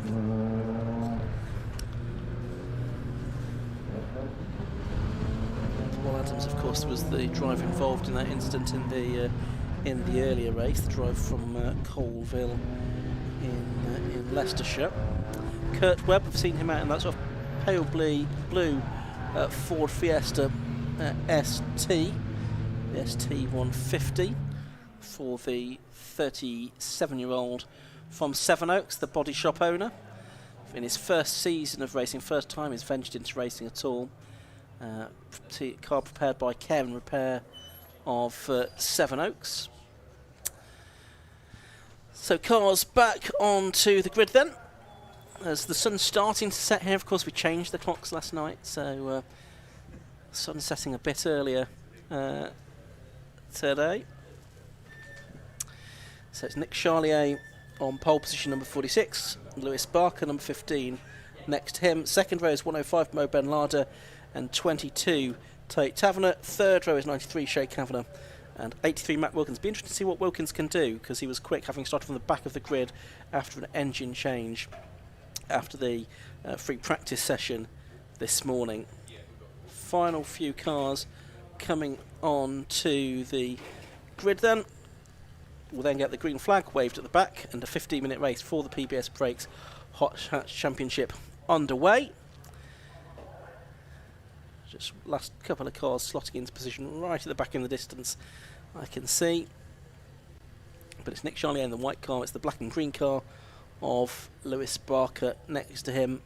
Then Ben Lada and Taverner. Ben Lada in the black and yellow car, Taverner in the multicoloured car. All EP3 Civics on the first few rows of the grid. It looks like Lewis Ellis possibly not there now from row 4 as the race gets underway. Not a great start for number 15 at all. Now, can they all keep out of his way? I think he's eventually got going. That's the car of Lewis Barker.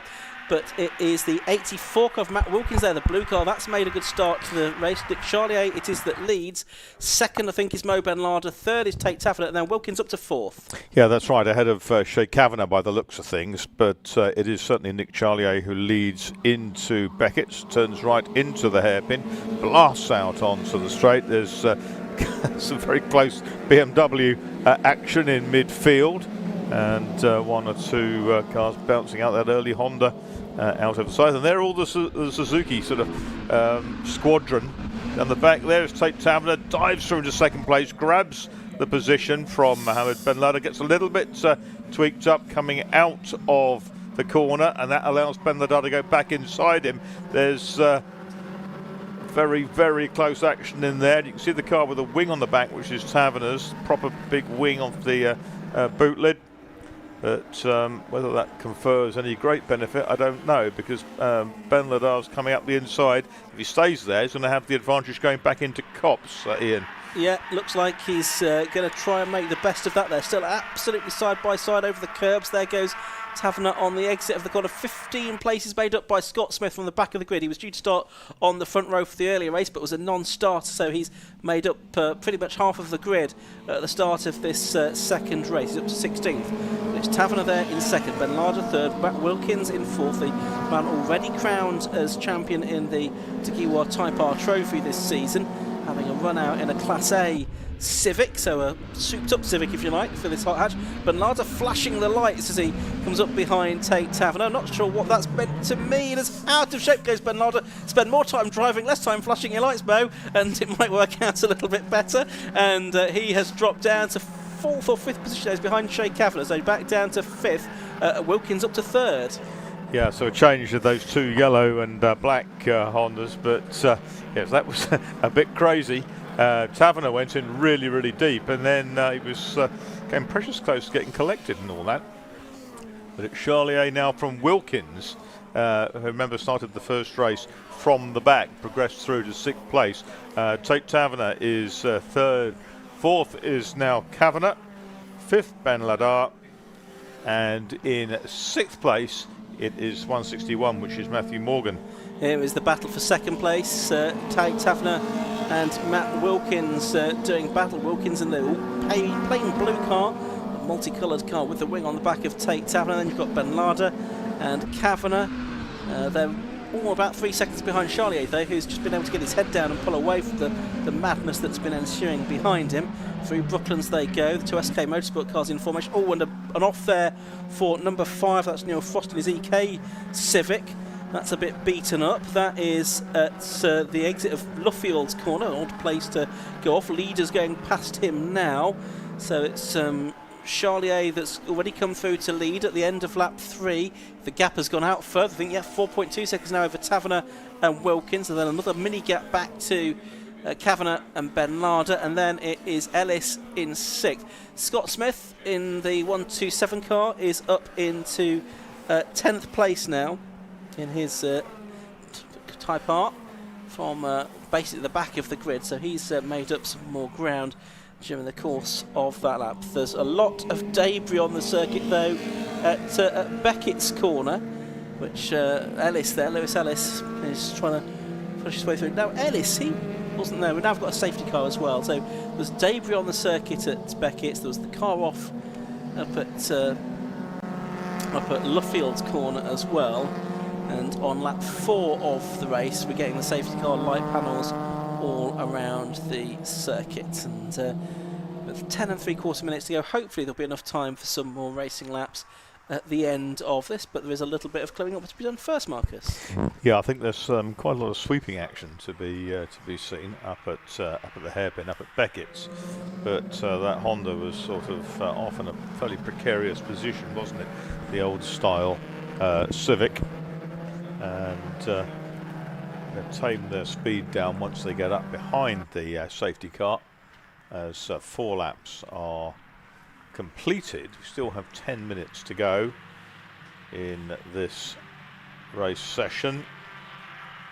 There's the Corrado, which I very much like. Just looking at class positions, we've not really mentioned that yet. It is the 52 car that is leading in Class B at the moment. That is Lewis Ellis in his Civic, ahead of 161, which is Morgan. That man John Lobella's there again. He's in the 183 car. He's third in Class B at the moment. And Liam Pauling, already Class B champion, he is in fourth place within that class. Class C is being led by the champion-elect, Joshua Hilton, number 50. He's in 14th place overall, ahead of number 19, which is Daniel Rowson, and then the 97 car of Paul Warren. So it's three BMW compacts that fill the first three places in the PBS Brakes Hot Hatch Championship Class C here. We've got this caution period while Neil Frost's Honda Civic EK is recovered and the sweeping up being done. Quite a bit of debris being recovered by the marshal down there at Beckett's as well. Not armed with a broom, so it's just getting the... Bit of football practice. a bit of football practice. At chipping the ball off the tarmac. Yeah, recovering the larger components. There's still a few smaller bits of debris out there, but they'll probably deal with that at the end of the race. Not really seen any efforts yet to move the Frost car. So whether we're just waiting for a recovery truck Safety to car come on the scene. continues. The Renault Megane. I suspect part of the problem possibly is that It's in the pit lane, isn't it? It's more or less, yeah. So maybe they're happy to leave it there and they just want all the debris to be recovered. We now do have the recovery truck. My wonder was whether the recovery trucks were still deployed, recovering Mazda 7s from the previous race. But they are going to get that recovery truck now out to get Neil Frost's car, I think. We've got 8 minutes left to go. A few tones sounded by the recovery truck driver. With a fair wind, it'll just be a simple case of hooking it up to the little eyelet on the front of the car, and literally towing it into the pit lane. They don't need to take it far, do they? No. What's going on amongst the Swifts? It looks like it's Dan Sylvester that is the leading of the scream of Swifts, which I have checked is the collective noun for Swifts. It's a scream of Swifts. Dan Scream? Sylvester. There we go. A scream of 1 litre Formula 3s of 1964 to 70. No. He's ahead of Adam Blair and Peter Keane and Matt Allen and Scott Parkin. Here they are, all on screen now, looking absolutely glorious. Yeah. Including the car that was built yesterday, which was a quite remarkable thing in the course of the Burkitt 6-hour relay race. The only thing that was done before was that the posts to take the roll cage legs have been welded into the shell beforehand. Yeah. That was the only thing that they couldn't really do in situ. No, it's a fantastic effort, and it's another car that's built up, hoping for a good field of cars for the Swift Sport Challenge for next season. Details available on the 750 Motor Club via the 750 Motor Club website if you're keen to get involved as well. Look, certainly Josh was hearing from Peter Keane after the first race. He was very positive about the experience of driving these cars, and yep, said they were great fun to drive, so would certainly recommend it to others. Marshall's busy with their brooms up at basically the pit lane entrance. It is going to need a lift, I think, that Neil Frost car, which is going to take a little bit longer. Possibly, well, we can't see there's any damage on the other side of the car, but possibly it wouldn't drive. So they aren't able to just tow it away. But I'm hopeful that we will still get at least a couple of laps out of this. Hot Hatch race. Hot Hatch was inaugurated originally back, I think, in about 1994, something like that, wasn't it? As a was then a new addition for the 750 Motor Club sort of tin top category, and that ran to the early 2010s in its original guise. Then sort of dropped and then reborn a few years ago. Was it a Robin Knight instigation? I think it was. One of that sort of group of championships that Robin masterminded, including things like RGB. Yes. And it was reborn, if you like, in 2017 after probably 5 or 6 years away. And Paul Jarvis won the championship. But interestingly, every year since it has been reborn in 2017, the overall championship has been won by a driver in Class C.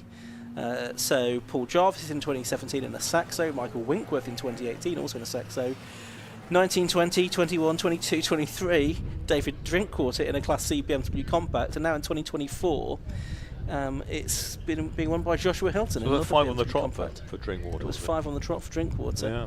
Which not many people have done, I don't think, winning the same championship 5 times in successive seasons.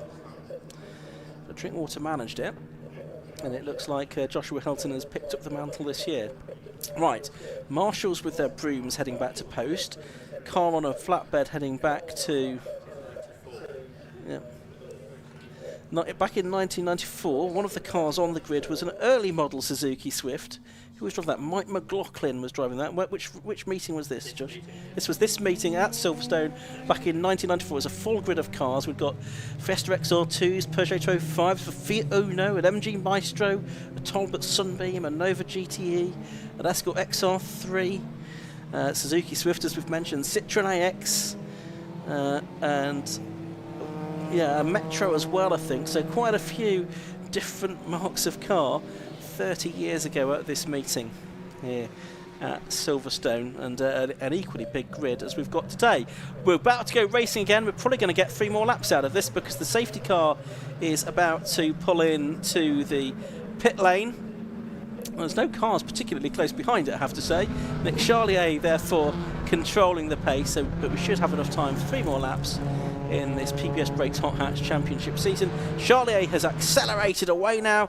He's coming up and over the line. He's going to have a good advantage as he takes this restart, I think, over Tate Taverner in 2nd place and Matt Wilkins 3rd. The race back on. It's nearly a second for Charlier as the race is on once again, Marcus. I found a rival for Drinkwater. Michael Schumacher, 2000 to 2004.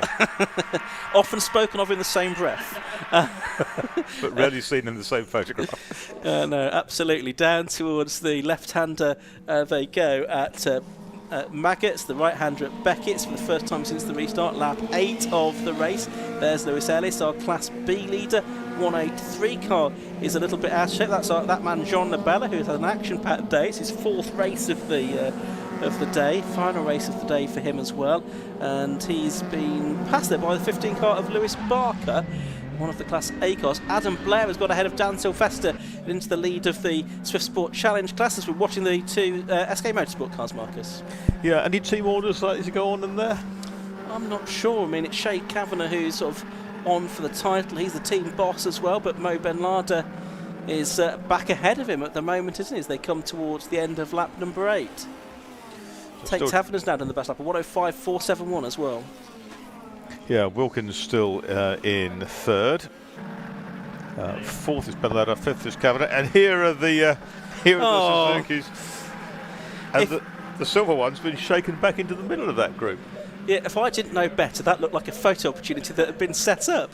I hope John Elsey was there. Is that a Win Stanley special? But we've got Taverner closing on Charlier for the lead here. Here come the Swifts. They're over the line. Absolutely side by side. Sylvester and Keane for the lead of the race. Adam Blair it was that had been shuffled back to 3rd within that pack. Meanwhile, we've got them coming out now of Copse Corner. A great little fight. I think James Winstanley's got the radio control sort of panel.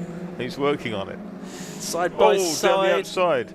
That's the 37 car Sylvester. of Sylvester getting back ahead. Peter Keane back through on the inside. Is the door being left open there for number 65 to go through? That's Adam Blair as well. Also buying into this now is Matt Allen and the 177 car as well, with a judicious use of the curb and the grass and back onto the circuit. This is not exactly what we want to see from the Swift Sport Challenge next year. A lot less bother with a hover. Yeah. Well, they're not hover. Champion, a sponsorship opportunity there from Flymo maybe. Oh, big sideways moment for 65, which is Adam Blair. He's going to lose the position. No, he's not going to lose the position to Matt Allen. It's Parkin, Scott Parkin, that's the rear of that group as well in the number 1 car. So they're about to go on to their final lap. Already having done that is Nick Charlier, who's done another best lap of the race, a 105.333. That's the best lap of the day now, and he's 2.4 seconds clear of Tate Taverner. The leader already up the Wellington Straight for the final time. It's Matt Wilkins 3rd. It's Mo Ben Larza in 4th position. Here comes Charlier then looking good for his second win of the day here at Silverstone in the VTEC Monkeys liveried Civic Type R. Out of the final corner, here comes the clock's counted down to 0. Checkered flag is waved, or is it? I didn't see the checkered flag go out, though it's showing on our timing screen, but I could actually see it waved from the gantry there. Taverner is second, Wilkins third, Ben Larder fourth, Kavanagh fifth, and sixth in the end. Scott Smith got to sixth on the last lap, getting ahead of the Class B winner, Lewis Ellis. Last few cars coming over the line. Labella there in 11th place, 4th in Class B. Teaged out towards Liam Pauling towards the end of the race in the Class B scrap. Joshua Hilton has come across the line for another win in Class C. And ends his very successful season with another Class C win. And here are the Swift Sport Challenge cars up and over the line. Who is going to do it? Is it going to be Peter Keane that's going to do the double here? Up to the line they come, and it is Peter Keane that does it by about 1.4 seconds in the end from Adam Blair in second of the Swifts, and then third was Matt Allen. Great racing all the way down the order there in the hot hatches, Marcus. Yeah, very good. And the Suzukis all sort of teamed up and got on with it. So can you imagine 3 times as many or 4 times as many then next year? Hopefully not all the dark red colours. No. Otherwise it would be a nightmare to commentate on. It certainly would be. So, yeah, more variety of livery needed, we think. There's the result then. Nick Charlier, the winner, after 10 laps of racing in this Honda Civic Type R, number 46, by 2.9 seconds from number 22, Tate Taverner. Third was number 84, Matt Wilkins. Fourth, 105, Mo Ben Larder. Fifth, 93, Shay Kavanagh. And sixth, 127, Scott Smith. Lewis Ellis, number 52, was 7th, winning Class B from 161, Matthew Morgan, then 26, Liam Pauling. Rounding out the top 10 was Lewis Barker. And then if we move on to the next screen, we'll see our Class C winner. That was number 50, Joshua Hilton, in 15th overall, and that was his 9th victory out of the 14 races this season. Finished out of Daniel Ralston and Paul Warren, so certainly Joshua Hilton is confirmed as the champion. And then we had William Bartup, Chris Woods and Kurt Webb completing the top 6 in the Class C battle. Best of the Swifters, we had Peter Key, number 151, in 23rd position overall, ahead of Adam Blair and Matt Allen, and there was about 1.4 seconds between them. At the end of our wonderful PBS Brakes Hot Hatch Championship round, the final of the season, we've got one more race to come this afternoon now. That is going to be for the BMW Car Club Racing Championship. Bit of clearing up to be done before those cars hit the track, and once they do so, we've got a 20-minute race for them, the final round of the season for the BMW Car Club Racing Championship today. Let's head down to the pit lane now and hear from Josh Barrett with our top 3 drivers. So we're down here in the pit lane with another victory for Nick. Well done. 2 wins out of 2. That's a nice way to the end of the year, isn't it? Yeah, the car's gone up in value a little bit now, if anyone's interested. Yeah, Tate was catching me a little bit, but so I thought I'd put my foot down a bit more. And yeah, she had some more pace in her right at the end of the day on some pretty worn tyres. Yeah. But yeah, it was good. So you letting this car go, are you, at the end of the year? Indeed, yeah, it's for sale right now. So got to move on and do other things. Other things in racing or elsewhere? Focusing on my career. Yeah. So yeah, thanks for anyone who helped out on the car, and my special Potato Nation guys here. Great. Cool.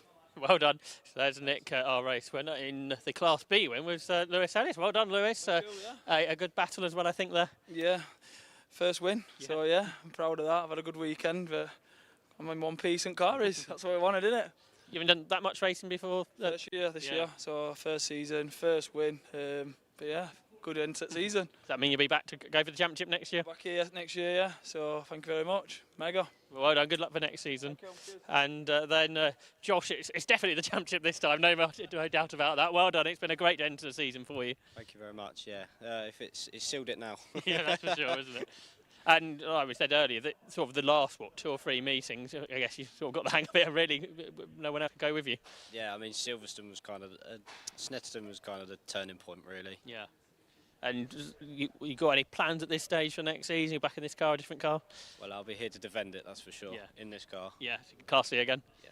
Well done this season and good luck next year. Thank you very much. So there are 3 class winners from the PBS the PBS Brakes Hot Hats Championship. There's only one more race to come in the 750 Motor Club season, and that is for the BMW Car Club Racing Championship, and it shouldn't be long before them cars head onto the track for the final race of the year for the 750 Motor Club.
Oh, there's the sunset shot that we've been yearning for here, because it is now 4:15 in the afternoon and the cars coming to the grid for the final time this season at a 750 Motor Club race meeting, the BMW Car Club Racing Championship. This is the way the grid lines up. On the front row it's the 130 car of Gavin Dunn, and beside him is 76 Stuart Pywell. The second row of the grid is number 40 Jazz Sapra and 81 Theo Millward. The third row 37 Kevin Granger and 77 Paul Travers. The fourth row 35 Colin Whitmore and 27 Chris Blakey. Row 5 is 43 Steve Schreikart and 69 Aidan Vilku. Row 6 of the grid 31 Paul Laramie and 10 Clive Watson. 7th row is going to be 20 David Aspton and 888, which is Andrew Phillips. Row 8 of the grid 4 William Lake and 6 Sam Walton. The 9th row 50 Stephen Kay and 68 Gareth Thomas. The 10th row 17 Andrew Pywell and 8 Jez Williams. Row 11 96 David Morris and 9 Jason Rees and 30 Richard Harrison at the back. But again, I suspect there may be 1 or 2 cars missing from that. Championship wise, William Lake wrapped things up in the opening race with his class win there. Actually just the start of the race sealed it, but he now has 146 points, which is 20 clear of Gareth Thomas, his fellow competitor in the Cup class. Third is Stephen Schreikart on 124 points. He now has wrapped up Class 6. Stuart Pywell has not quite yet wrapped up Class M1, but probably will do with a decent finish here. And I think Aidan Vilku has secured the M2 class now. So as we get into the late afternoon, into the evening here at Silverstone, we're having the cars about to go off on their green flag lap for the final race of the season, Marcus. It's come round very, very quickly, it seems to me. It has. The older you get, the shorter the seasons seem, because they're, I suppose, a smaller kind of proportion of your life, and That's right. Quite extraordinary. But what a wonderful day to finish it off on. It's been very, very acceptably warm until kind of later in the afternoon, when the sun's dropped and it has got a bit chilly. But what a glorious compare to sort of things like sort of the festival in August, and even Grand Prix weekend in a lot of years. International trophies back in the 70s and 80s. You know, you could have anything. You had snow here in May. It is fabled for its microclimate, Silverstone, but at its best, on a lovely day like today, the national circuit does produce some absolutely cracking racing, and we've had several examples of that during this 750 Motor Club Championship Finals day, which has benefited from being on that on the shorter layout. Yeah, absolutely. Last year on the Grand Prix circuit, longer layout and a horrible day. So a big contrast, and this has worked a lot better due to both of those factors, I think, the weather and the circuit.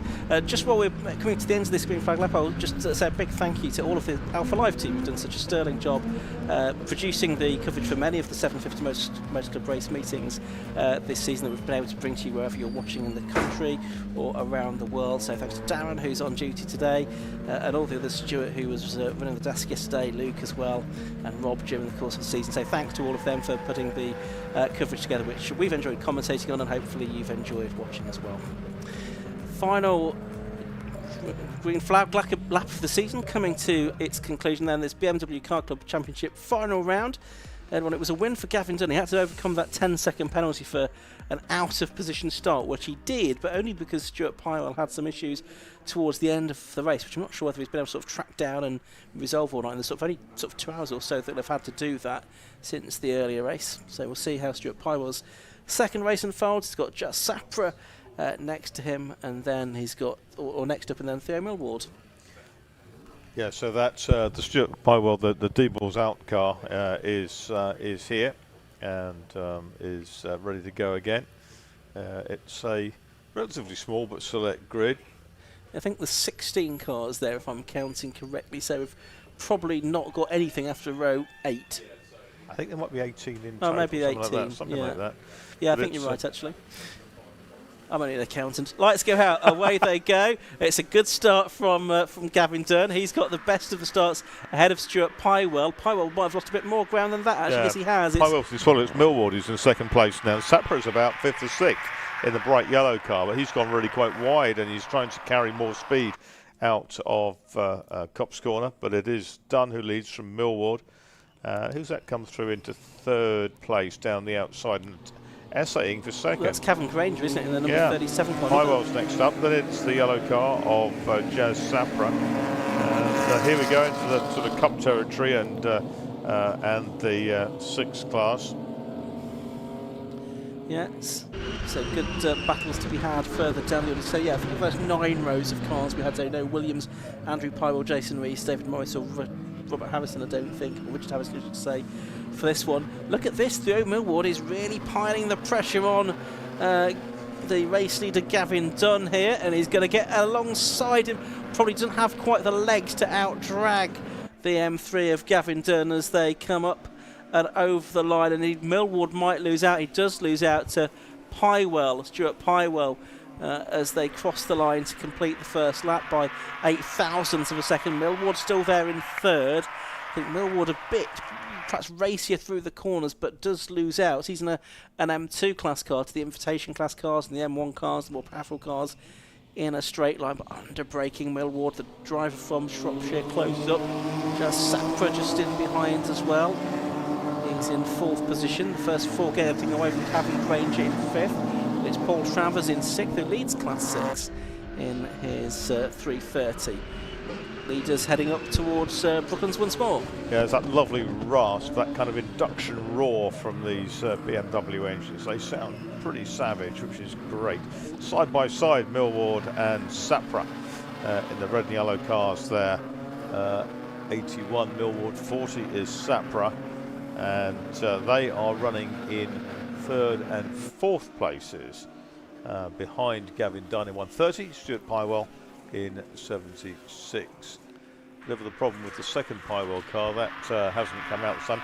There's Sapra diving up the inside of Millward into Copse. Yeah, it looks like the yellow car's made it through, doesn't it? Ahead of the red one. Yep. Primary colour battle this. Down towards Beckett's they go. They're pulling out a bit of a gap over Ranger in 5th position and Travers in 6th. Earlier on, of course, Millward finished in 4th position, so we've sort of settled down into the same order we had for the first, I think, 6 places in the result of the first race already. It's not to say that the race is over, and certainly Paul Travers has got Colin Whitmore behind him. Whitmore in a sort of higher class car, an M1 car. And look here, there's a nice little battle going on between David Aspden, number 20, and the number 10 car of Clive Watson. Aspden, the driver from Drylington near Bradford, a self-employed vehicle telematics engineer, and he's out there in the Z3 Roadster, the blue and orange car, 2.8 litre normally aspirated straight 6 car, built by himself with the assistance of his brother Paul Aspden, and Andrew and Adrian Terry helped to build that car as well. Third lap now completed, and Gavin Dunn's lead has extended to basically 1 second. Over Stuart Pywell, just sapping out 3rd, and Theo Millward down to 4th position. There's that Aspden car again. You've got Aidan Villeneuve just behind him, I can tell you, in the number 69 car. In fact, he's alongside him now is Villeneuve in the M2 class car, trying to go up the inside. This for the final position inside of the top 10 overall. Villeneuve, who's 25 years of age, an electrical engineer from Willenhall in the West Midlands. First time competitor this season, and he's in this E30 Centre prepared E36 M3 from 1994, a car that was built by Aidan and his stepfather. Just behind them you've got Stephen Schweikart as well, who's coming in 3rd of the 6-cylinder class cars. Here's Villeneuve having another go on David Aspden up the inside into Luffield corner, so a nice little scrap this, although these cars, one of these cars are battling for class position as well. It's 3rd and 4th within class M2, and they are about to start another lap. Yeah, good mix of cars in that tussle, and good to see the little Roadster in among them. Looks well, doesn't it? Car of David Aspden. And he's got Aidan Villeneuve snapping at his heels. Yeah, and Stephen Schweikart is there as well. Also Paul Laramie as well in the number 31 car that was on the podium in the Burkitt Relay yesterday, handicap part of the race. He's also in that battle, so it's 10th, 11th, 12th and 13th. Yeah, Villeneuve's eaten up in a straight line, and down the inside comes Laramie in the maroon coloured car with a bright green bonnet. That shouldn't really happen to Aidan Villeneuve because he's in theoretically a more powerful car than the Class 6 car, so I just wonder if he's got a slight problem there. He's lost quite a bit of ground to Aspden on this lap, but so maybe that car not running as it should. Yeah, he seems quick in certain parts of the circuit, but not consistently so. He's tucked in behind those two compacts, and here he comes, trying to come back past Schweikart, but he's not quite close enough because Schweikart's having a nibble at the back of the Laramie car, and a switch of sides that time from Villeneuve. That was a bit kind of whoa.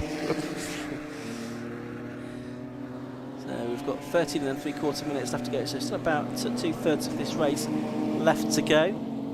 Warsteiner liveried car of Aidan Villeneuve. Number 69. He's still got the novice cross on him. I wonder if he can take that off now because he's done the whole season, but it is still his first season of racing. So a glimpse of Paul Travers there, who's our Class 6 leader, number 77 in 6th place overall. He's well clear of Chris Blakey. We've not really seen much of in this race. He's 2nd within Class 6 at the moment. Vilku tucking in behind them in the 69 car with the Vollsteiner beer liveries on it. Vollsteiner, eine Königin unter den Pilsner, a queen among beers. So 6 laps completed now by the majority of the field. Ooh, a little bit crossed up there for Schweikert, who arrived in the braking area behind Laramie, and whether he just hit the brakes fractionally hard or was beginning to turn into the apex of the corner, I don't know, but it just went a bit twizzly on him for a while, but he came back out of it. Gavin, we just saw a brief glimpse of there. No news of any penalty for him in this race. He's 2.9 seconds ahead of Plywell at the moment. He's done the best lap of the race, a 103.1. What was the best lap in the earlier race? It was a 103.3. So Gavin Dunn has gone faster in this race than he did earlier on today. So, and the first 4 cars have come through to complete lap 7. And the gap's gone out to 3.3 seconds now between Dunn and Plywell, first and second. Not much between Sapra and Millward. They're only 7/10 of a second behind. Here they are on camera now. And yes, their best times are split by only about, well, less than 3/10 of a second. Yeah, Sapra's slightly the quicker of the two. He's done a 104.9 out of Beckett's, and up the Wellington Straight they go towards Brooklands for the 8th time in this race. Likely to be a 19-lap race if it goes the distance. That's how many laps we squeezed out last time. And one of the questions will be how far up the field Gavin Dunn can lap. It was the top 6 cars only that finished on the lead lap in the earlier race. Those two are particularly good-looking cars, aren't they? With that very plain liveries, but striking colours. Here comes Vilku up the inside of Schweikart. And he's got Laramie as well on the way earlier in the lap.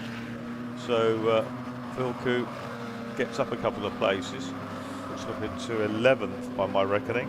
Yeah, and back to where he was a few laps ago, really, and back to challenging David Aspden for the final position inside the top 10, and what will be 3rd place in Class M2, because Theo Millward's in 4th and Clive Watson in 9th are 1st and 2nd in the M2 class in this race. And 1 being led by Stuart Pywell from Cavan Granger and Colin Whitmore.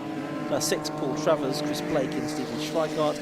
And the Cup class is being led once again by William Lake, the champion, from Sam Walton and Gareth Thomas. And again, a bit like Hot Hatch, it's a championship that's often taken by a driver from one of the lowlier classes. In 2019, Matt Page won it from the Cup class, and then it's been taken by Class 6 drivers on a couple of occasions as well.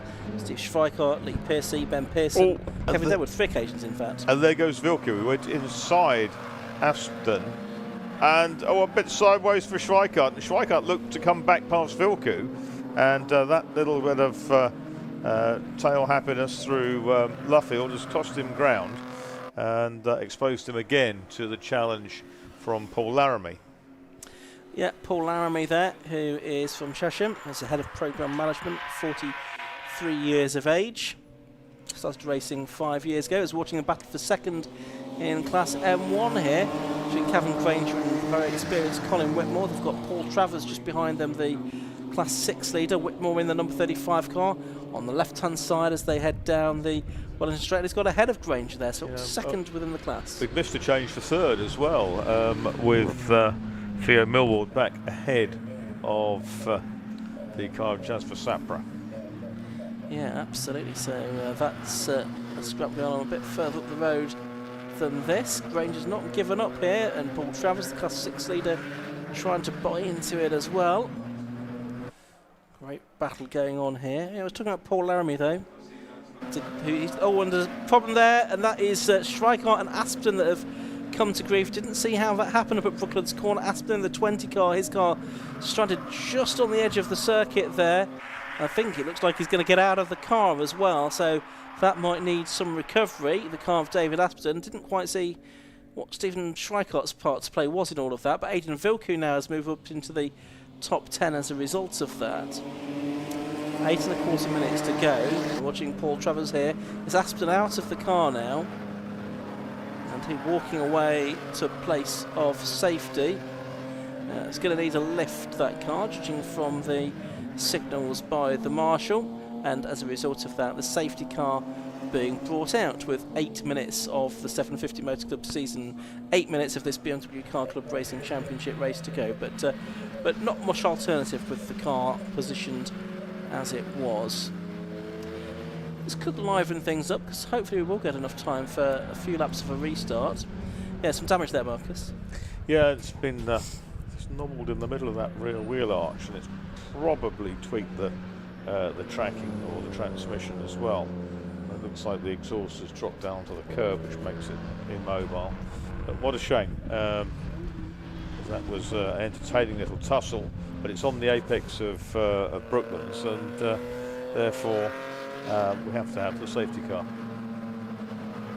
Yeah. So, safety car circulates at the moment while the recovery vehicle is scrambled. Safety car will pick them up at the end of the pit lane. We've now got 7 minutes to go. And so there's the safety car. It's actually picked up Colin Whitmore in 5th position. So there might need to be a bit of waving through done here as well. So he's in 5th place, Colin Whitmore. The first 4 had already gone through, I think. So yeah, I think there'll need to be a bit of waving through here as well before we can have a restart, which probably is only going to be for at most 1 or 2 laps, I would think. So you can see the lights are now shining rather brightly as the safety car lighting panel reflects off the stanchion of the debris fence. And yes, we've got the little Land Rover being called into action.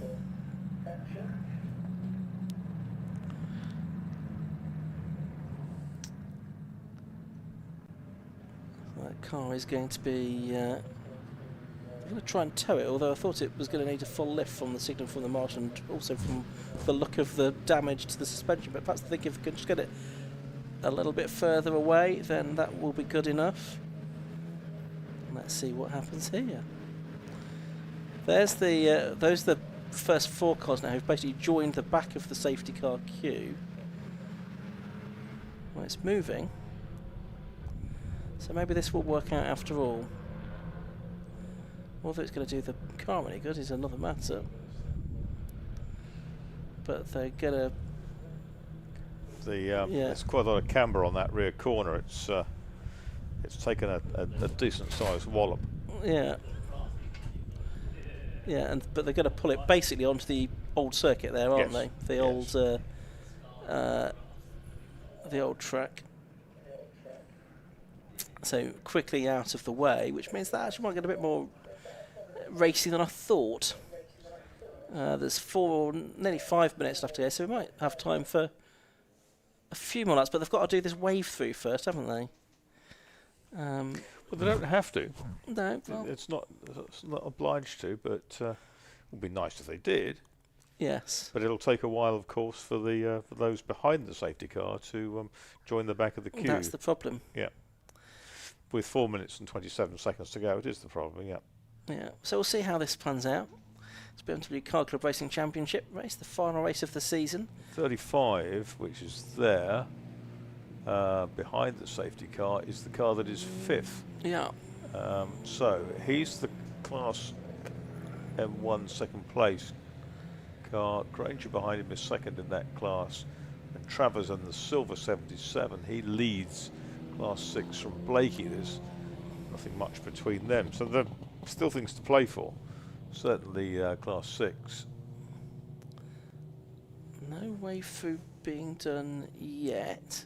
Or is there? I think they're starting to do it now, aren't they? Yes. Yeah, so that is happening. They are doing it. Whether they'll wait for the cars to get fully crocodiled up again or not is another matter. So it's going to be at least one more lap behind the safety car. Probably it will. The safety car's pulling off. It's got, I suspect it's going to. Is it going to wait? No, I think it's just waiting, keeping out of the way to find the leader, isn't it? I suspect. So we might get a couple more laps at most here, I would think. Do keep an eye out on the 750 Motor Club's website. There'll be a new website at some point in the next few months, I think, and social media channels over the course of the coming weeks, because I'm sure there'll be details announced soon about the 2025 season, the venues, the dates, the championships and series that the 750 Motor Club will run. It's been a successful 2024 season, lots of great racing at circuits across the country, and I suspect we'll see something more or less the same for 2025, but with some subtle tweaks, I expect, and a few variations. But if it's as good as this season, lots to look forward to. 750 Motor Club once again, for my money, leading the way in club motorsport. Well, very much so. It's been a very strong year and a very important year. And their thing moves afoot, introducing different things for next season. And grids have been strong. Championships have gone all the way to the end, which is an added bonus, isn't it? That's right, yeah, lots of championships decided either today or at Donington Park or at Mallory Park, which have hosted our various season finales. Yeah, that's the point. You've got such a broad palette of classes and formulae that have the luxury of having 3 championship finals. You normally used to get it all done in one weekend, didn't you? Probably 15 years ago. But lots more categories. When I started reporting back in the end of the 1970s, you were lucky to get more than 7 races in a day, in a single day meeting. Yeah. Practice in the morning, because it was called practice then, not qualifying. Race in the afternoon, and sayonara. That was it. Yeah. Safety car lights out. We've got time for, I reckon, 2 more laps of racing this season in the BMW Car Club Racing Championship. So it's going to be Gavin Dunn leading them around. Hopefully he should see the green flag this time. And with a minute and a quarter to go, yeah, that's just going to be time for 2 more laps. He makes a good restart, helped by the fact that he got all of the Cup Class cars immediately behind him that was being lapped. So he's got a 2-second advantage over Stuart Pywell, then there's another 5 seconds back to Millward and Sapra in 3rd and 4th. And they're a long way clear of the rest, because Colin Whitmore hadn't, I don't think, caught up with the leading group as yet. So the next group of cars are way behind. Here's the fight for 3rd and 4th. Of course, Millward got ahead of Sapra. We didn't see this on camera, but Millward might be about to lose it again. Yeah, that'd be cold tyres, wouldn't it? But Sapra's got a bit of a slide on as well. Yeah, so he's not really taken full advantage of that. The tyres will have lost their temperature in what, 4 laps behind the safety car. Here they come. The problem is to be turning the cars into the corner. And you've got these Cup Class cars ahead of him. Lake, Walton, Thomas and Kay all there together. I wonder whether Sapra will try a bold move right round the outside. It's not close enough, and Millward's been able to dive inside those Cup Class cars. Clock counted down to 0 now. 3.5 second lead for Gavin Dunn as he goes on to the final lap of the race over Stuart Pywell in 2nd. But the battle for 3rd still to be decided. It's between Theo Millward and Jas Sapra. They've cleared all of those Cup Class cars now, so it's a clear race to the flag for them. Yeah, it is, and those 3 compacts in behind. They're having a great old race. William Lake is under some pressure there from Gareth Thomas, who's up the inside of the champion, both of them sideways. And I don't think either of them's going to win the Cup Class in this particular race. It looks like it's Walton, isn't it, that's gone through in the number 6 car. That was the car driven by Colin Turkington yesterday, and also the 50 car of Kay. But here comes Gavin Dunn. He's our race leader. He's gone through Luffield Corner, about to head through Woodcote. The battle for 3rd looks like it's going to be won by Theo Millward, but checkered flag is going to be ready somewhere out there in the gloom, and it's going to go the way. There it goes to Gavin Dunn, and he takes 2nd victory of the day in the BMW Car Club Racing Championship, although he's in the invitation class. Stuart Pywell 2nd. Here comes Theo Millward, who just grabs 3rd from Joris Sapra by a couple of tenths of a second. And it's going to be a long gap back to see who is going to be in 5th. Got a nice little battle going on for 2nd in Class M2 between Clive Watson and Aidan Vilcoo. Stephen Schweikart and Paul Laramie alongside one another as well, disputing 3rd position in Class 6 as well. So they are coming through to take the final positions in that race. Here's Laramie and Schweikart. Looks like Laramie's going to have trumped Schweikart here, although Schweikart's been the champion, although Schweikart trying to get one more place back on the final corner of the season. I don't think he's quite going to do it, though. Sam Walton it was that took the Cup class, by the way, from Stephen Kay, the champion William Lake, and Gareth Thomas. Before the results, Mark, some final thoughts from you on that race and the season as a whole? Yeah, absolutely fantastic. We've had a wonderful day here at Silverstone, and after the closest Burkett finish, Burkett 6-hour team relay finish yesterday in very different conditions on the Grand Prix circuit. Could you ask for more? It's been a brilliant season. I've loved being involved with it, and thank you to all the wonderful marshalling, all aspects of the organisation has been impeccable, and we'll look forward to a quiet winter coming back in the new year. Look forward to it. Marcus Pye, thank you very much indeed.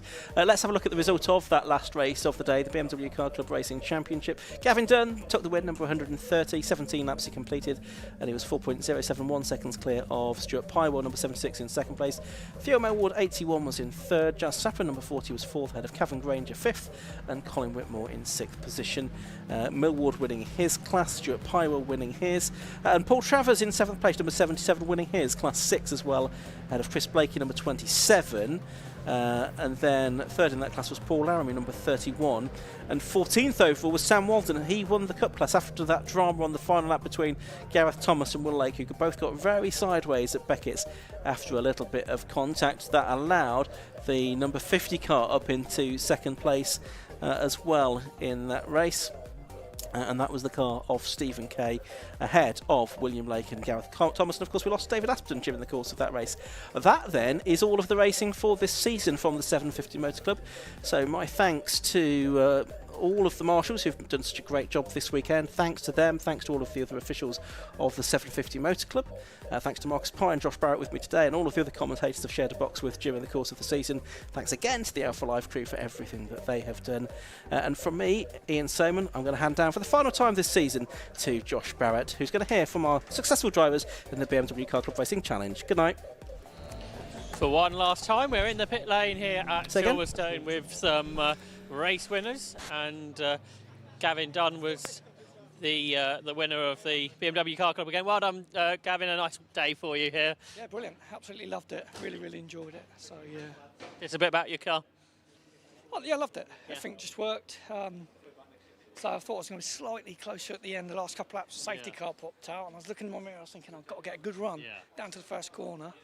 And I knew there's surely only a couple of laps to go, and I thought possibly defend him, to be fair. So yeah, great weekend. And racing in the sunset at Silverstone is quite a nice experience, I think. Yeah, loved it. Again, going down the back straight, you can't see the sun, though. It's, sort of behind the sun visor and stuff. So yeah, brilliant. Well done, well done. Hopefully see you back next year. Stuart in second place, and Stuart, I think, as well, the M1 champion for this year. So well done. Thank you. Yeah. Worked really well. Thought the safety car was going to do something for me at the end, but I had a back marker between me and Gav, and I had to wait for the green the safety line to go. So but good race. All in all, good season. Yeah, nice way to end the year. We've had some ups and downs as the year's gone on. Yeah, definitely, and big thanks to all the guys at HRD for helping me out and getting me through each round. And we'll be back next year. Back in the same car? Yeah, maybe not. I don't know. See, but yeah, it'll definitely have some upgrades if I do. But yeah, look forward to it. Well done. That's Stuart in second. In third position, and the M2 winner was Theo Millward. Well done, Theo. Got quite a new car to you, this, I think. Yeah, these are the guys you want to film over here. These legends here built it, so all of that is for them. Yeah, first time in this championship, second time it's been raced. It's just been a peach all weekend. It's been amazing. Bit different to the 116 trophy car, I imagine. Just a bit, little bit more power, just a smidge more power. But yeah, no, it's been amazing. Really friendly grid, and yeah, the guys are building an absolute weapon. Like it's crazy. It's really good fun. So quite a battle with Jazz in the yellow M3. Yeah, I think he has quite a bit more power than me, so he was sort of pulling away in the straights. But yeah, I enjoyed that actually. It was really respectful, good fun, just what we like. So are you back in this car in this or road sport, something like that next year? We'll see how much the guys are crying when they look at the car after this. But yeah, we'll see. Yeah, we've got a few things we want to do. We're doing race remembrance in a few weeks with the 116, so we're looking forward to that. And yeah, see what next year holds. Well, I look forward to seeing that with something. Thank you. So well done to our top three in the final race. of the season for the BMW Car Club, the final race of the year for the 750 Motor Club as well. We'll be back next year. As James Stanley was telling us earlier, keep an eye on the 750 Motor Club website, 750mc.co.uk, for all the information about the 2025 season that is coming up. But the sun has set here at Silverstone, so that means it is the conclusion of the year. We'll see you back next year. We hope you've enjoyed the action here at Silverstone. It's been a great day of racing.